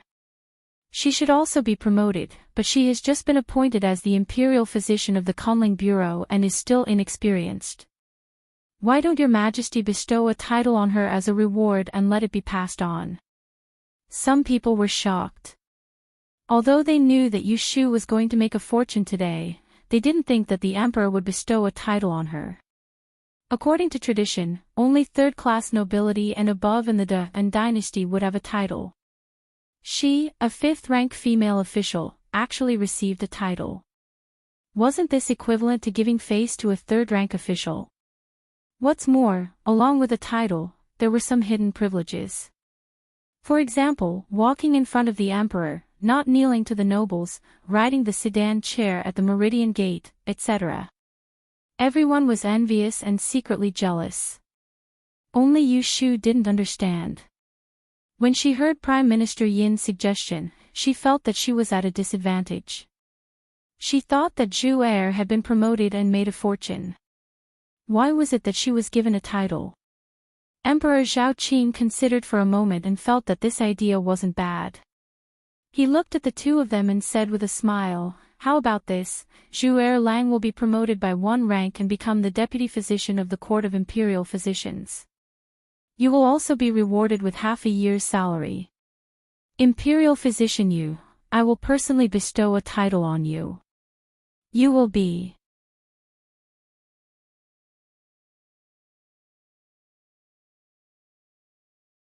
Chapter 608. The rain did not lessen. Emperor Zhao Qing named a few officials to accompany him and brought the envoys to the rear hall for the banquet. He left the others to wait for the rain to stop before leaving the palace. Yu Shu, the newly titled Miaoling emissary, was first taken to dry her clothes, and then followed. The palace banquet was exquisite and delicious, but with a group of people sizing it up, it was somewhat tasteless. She was a fifth-rank official and was only a background character in this kind of occasion. Emperor Zhao Qing's obvious attention made her the center of attention. "This jade pine is quite refreshing. Give it to Miaoling emissary to try. This and this, give it to her." The dishes in front of the emperor were very different from those on the officials' tables. They were cooked by the imperial chef. Emperor Zhao Qing's act of bestowing dishes was a show of care for his officials, but not everyone could enjoy it. The 5 bestowed dishes on Yu Shu's table took up the entire table. There was one more plate than the one on the table. She couldn't blame everyone for looking at her. However, no one felt that Emperor Zhao Qing was being overly generous. After all, Yu Shu had turned the tide of today's Water and Land Conference. She had summoned the wishes of the emperor and his officials with a storm. She had stabilized the scene and prevented the court, which had always ruled by the way of Yi, from losing face in front of the foreign envoys. Otherwise, no one knew how to deal with the result. Even if Zhu Qingjue found out that there was something wrong with the resurrection spell, that was a matter for another time. "Official Yu, do you often use the spell to summon rain?" Emperor Zhao Qing did not doubt Yu Shu's ability. He just wanted to confirm if she could summon wind and rain at any time. Yu Shu already had an excuse. She put down her chopsticks and stood up to answer. "Your Majesty is a wise ruler who rules the world. The will of the heavens belongs to you, so the order of the true dragon can reach the will of heaven. However, this official's body is of a mortal body. Even if I have the ability to reach the heavens, I cannot use it fully. My teacher is an otherworldly master. Before I traveled, he taught me this spell and warned me not to use it without permission. Otherwise, my lifespan would be shortened. I cannot disobey my teacher's orders, so yesterday in the palace, this official could not act in time. Your Majesty, please forgive me." With that, she knelt down. She had thought of this excuse thoroughly last night.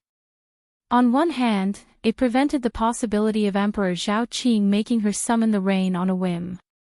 On the other hand, it explained why she didn't stand out at the Water and Land Conference yesterday, so as to prevent others from talking behind her back. Moreover, the more powerful the means, the more restrictions there should be in order to convince people. When it came to lying and deceiving people, she admitted that she had never met a match. "Get up. I forgive you." Emperor Zhao Qing was a little regretful. He couldn't help but yearn for the master that Yu Shu spoke of. Yu Shu said, "My Shifu is a Taoist disciple, he has already passed his prime, he is well versed in astronomy, he understands geography, he knows fortune and misfortune, he can judge life and death. It's a pity that your humble servant's aptitude is lacking.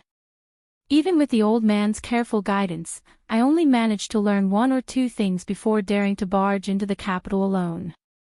Her words were half true and half false. She wasn't sure how old Daoist Qingjing was, but judging from his face, he must have lived for 100 years. Shifu Yi paid great attention to the inheritance of one's master. Raising the status of Qingjing was raising her own status. "So he's an old immortal," Emperor Zhao Qing sighed. "If there's a chance, I would really like to see his splendor." After the banquet, the rain stopped. The left minister, the right minister, and the great advisor were brought away by Emperor Zhao Qing to the imperial study to discuss national policy. The rest of the people left the palace. Walking on the damp palace path, water droplets dripped from the eaves. Fortunately, the soles of the boots were thick, otherwise, the soles of their feet would be wet. The group of people distanced themselves from each other. Zhu Qingjue walked beside Yu Shu and teased her with a smile that didn't reach his eyes. "Congratulations, meowing messenger.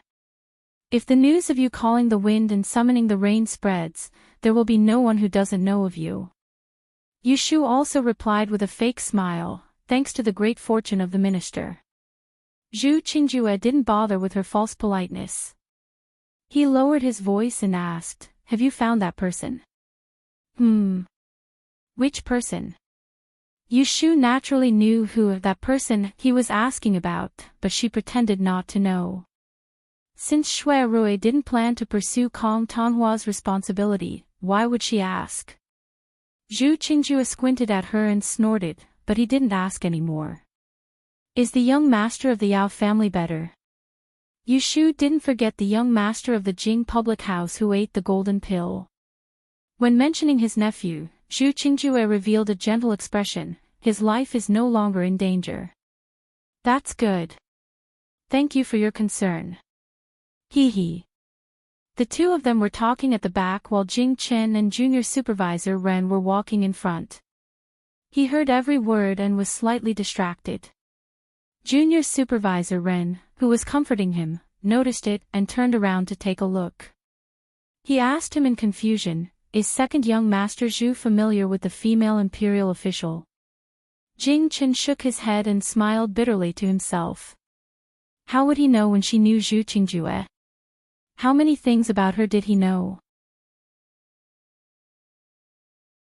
After she left the imperial palace, Yu Shu really wanted to make a trip to the imperial historian's library to look for Shui Rui to show off the title bestowed by the emperor, but when the cold wind blew by, she immediately gave up and didn't go anywhere in the end. Zhan Shuyuan was dead.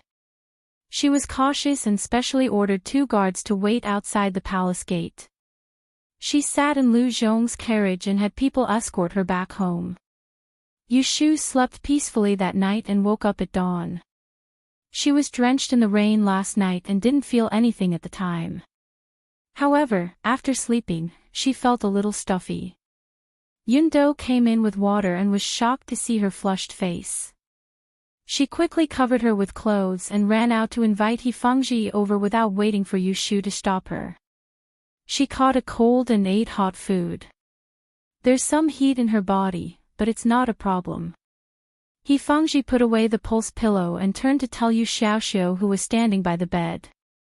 Go to father's room and grab 3 qian of agastac and 1 qian of licorice. There's no need to boil it. Ask the kitchen to boil a bowl of hot soup for your sister. Yu Xiaoxiu ran out like a wisp of smoke. Zhao Hui touched Yu Shu's slightly hot forehead and couldn't help but complain. Yesterday I was drenched in the rain and asked you why you didn't tell me. Look, you're feeling uncomfortable now. Yu Shu laughed awkwardly. He Fengji also rarely talked about her. Don't think nothing of it just because you have a good body. After the Zhongyuan festival, there will be a rain. The weather is turning cold, and it's easy to get sick. Do you still want to go out today? Yu Shu sniffled and nodded. The aquatic assembly lasted for 3 days. Today was the last day. It didn't matter if there were a few Donging people missing. Zhao Hui hurriedly turned her head and ordered Yundo to add more clothes for her inside. In the morning, Yu Shu arrived at the Celestial Commissioner's roll call. Everyone stared at her as she walked through the door. The respectful expressions were not because of the 5th-grade iris dress she was wearing. As soon as she entered the Kunling Bureau, Xia Lan and Ren Rinjia were already waiting. They greeted her with smiles and bowed. "Congratulations on being appointed, milord." Yu Shu looked at them with a smile and walked inside. "Have you heard? Ren Rinjia was an 8th-grade E-Master and wasn't qualified to enter the palace to participate in the aquatic assembly. Xia Lan was a 7th-grade E-Master, but he was a Celestial Commissioner. He wasn't a 5th-grade E-Master, so he couldn't accompany her." The two of them followed. One said, "There were people from the Secretariat who came to inform us this morning. You don't know how envious they are that we can work under you." The other said, "The gentlemen at the bottom of the clock tower have been talking about it all morning. It's a pity that this lowly official doesn't have the fortune to personally see Milord holding the true dragon command and summoning the wind and rain." Yu Shu had flattered the emperor yesterday, and today, she was flattered by her subordinates. She laughed.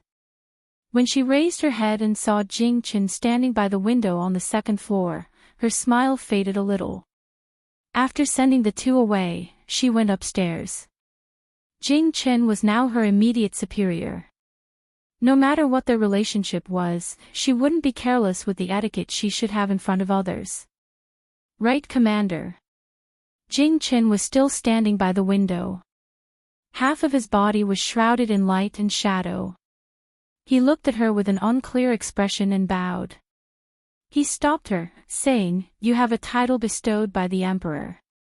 When you see me in the future, you don't need to bow." The so-called great etiquette included kowtowing and bowing. Yu Shu was 2 ranks lower than Jing Chen. When they met, she should bow and call him lowly official or lowly official to show respect.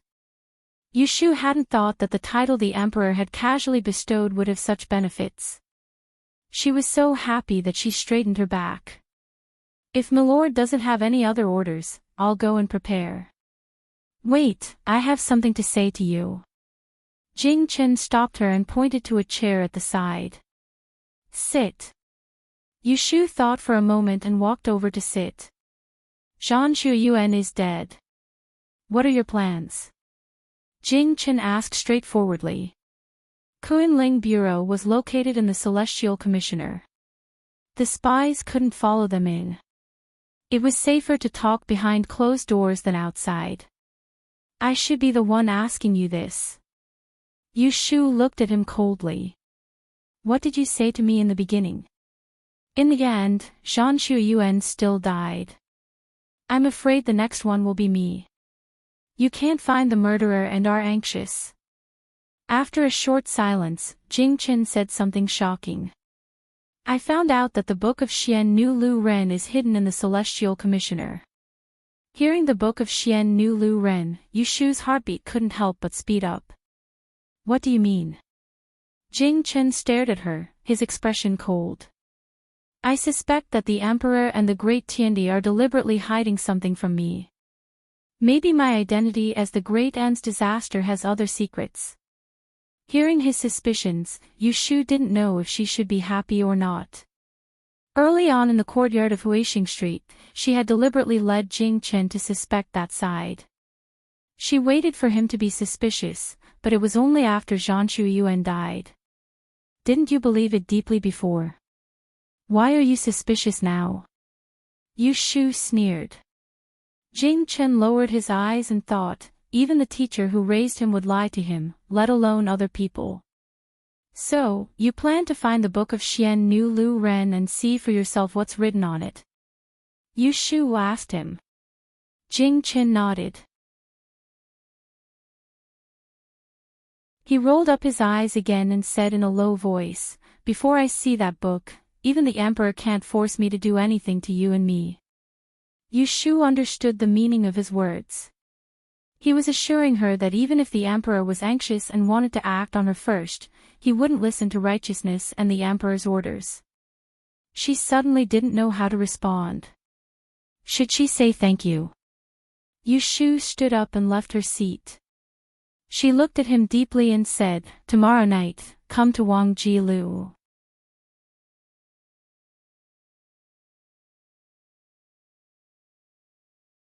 Chapter 609. The 3-day aquatic assembly came to an end. During this period, several strange things were spread by word of mouth. The first strange thing was that it suddenly rained on a sunny day. The second strange thing was that the dead came back to life. The third strange thing was that mortals could summon wind and rain and summon thunder and lightning. Under the deliberate spread of some people, the storytellers in the tea houses and restaurants quickly made up a story and told it early in the morning. This is right. The Donging villains are cunning and deceitful, but they are no match for the thunderous means of a woman in Dun. The true dragon commands the wind and rain, and the little king of medicine is good at distinguishing, the emperor is a wise monarch, and the meowing messenger can reach the heavens. For the whole morning, the tea house was packed with people, listening to the story from the imperial palace with great interest. Sometimes there were cries of surprise, sometimes there were clapping and cheering. Quite a few people were not satisfied after hearing it once, so they tipped the storyteller to tell the story again. The people of Anling City had a new topic to talk about after their meals. The story of the aquatic assembly became the favorite of the customers in the tea houses and restaurants within a few days. It spread all over the streets and alleys. This is a story for another time.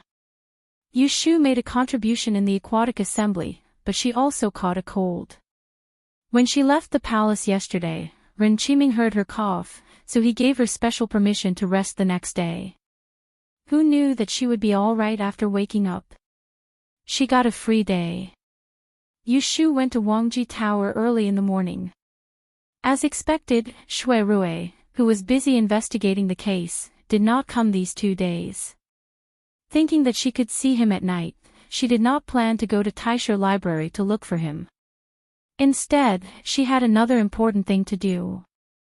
A month and a half ago, Xan Laowu entrusted Yunhua's relic, Zhugetong, to her and asked her to put it in the fengshui pool for 49 days.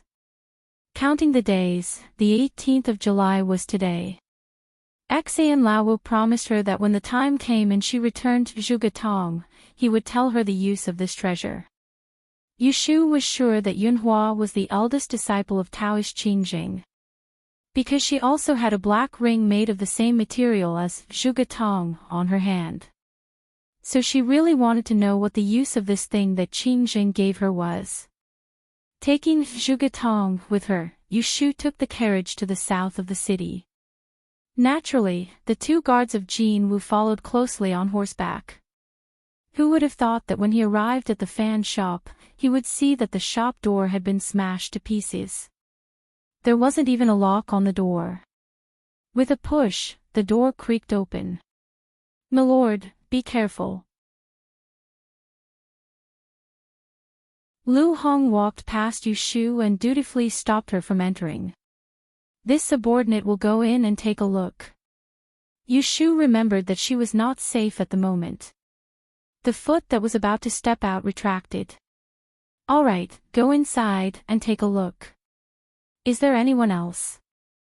Lu Hong entered the shop in a flash. Yushu stood at the door and saw that the shop was in a mess. The counter was overturned and broken fans were scattered all over the floor. It was as if they had been attacked by bandits.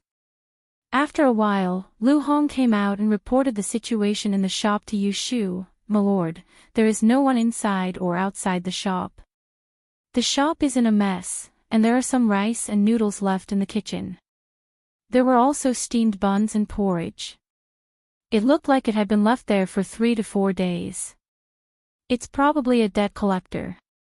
I don't see any signs of a fight, so the shopkeeper must have gone into hiding." Yushu listened to his analysis with a strange look on her face. If she didn't know Axian Lishan's identity and background, seeing this mess, they would also think that it was a creditor. Although Axian Lishan was chased out by the Axian family, he was still a grade E master who ranked first on 2 lists. Who would dare to find trouble with him, the 5th master Axian, so blatantly? Lu Hong did not inquire about the purpose of Yu Shu's visit. He glanced at the end of the alley and winked at another Jin Wu Imperial Guard, signaling him to stay and protect him. Then, he said to Yu Shu, "My lord, please wait here for a moment. This subordinate will go around and gather some information." Yu Shu nodded and let him be. Lu Hong was efficient and came back after a short while. He told Yu Shu that he had inquired about a few nearby neighbors. Someone said that a group of people came to the fan shop to cause trouble the day before the Hungry Ghost Festival. They smashed up the shop and kidnapped the shopkeeper. Yu Shu was surprised. In broad daylight, no one did anything. Who did 5th Master Axian offend? Lu Hong said, naturally, someone came out to stop them. But according to the neighbors, the group of people claimed that the shopkeeper was unfilial and that they were here on behalf of the master to arrest the unfilial son. Since it was a family matter, it was not appropriate for others to interfere. Yu Shu heard this and immediately understood. She did not know whether to laugh or cry. So it was Axianya who sent people to smash up 5th Master Axian's fan shop and dragged him back. Were these 2 father and son or enemies? "My lord, what should we do now?" Yu Shu thought for a moment and turned to the alley. "Let's go and look elsewhere." Based on the situation, 5th Master Axian must be in the Axian residence. She was still holding his treasure and would have to return it sooner or later. Since there was no time like the present, it was better to go and find out. In the Axian residence, Axianya returned from the Celestial Commissioner's roll call. After changing into a set of casual clothes, she went straight to the backyard where the person was locked up. He had captured that unfilial son 3 days ago. With the delay of the Land and Water Conference, he finally had the time to interrogate him today. Axianya made up his mind to use both carrot and stick to force that unfilial son to hand over the item. There were 2 guards at the entrance of the small courtyard. When they saw Axianya, they took out their keys and opened the courtyard door. "How is it today? Is he still noisy?" Axianya asked as she walked in. Replying to Master, 5th Master's throat is probably hoarse from all the shouting. "He is very quiet today. He did not make any noise." Axianya was a little suspicious. He knew his son best. When had he ever been caught by him? He did not know what was good for him. The worst time was when he made a scene for 7 days and 7 nights. How could he be so obedient after just a few days? Just as he was wondering, he walked to the door and waited for the guard to open the door. Before Axianya pushed the door open, he quickly adjusted his facial expression and made a sad look. However, a moment later, his face turned green. "How dare you look at people? Where is he?" "Ah, this. Master, please forgive me. I just sent food to 5th Master this morning." He was clearly still here then. The sunlight shone into the room with the windows and doors closed. There was not a single person in sight. In a corner of the Axian manor, a gray figure climbed over the wall along a ladder. He threw the cotton mat he had been holding onto the ground and hung himself by the edge of the roof. His 2 legs flopped in the air a few times, then he blinked his eyes and let go of his hand. Ouch, ouch. Landing in a deserted back alley, Axian Lishan held his waist and climbed up from the ground. Looking around, he limped towards the west, muttering to himself, "I've learned so many skills, but only opening doors and breaking locks is the most useful. Do you think I can't reach the lock just because it's outside? As long as there's a crack in the door, I can break it open." Walking out of the alley, there was a main street in front of him. Axian Lishan stopped at the intersection. He tidied his clothes and thought about where he could hide for a few days. At this time, a carriage ran past in front of him. The moment it passed, Xianlishan saw a figure at the window. He was stunned for a moment and shouted without saying anything, "Wait, wait. I said the one with the surname Yu in front." Yu Shu was the first to hear the shout from behind. She felt the voice was a little familiar, so she asked Lu Zhong to stop the carriage and looked out. She saw a sloppy man waving his hand some distance behind. He ran over with a limp. When the person ran to the front and stopped, Yu Shu couldn't help but laugh when she saw the person's ragged appearance. "Hey, fifth uncle, which prison did you escape from?" Xianlishan ignored her teasing and got into the carriage. He sat down panting and waved his hand to Yu Shu weakly. Go, go. Go quickly, don't stay here." Yu Shu's eyes rolled. She asked Lu Zhong to turn around and go back to Wangji Tower. She poured a cup of tea and handed it to him. When he was out of breath, she said, "I went to the south of the city to find you in the morning and saw that your shop was smashed. I didn't know where to find you, so I was going to ask about it." Xianlishan waved his hand and said, "Fortunately, you didn't go, otherwise, we would have missed it." Yu Shu curiously asked him, "Were you caught by the left judge?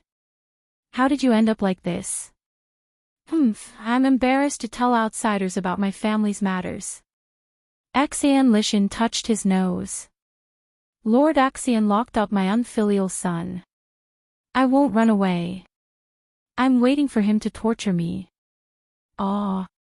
The son called his father Lord, and the father called his son a prisoner. Was there such a big grudge? Forget it, I won't tell you. You don't need to ask about it. It's not a good thing." Xianlishan perfunctorily said to her and then reached out to her. "Where's my treasure? Did you bring it?" He remembered the date clearly. Yu Shu took off the perfume pouch on her waist and held the Yu Linglong with the black bead in her palm. She didn't hurry to give it to him. Instead, she smiled and asked, "Fifth uncle, do you still remember that you promised me that I will help you take care of it for 49 days? You will tell me the use of this relic of Yunhua Ez." Of course, Xianlishan remembered and didn't plan to deny it. Looking at the jade bead in her palm, he was slightly lost in thought. He said, "It's not convenient to tell on the way. Let's go back to your place first." Yu Shu thought about the two guards who were with her and had good hearing. She couldn't trust them, so she nodded and agreed. When they returned to Wangji Lu, it was already noon. Xianlishan's stomach was growling along the way, but he didn't blush at all. Yu Shu felt embarrassed for him and let him in from the backyard. She asked Xiao Qing and Xiao Dai, who came down to welcome them, to clean up a guest room. First, she asked someone to send water and food in. She looked at Xianlishan and Gong Qincher's figure and asked someone to borrow a set of clean clothes for him. After Xianlishan changed and washed, the food was also prepared. With his dripping hair, Xianlishan sat at the dining table with a chicken leg in one hand and a duck neck in the other. It couldn't be said that he wolfed down the food, but he ate like a beggar on the street at the entrance of the market. "Why didn't the left judge give you a meal after he caught you?" "There is food, but I don't dare to eat." Xianlishan shook his head and didn't want to say more. Yu Shu tactfully changed the topic. She took out the zhuge pupil and asked him, "Let's talk while eating. Tell me, what is the use of this zhuge pupil?" Xianlishan raised his head to look at her. He swallowed the meat in his mouth and smacked it twice. A strange smile floated on his face. "Have you heard that the emperor has a rare treasure of heaven and earth? I've heard my eldest brother talk about it." Yu Shu remembered that at the hibiscus gentleman's banquet, she saw the Chui family's spirit speech technique and wondered why the emperor allowed the existence of such a strange technique that could guess the emperor's heart. Shui Rui told her that the emperor has a treasure that he always wears. No one can predict the son of heaven's fortune or misfortune. Axian Lishan pointed at the exquisite ball in her hand, leaned close to her ear and said in a low voice, "The pearl in this Zhuge eye, and the strange treasure worn by His Majesty, were cut from the same thing." Hearing this, Yushu's brain buzzed and she subconsciously asked, "What thing?"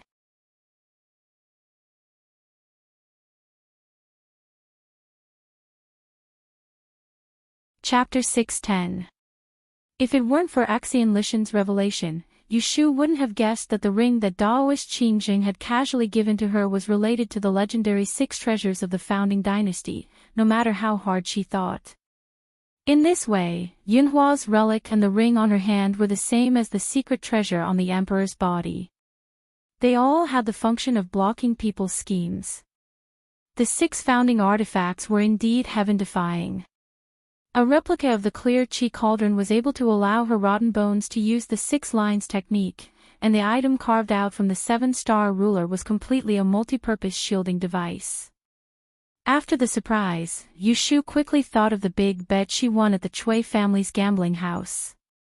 Chui Axian's spirit-speaking spell didn't work on her. It turned out that this was the reason. Back at the Hibiscus Gentleman's Banquet, she had to wear a full set of crystal jewelry, and the silver ring she used to cover up her ring was too conspicuous. Thus, she had taken it off at the last minute. Thus, Chui Axian's spirit speech still worked on her at that time. Yushu suddenly felt a little strange when she understood what was going on.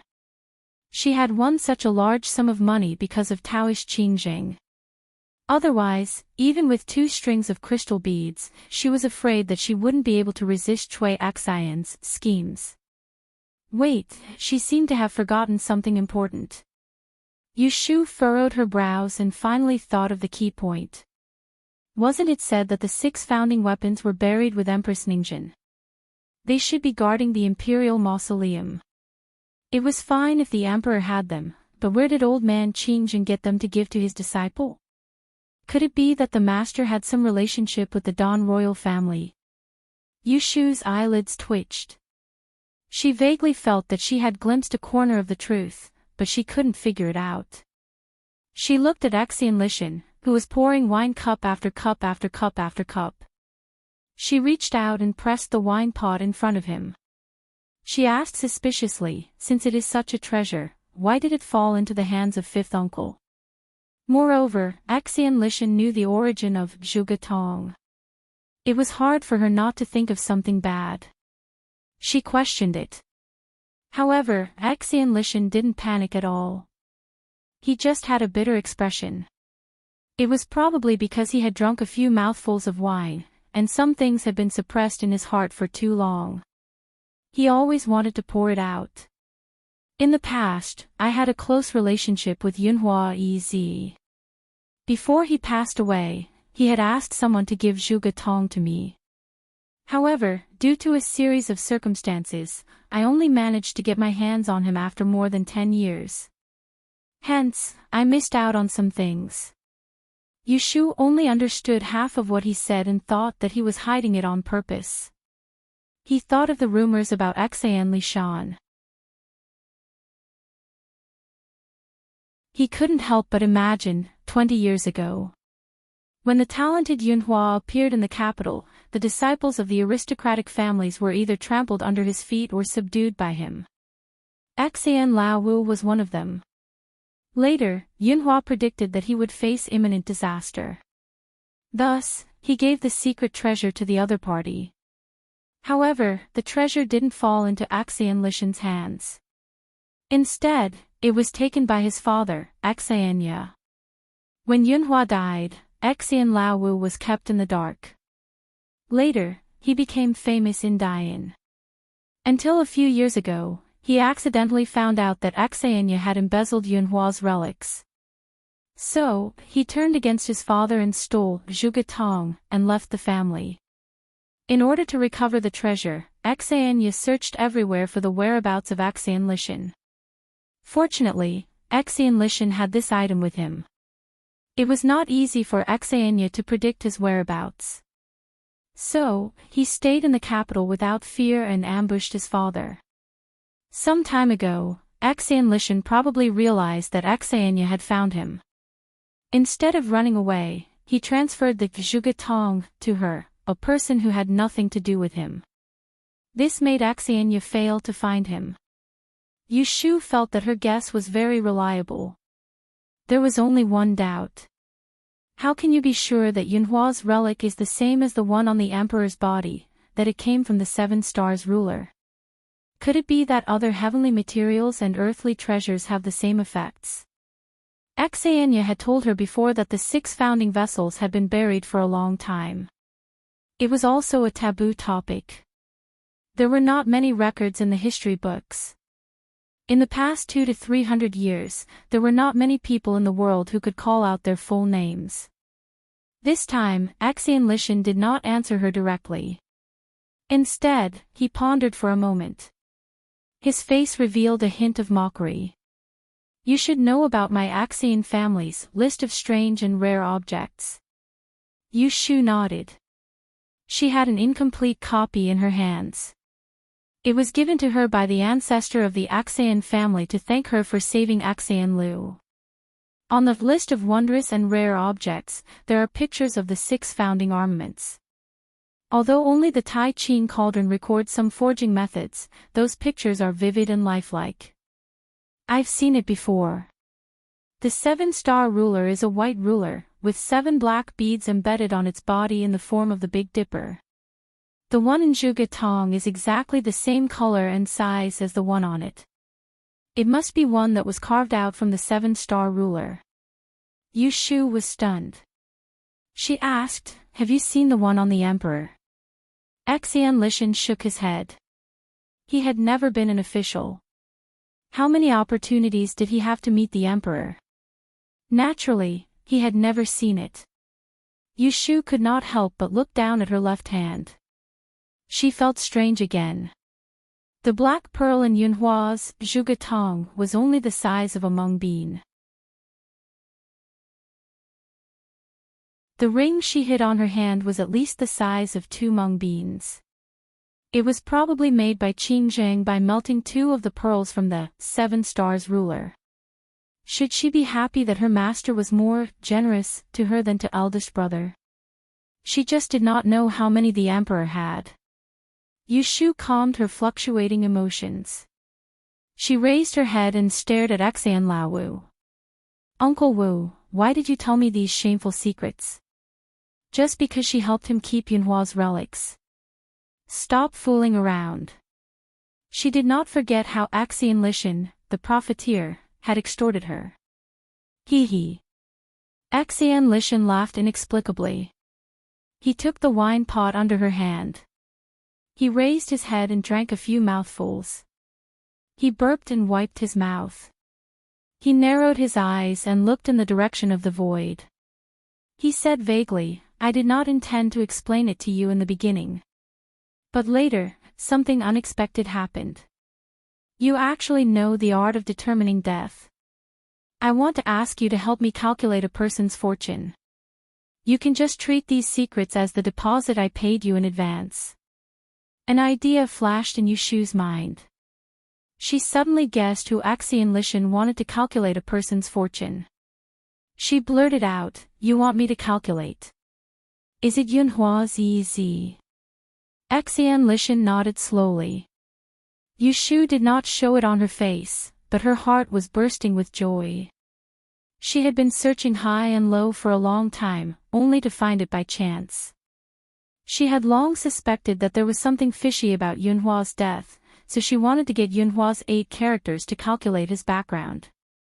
But Yunhua was a mysterious person.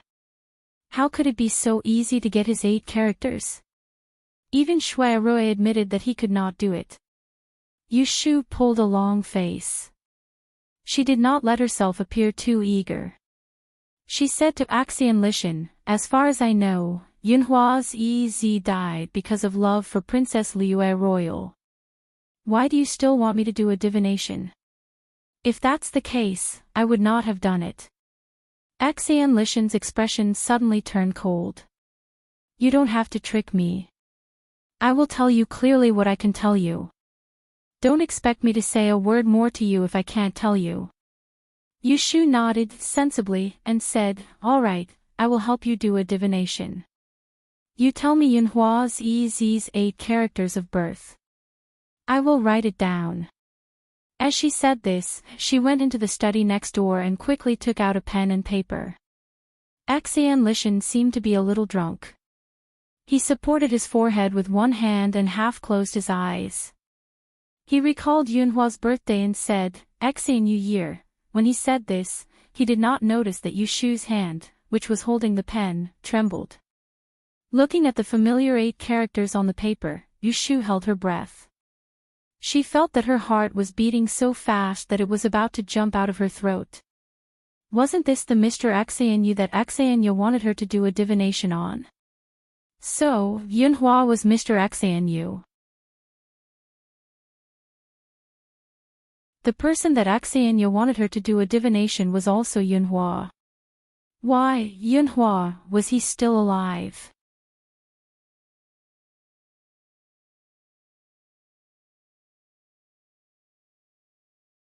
Chapter 6:11.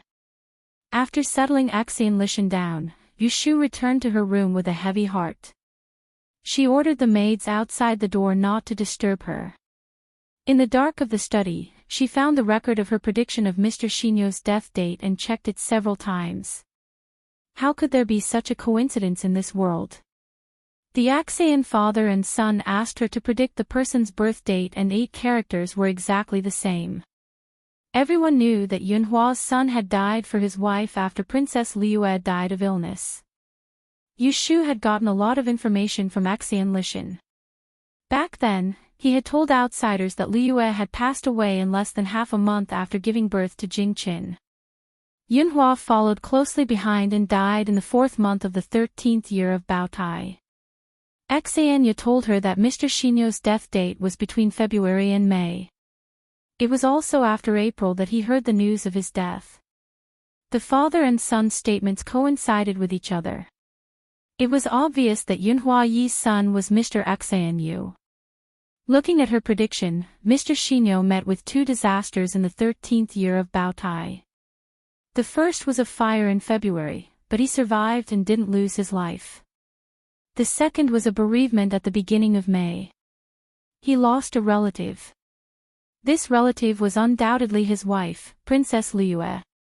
In the eyes of the world, Yunhua was a legend who had died many years ago. The date of his death was also a special day. It was the 5th of May, the Dragon Boat Festival. However, Yushu did not find any disaster on this day. There was no sign that he was about to die. Obviously, Yunhua faked his death. However, everyone thought that he was really dead, regardless of whether they thought that he had been killed or that he had committed suicide for love. She tried hard to guess what happened 20 years ago. She guessed that Yunhua disappeared after the fire. So Axian said that the last time she saw him was in February. She guessed that after Yunhua disappeared, the royal family could not find him, so after Princess Liu died, they made up the story that he died for love. They let him die. So was Yunhua still alive? Yushu was not sure. Only when she used the law of time of calamity to predict the disasters for him in the past 20 years could she confirm whether he was dead or alive. 20 years. This isn't something that can be calculated in a day or two. It will take at least half a month. Yushu rubbed her forehead anxiously. Suddenly, her fingers paused and she opened her eyes with a happy expression. Right, I can use the 6 lines. The art of 6 lines could not determine life and death, but the art of 6 lines had a section on good or bad luck. It could use the birth date of a child to determine whether the parents were healthy or not. Yao Yan only needed to get the date of birth of his parents. The 8 characters of Jing Chen's birth. Long after he regained his memories. She had already asked about it. Now that she knew Yunhua's horoscope, she only needed to do a divination. Regardless of what happened to Jing Chen's parents, Princess Liu was already dead. If it was not a hexagram, it would prove that both his parents were dead. If it was a hexagram, it would prove that Yunhua was still alive. Yu Shu did as she said. She hurriedly took out the small blue stove and the Tihu incense from the secret compartment of the bookcase. In the afternoon, after reporting to Guo Huaiyan the progress of the investigation of the new murder case in Taisher Shuyuan, Shui Rui walked out of the Supreme Court alone. The sun above their heads made people dizzy. The patrolling guards were already sweating. Shui Rui slowly waved the Mujiang fan in his hand, but he did not feel hot. At this time, his mind was not thinking about the case, but the off-topic words that Guo Huaiyan had said to him just now. Just in time for this murder case. You were not able to come for the 2 days of the aquatic conference. Did you hear that the Celestial Commissioner's female officer Yu was appointed as the Miaoling messenger by His Majesty? The day before yesterday, it really shocked this old man. I didn't expect that in my lifetime, I would be able to see with my own eyes the magic of a mortal who can summon wind and rain. Your sworn sister's ability is really amazing. Shui Rui had not heard the news that Yu Shu was given a title. He had been investigating the case in Taisher Shuyuan for the past 2 days and did not go home. He did not know that Yu Shu had quietly made such a name for herself. Even he was taken aback by this. After the surprise, he fell into deep thought. Shui Rui dared to say that other than Yu Shu herself, he was the one who knew her best. Whether she could summon wind and rain or not, how could he not know? Presumably, it was the same as the death sentence strange art. It was a battle that she had used opportunistically. And the trigger that forced her to be eager to show off was probably the tragic death of Zhang Chuyuan. Alas! Shui Rui sighed softly, closed the fan, and touched his forehead. He knew that she would not behave herself and wait for him to come up with a plan. But after not seeing her for a few days, she had already made such a big move. She was really swift and decisive, which made him feel both relieved and worried. Shui Rui returned to Wangji Tower. Hearing that there was a guest in the backyard, he did not disturb them. He changed into casual clothes downstairs and went to the 2nd floor. As soon as he entered the door, he saw Yu Shu sitting in the living room, holding a teacup in a daze. He could not help but stop and look at her. Probably because she had thought too much, she had clearly lost weight in the past 2 days. The apricot-colored silk dress fitted her waist and shoulders, making her look even more delicate from head to toe. That plain face that did not have much femininity always had an inexhaustible spirit. Even if she was in a daze, it would not dissipate. When Yu Shu came back to her senses, she found that Shui Rui was standing at the door. She did not know how long he had been standing there looking at her. His eyes were so focused that she immediately felt embarrassed. Cough, Big Brother is back. Yu Shu cleared her throat, stood up, moved her numb legs, and sat back down. Shui Rui walked to her side in a few steps, put away his fan, and sat opposite her. Did you not sleep well last night? Yu Shu shook her head. Shui Rui raised his finger and swept it under her eyes, and said, Your eyes are red, and you still say no. Yu Shu smiled, and said, It was not because I stayed up late. I was just touched by the incense just now, it is not a problem. Shui Rui's nose moved, and he raised his eyebrows. You use Tihu incense. You have a good nose.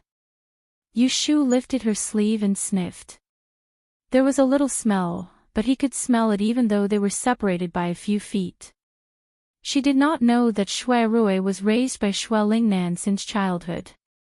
What he learned was not only temperament and strategy. In order to prevent the eldest grandson of the Shui family from being assassinated, Shui Lingnan's education could be said to be in all aspects. What should be the smell of spices and herbs, what should not be the smell, Shui Rui only smelled it once, and he would remember it in his heart. Why do you need to use the 6 lines divination?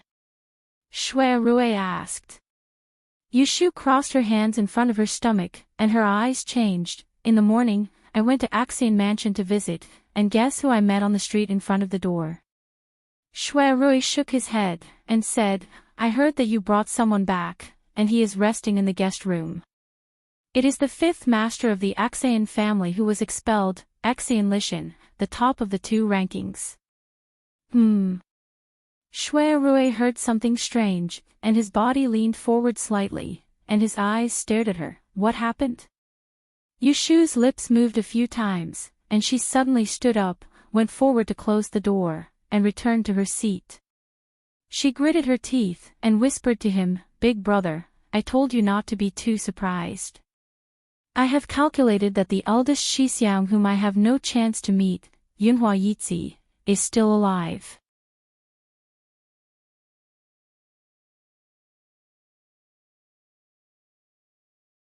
Chapter 6:12.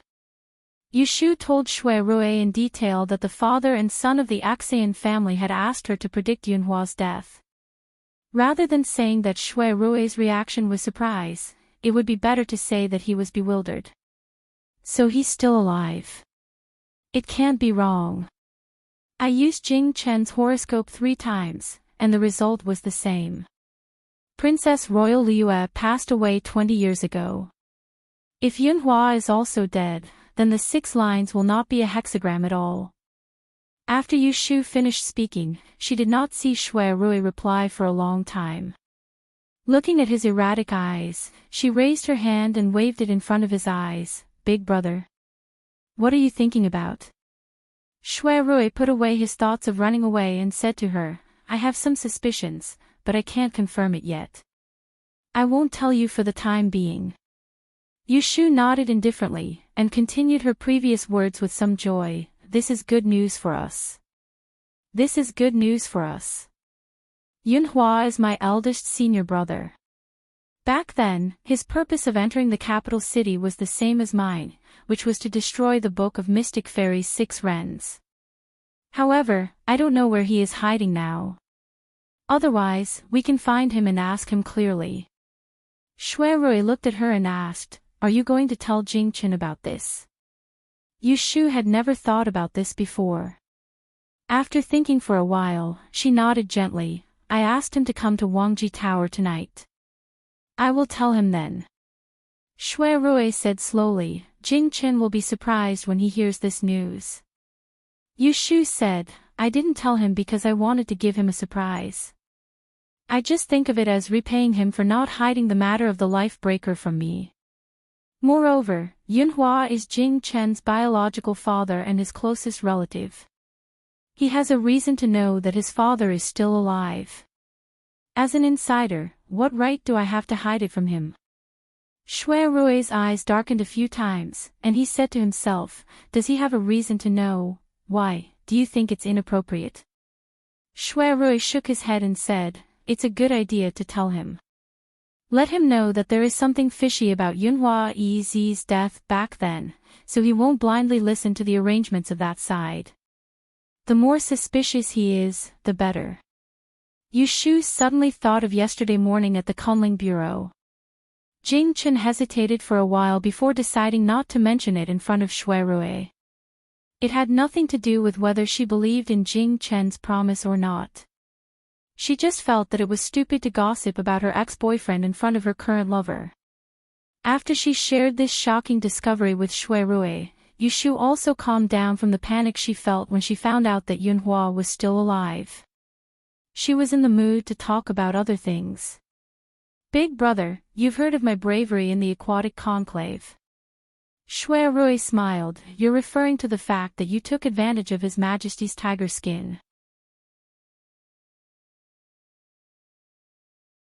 Did you fool a bunch of people? What do you mean by bluffing? I'm truly talented, Yushu mumbled. But she did not have much confidence. Shui Rui knew her the best.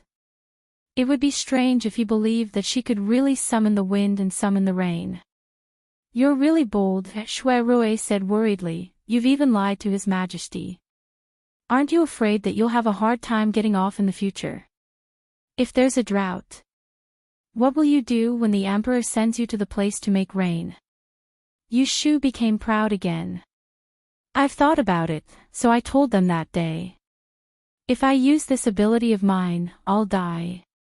I can't guarantee that I'll be able to return to Turin. Shui Rui was relieved. He raised his hand and flicked her forehead. He chuckled softly and said, "You're so cunning." In the evening, Jing Qin came. Yu Shu heard from the waiter that Axian Lishan was still sleeping soundly in the room. To prevent him from waking up and bumping into Jing Qin, she sent Gue Ba to guard outside Axian Lishan's mountain gate. Little Qing took Jing Qin to the slightly deserted third floor. Yu Shu and Shui Rui were waiting in the tea room. There were 2 blue and white porcelain lamps on both sides of the tea room, illuminating the room.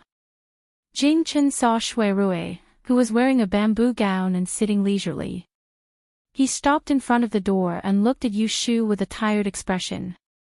Shui Rui closed the lid of the tea and stood up. He said, "Brother Jing, please come in. It's me who wants to see you today. I have something to discuss with you." Jing Qin looked at Yu Shu's indifferent face under the lamp. The light in his eyes dimmed and he stepped in. The maidservant closed the door behind him. The 3 of them were in the same room. There was a strange silence in the air.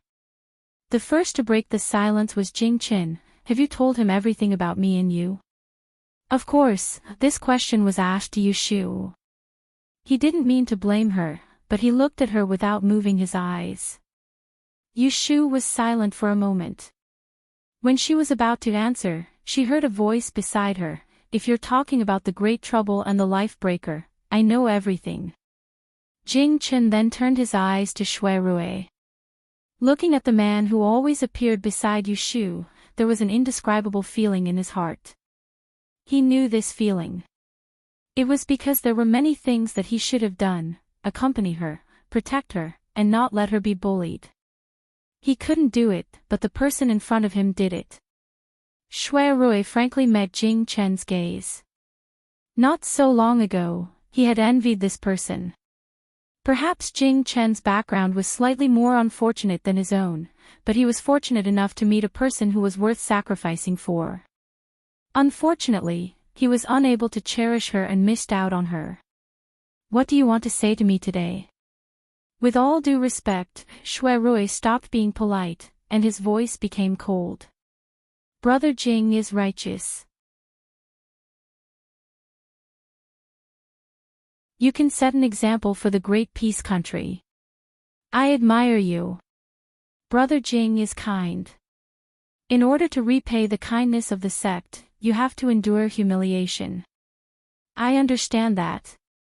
But dare I ask, Brother Jing, what did my sworn sister do to you? Why did you disregard her life and involve her in a dangerous situation?" He had wanted to ask Jing Qin this question a long time ago. What right did he have to cut off all ties with Jing Qin just because he wanted to?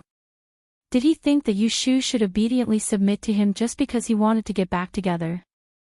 No matter how dignified his reason was, it couldn't hide the essence of taking advantage of her. Men always had such a self-righteous drawback. They thought that they could decide everything.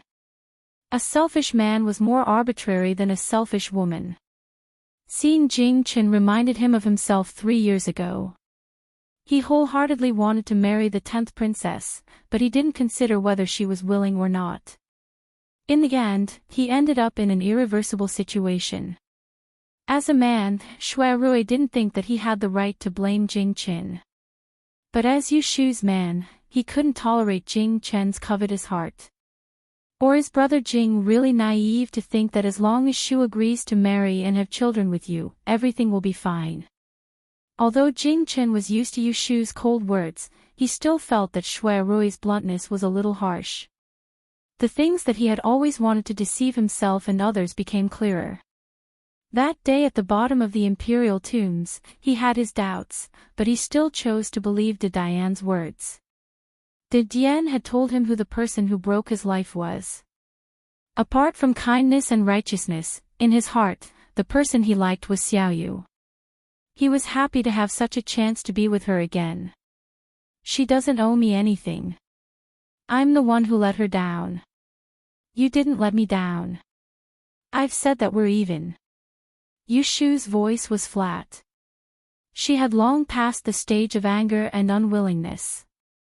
Now, Jing Chen was no longer a friend to her, but he wasn't an enemy either. Hearing this, Jing Chen just turned to look at her. His handsome face didn't show much emotion. Seeing this, Shui Rui stopped and didn't continue to be aggressive. Instead, he changed the topic and brought it to the murder case in Taisher Shuyuan. The murderer who killed Zhan Shuyuan has not been identified. It's obvious that those people's goal is to target you, the Scourge of Dawn. That's why the woman close to you was implicated. I'm afraid that their next target is Shu. For her safety, I'd like to trouble Brother Jing with something. What is it? Go ahead. Recently, His Majesty may send more people to protect Shu. If they mention it in front of you, I hope you can refuse on behalf of Shu. As for the excuse, I've already thought of it for you. Just say that Shu knows the death-severing technique and is not in danger of losing her life. You'll also protect her from the side. There's no need to do anything unnecessary.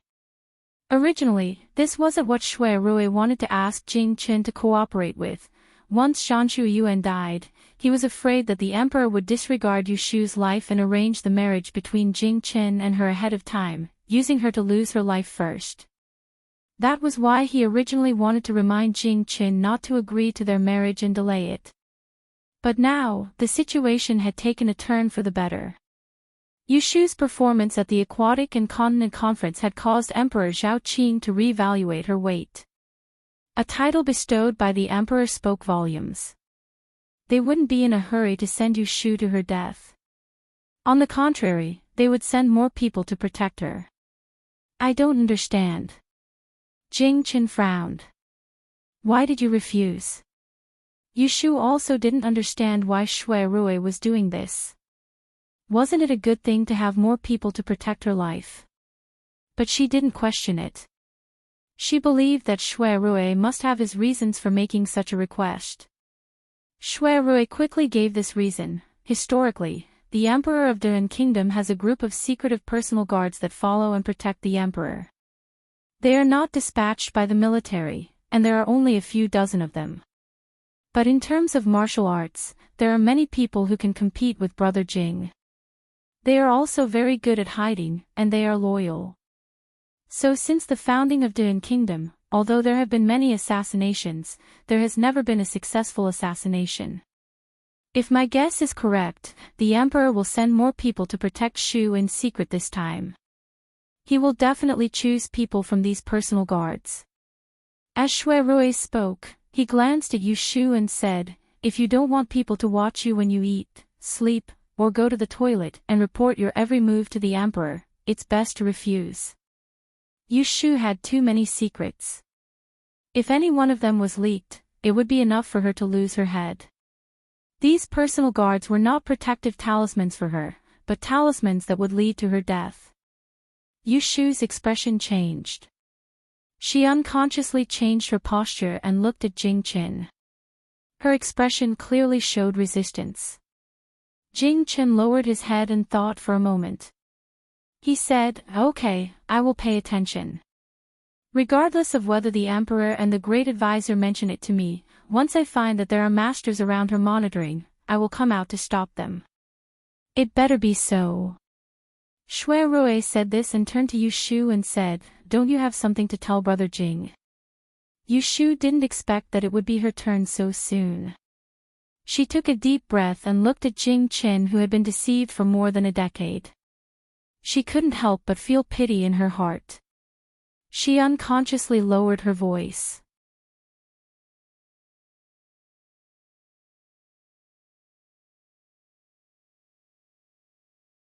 Chapter 613. Yushu didn't tell Jing Chen about the father and son of the Axian family in detail. She just pushed everything to the death judgment magic. I accidentally learned the birth date of Yunhua Yi's son. After using the death judgment magic, I found out that he is still alive. I have calculated it several times, and it can't be wrong. Jing Chen sat there motionlessly. His face was full of fear, and his whole body seemed to be frozen. She didn't know if he heard the latter part of Yu Shu's explanation. Yu Shu could imagine the impact he had felt. Ever since he was young, he had known that he was a disaster. Everyone around him had told him that his parents had been cursed by his Kadish star. He grew up in self-blame and lived alone for nearly 20 years. Suddenly one day, he was told that his father was still alive and well. It must be hard for him to accept it. Yu Shu turned her head and wanted to exchange glances with Shui Rui, but she saw that he was looking at Jing Chen with a thoughtful expression. She didn't know what he was thinking. After a while, Jing Chen opened his mouth. His suppressed voice had a touch of hoarseness. "Thank you for telling me." Normally, this was a good opportunity to slander Emperor Zhao Qing and Titian. But when Yu Shu saw his expression, her lips moved, and the words that came to her mouth became, "No need. It's good that you don't suspect that I lied to you." Jing Chen shook his head and stood up with his hand on the armrest. "Forgive me for not staying for long. I will leave first." Yu Shu nodded and turned to look at Shui Rui. After hesitating, she stood up and said, "I will walk you to the door. Brother Jing, take care." Shui Rui sat there without moving. He watched them leave. Coming down from the 3rd floor, at the corner of the stairs, Jing Chen suddenly stopped. He didn't look back and said in a low voice, "Why do they all lie to me?" What he had seen and heard since he was young was true. Yu Shu didn't know how to answer. Even if the person in her heart was no longer him, she couldn't help but feel sad for him. Maybe it's to achieve a certain goal, or maybe it's because of some difficulties. Yu Shu raised her hand and was about to put it on his shoulder when she paused and put it down again. She was not good at comforting people, so she said, "No matter what, he is still alive. Isn't that a good thing?" "Heh, yeah." With a faint chuckle, Jing Chen turned around and looked at her with an unreadable expression. "At least he's alive, isn't he?" Yu Shu sent Jing Chen back to the courtyard. The moment she raised her head, she saw Shui Rui who was waiting for her at the bottom of the corridor on the 1st floor. She couldn't help but quicken her steps and walk up to him. "Did he leave?" "Yes, let's go." Shui Rui reached out his hand and held onto her slightly cold hand. He squeezed it lightly before turning around and pulling her into the house. "Have you forgiven him?" "Aw. Shu, don't play dumb. Jing Chen, he's actually very pitiful." "Yes, I think so too." The two of them disappeared behind the closed door. After the Water and Land Conference, greeting cards floated into the door of Yu Shu's house like snowflakes. Some people heard from somewhere that Yu Shu's new house was built on Baochong Street. They surrounded both ends, and people came to see her all day long. Yu Shu had the experience of becoming famous at the hibiscus banquet last time. Early in the morning, she instructed the 2 mansions to keep the cards and gifts, and invite the guests in for tea. If they asked about her, they said she was not at home. But no matter how she hid, she couldn't hide from some weirdos. As a matter of fact, on this day, she left the house before the sun rose, but was blocked at the main entrance of her house. Not knowing where, 2 figures rushed out, and with 2 putong sounds, they knelt down in front of her. If not for Lu Hong and Su Qing blocking in front of her, they would have knocked into her feet. "I'm Zhou Min. I've admired Mr. Yu for a long time. I'm willing to take you as my master. Please accept me. In the future, I'll treat my master as my second parent and be filial to you. I'm Wang Sheng. My ancestors have learned the Yi for 3 generations. I can endure hardships and work hard. Please, meowing messenger, accept me as your disciple. I'll definitely study hard and pass on your mantle. 2 black lines appeared on Yushu's forehead. She thought to herself, where did these 2 shameless people come from? They looked like they were in their 30s, and they dared to say they wanted to be her son. And the one who learned the E for 3 generations, who wants him to inherit the mantle. It was the first time Lu Hong and Su Qing encountered such a situation. They didn't know how to deal with it, so they turned to look at Yushu and waited for her to speak. Ahem, both of you, please get up. My master has ordered that I'm not allowed to accept disciples. The 2 looked at each other, unwilling to give up. What about the registered disciple? Does the adopted son want one? It took a lot of effort to get rid of the 2 shameless people. When Yushu arrived at the Celestial Commissioner office, it was already dawn. She almost missed the roll call. From the moment she entered the door, people kept greeting her warmly. There were also some thick-skinned people who chatted with her from the bottom of the bell tower all the way to the outside of the Celestial Commissioner office before leaving reluctantly. Yushu wiped away the cold sweat on her forehead and sat down as soon as she entered the door. Xiaolon quickly served a cup of tea and stood in front of her, saying, Darren, did you go out late today? There is no need to rush.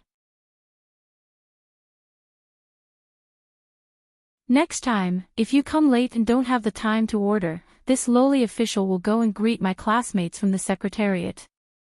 Oh, don't mention it. I got up early anyway, Yushu told him about what happened when she went out in the morning. At the end, she sighed with emotion, fortunately, I ran fast. Otherwise, I would have 2 adopted sons today. Ha! Xiaolon laughed in spite of herself and poured another cup of tea for her. She said, this kind of wishful thinking can be found everywhere. They are not willing to put their feet on the ground and only want to ascend to the heavens in a single bound. Darren, if you meet them again in the future, there is no need to be nice to them. After that, he asked her, you still have an empty place for an assistant. Have you chosen a good person? It's almost the end of the month. I'll fill it up quickly so that I can make it in time for this month's salary. Yushu said, yes, I'll write a letter. Send someone to LoveLore Library to find him. Yes. Yushu got up and walked to her office. She turned her head and glanced at the stairs. She asked Xiaolon, is the right commander here? Milord Jing took a leave today. He seems to be unwell. I sent someone to check on him in the morning. Oh. The atmosphere in LoveLore Library was a bit gloomy these 2 days. Paper could not wrap up fire. The news of Zhang Chuyuan's death had spread. The students who came to class during the day were all talking about the aquatic and land conference that had just ended a few days ago. But in private, they were talking about the death. Not many people were in the mood to read. When the Celestial Commissioner sent someone to find Wen Xiao and he was sitting in a corner of the ink study. There was no class today. He was surrounded by students who had come here to slack off. Amidst the whispers, he was grinding ink and copying a book. When he received Yushu's handwritten letter, he saw the only line on it, as you wish. He was stunned for a moment before he recovered. He lowered his head and carefully folded the paper, putting it in his pocket. He asked the official to wait outside. Wen Xiao and went inside to pack his things. Under the puzzled gazes of some people, he left with someone else. Only his brisk footsteps betrayed his current mood. After he left, someone in the study said suspiciously, hey, that person just now seemed to be the Celestial Commissioner's man, right? At dusk, the sound of a bell came from outside the window. Yushu stretched and put down her brush. On the table in front of her was a thick stack of documents. More than half of them were the official marriage documents that the Kunling Bureau had handled in recent years. The other half were the marriage documents that had been piled up in the past 2 months waiting for approval. Wen Xiaoben, who had just been brought over in the morning, was sitting at a small table opposite her. He was copying and organizing a pile of dusty documents. He hadn't even changed out of his Taisher library uniform when she pulled him in. Yushu's job could be said to be leisurely. She only had to wait for the brush supervisor and signature officer to deliver the approved documents to her. She would look through them and stamp them. Yushu didn't want to be lazy. Since she had come to the Celestial Commissioner, she had to make good use of the real power in her hands. She couldn't be a decoration and waste resources. Therefore, the most important thing was to first understand the big and small affairs of the Kunling Bureau and investigate the past records. She didn't want to be a figurehead without knowing it. Xiaolan and Ren Jiao looked good on the surface, but there was no knowing what was in a person's heart. Who knew if they would play tricks on her behind her back? Yushu looked at the sky outside the window and said to Wen Xiaoan, "Don't work. Let's stop here today." Wen Xiaoan stopped his brush and stood up. "Darren, you can go back first. I will finish writing these down before leaving." Yushu naturally wouldn't discourage his enthusiasm. She waved her hand to let him continue. She called Lu Hong in and put the 8-catty copper official seal into a box to take away. The Celestial Commissioner had guards patrolling at night. There were also people who would lock the official seal in a cabinet. However, most of the high-ranking officials who had guards would carefully carry the seal with them. "Darren, take care." N. Outside the Kunling Bureau, a middle-aged man stood not far away. He was wearing a dark red official robe with 2 blue clouds embroidered on his shoulders. He looked in the direction of the courtyard door and saw Yushu coming out with someone. He didn't hurry to go forward. Instead, he waited for them to come closer before he cupped his hands and said, "May I ask if you are Yunuyu of the Kunling Bureau?" Yushu looked at him and didn't know him. Judging from his official robe, he should be a 5th-rank official. However, she hadn't seen this person at the aquatic conference. "That's me. And this Darren is." The man lowered his hand and introduced himself. "Celestial Envoy Master of Ceremonies, Cui Shui." Yushu raised an eyebrow. "Cui Shui. Cui Xian's father. So it's Darren Cui. I'm sorry. It's me who has offended you." Cui Shui forced a smile on his face. Yushu could see that he was uncomfortable. Thinking that he was here for the gambling debts of the Cui family's gambling house, she smiled. "Why is Darren Cui looking for me?" "I heard from my daughter yesterday that I offended Darren Yu at the gambling house a few days ago. I taught my daughter not to speak, so I apologized to Darren Yu." As Cui Shui said this, he lowered his head and bowed to Yushu. Yushu moved to the side and sneered in her heart. What did he mean by hearing yesterday that there was a gambling debt of tens of thousands of taels? Were the Cui family deaf? It was obvious that they were planning to let it go when she didn't say anything.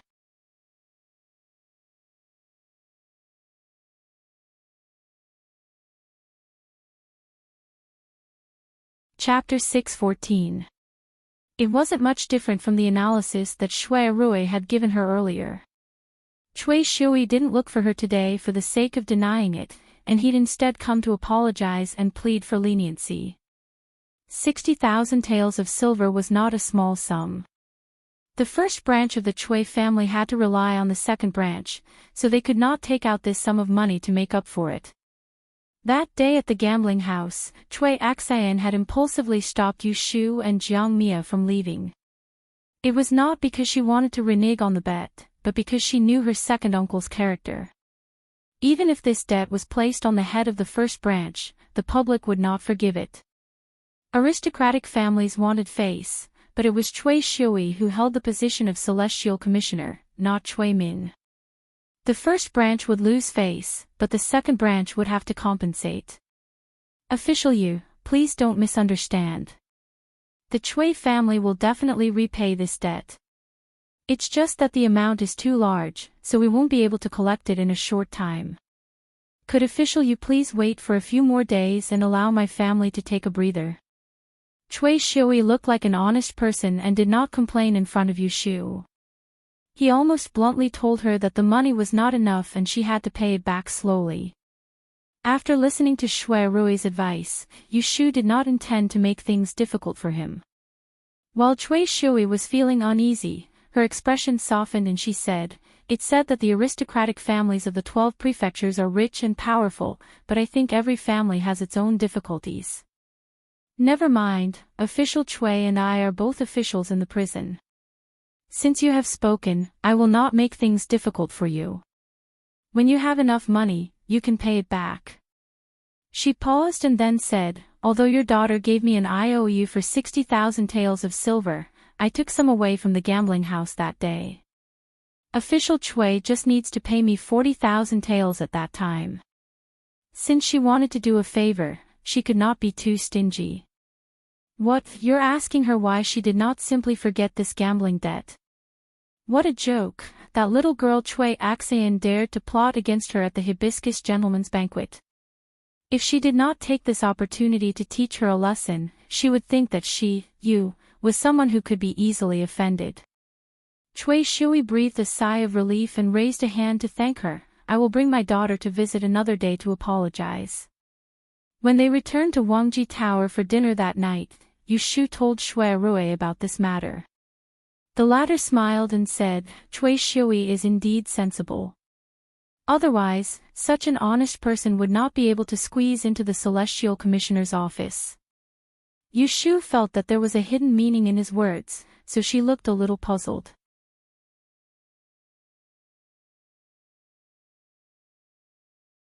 Therefore, Shui Rui told her, "You still don't understand the ways of the world and the officialdom. If you hadn't been bestowed the title by His Majesty, how could he have found you so quickly?" Up until now, Yu Shu did not feel that the title that Emperor Zhao Qing had bestowed upon her was anything special. It was not enough for her to eat or drink. Seeing the confusion on her face, Shui Rui shook his head and laughed. He pulled one of her hands to his knee, patted it, and said to her in a light and slow voice, "His Majesty has been on the throne for 13 years. Although there are no great achievements, the country is peaceful. However, the princes have all grown up, and the appointment of the crown prince will not be delayed for a few days. Our Duan is not like the previous dynasties, we do not like to pass on the throne during a funeral. Therefore, once the crown prince is appointed, it will take at most 8 to 10 years for the new emperor to succeed the throne. If the dragon's body is unwell, it will only take 3 to 5 years. His Majesty, as the ruler of a country, has the country under his control. He does not lack anything, but he lacks 1 or 2 deeds that can be recorded in the history books. Now that you used the true dragon command to summon rain at the Water and Land Conference, you have confirmed His Majesty's reputation as a wise ruler. How could His Majesty not be pleased? Therefore, not only did he bestow you with a title, he will also vigorously spread this matter to the people. It will not be long before everyone in the world knows that His Majesty is a wise ruler and can summon rain." At this point, his eyes looked at her faintly, and his tone became more serious. "And you, the meowling messenger, have become the best proof of a wise ruler. As long as His Majesty is on the throne, no one can touch you. To put it bluntly, this title bestowed by the emperor is equivalent to a golden ticket to be exempted from death." Yu Shu's eyes widened. After listening to Shui Rui's explanation, only then did she understand the trick of flattering him that day. In order to make Emperor Zhaoqing value her life, she had unintentionally exchanged a death exemption card for herself. Therefore, in Anling City, as long as one understands this, no one will want to offend you. Shui Rui looked at her as if she had just come to a realization, and could not help but laugh. He knew that when she was bluffing, she did not think so far ahead at all. This was called a lucky hit. Ha, ha. Shui Rui unhurriedly poured a bucket of cold water on her. "Don't get happy too early. The murderer that caused the deaths of Chao Yuling and Zhang Shuyuan wouldn't care if the emperor cherished your little life or not. Yu Shu just grinned, but closed her mouth again. When she thought of the 2 lives in Taisha Shuyuan, her joy was diluted by half. How about I start to strengthen my body and practice martial arts tomorrow?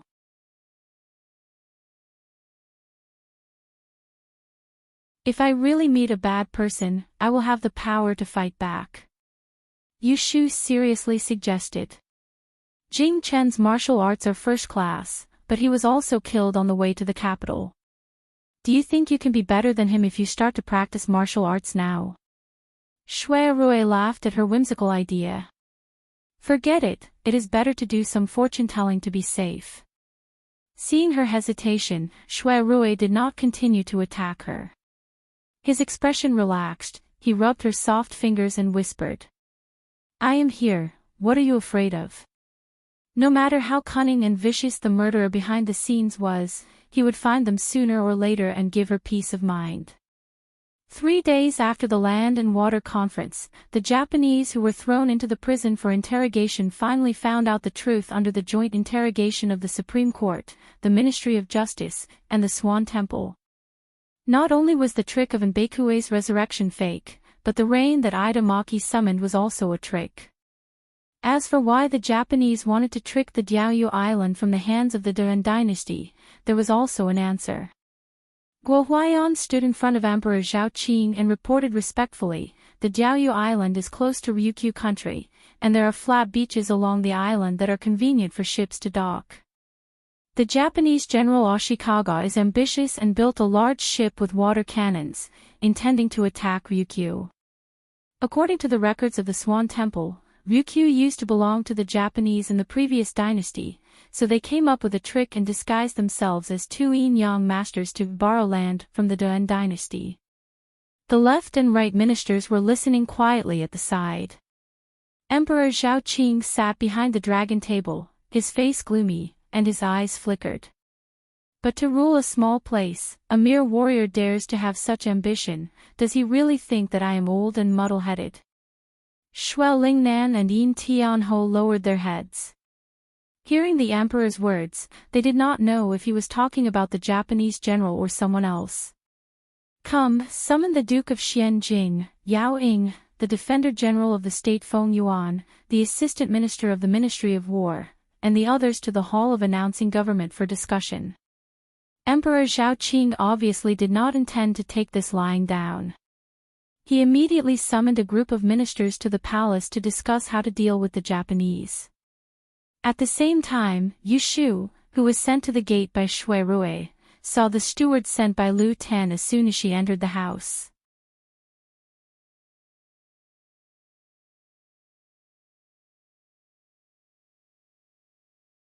Chapter 6:15. After Zhang Shuyuan's death, the Dao-carrying tower of the Taisha Library was sealed. Every day, there were officials from the Supreme Court standing guard outside, and no one was allowed to approach. Zhang Shuyuan's body was taken back by a servant of the Zhang family in the capital. The Zhang family's ancestral home was in Jiangxi, and it would take at least a month for them to come to Anling after receiving the bad news.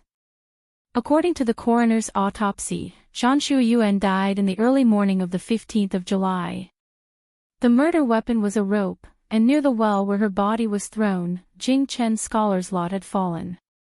Shui Rui personally took the statements of several students who were familiar with her and confirmed that the night before she was killed, Zhang Shuyuan did not return to the Zhang family's guest house in the capital, but stayed alone in the women's dormitory. In addition, the gatekeeper of the library had seen Zhang Shuyuan enter the top floor with the scholar's lot. The guards in charge of patrolling the courtyard unanimously said that in the early morning of the day of the crime, they did not see any suspicious people near the Dao-carrying tower. Other than that, there were no other reliable clues. As for the 2 biggest suspects, the servant who discovered the corpse and the gatekeeper who hid it, there were people who could prove that they were not there. The gatekeeper was already in his 50s and didn't look like someone who could carry a heavy load. The servant who swept the floor was a skinny and dry young man. Thus, this became another unsolved case. Shui Rui came to the Taisha library again that morning with only one constable. He entered the library and slowly went from the first floor to the third floor. There were rows of bookshelves and cabinets on each floor. It was too easy for the murderer to hide among them without being discovered. According to his speculation, Zhang Shuiyuan had sneaked in before dawn. Then the murderer, who had hidden behind a bookshelf, attacked her from behind, strangled her with a rope, and carried her body downstairs, throwing her body into the well to delay the time when the body was found and find a chance to escape. There were many suspicious points in this. For example, there was a lock outside the library, and the key was with the gatekeeper. The library would only open after 7 to allow students to enter. How did Zhang Shuiyuan enter without a sound? For example, where did Zhang Shuiyuan get the academician's signature from Jing Qin? Did she sneak into Tibet to find something? These questions could only be answered by the dead Zhang Shuiyuan.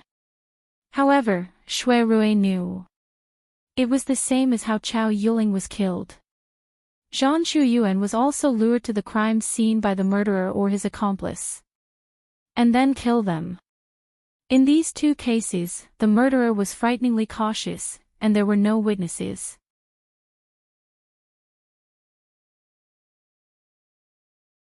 The crime scene had been cleaned up neatly, and there was not a single footprint left on the ground.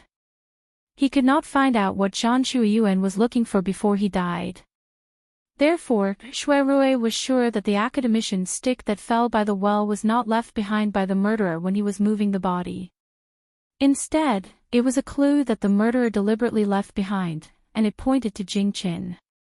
This time, it was not to shift the blame.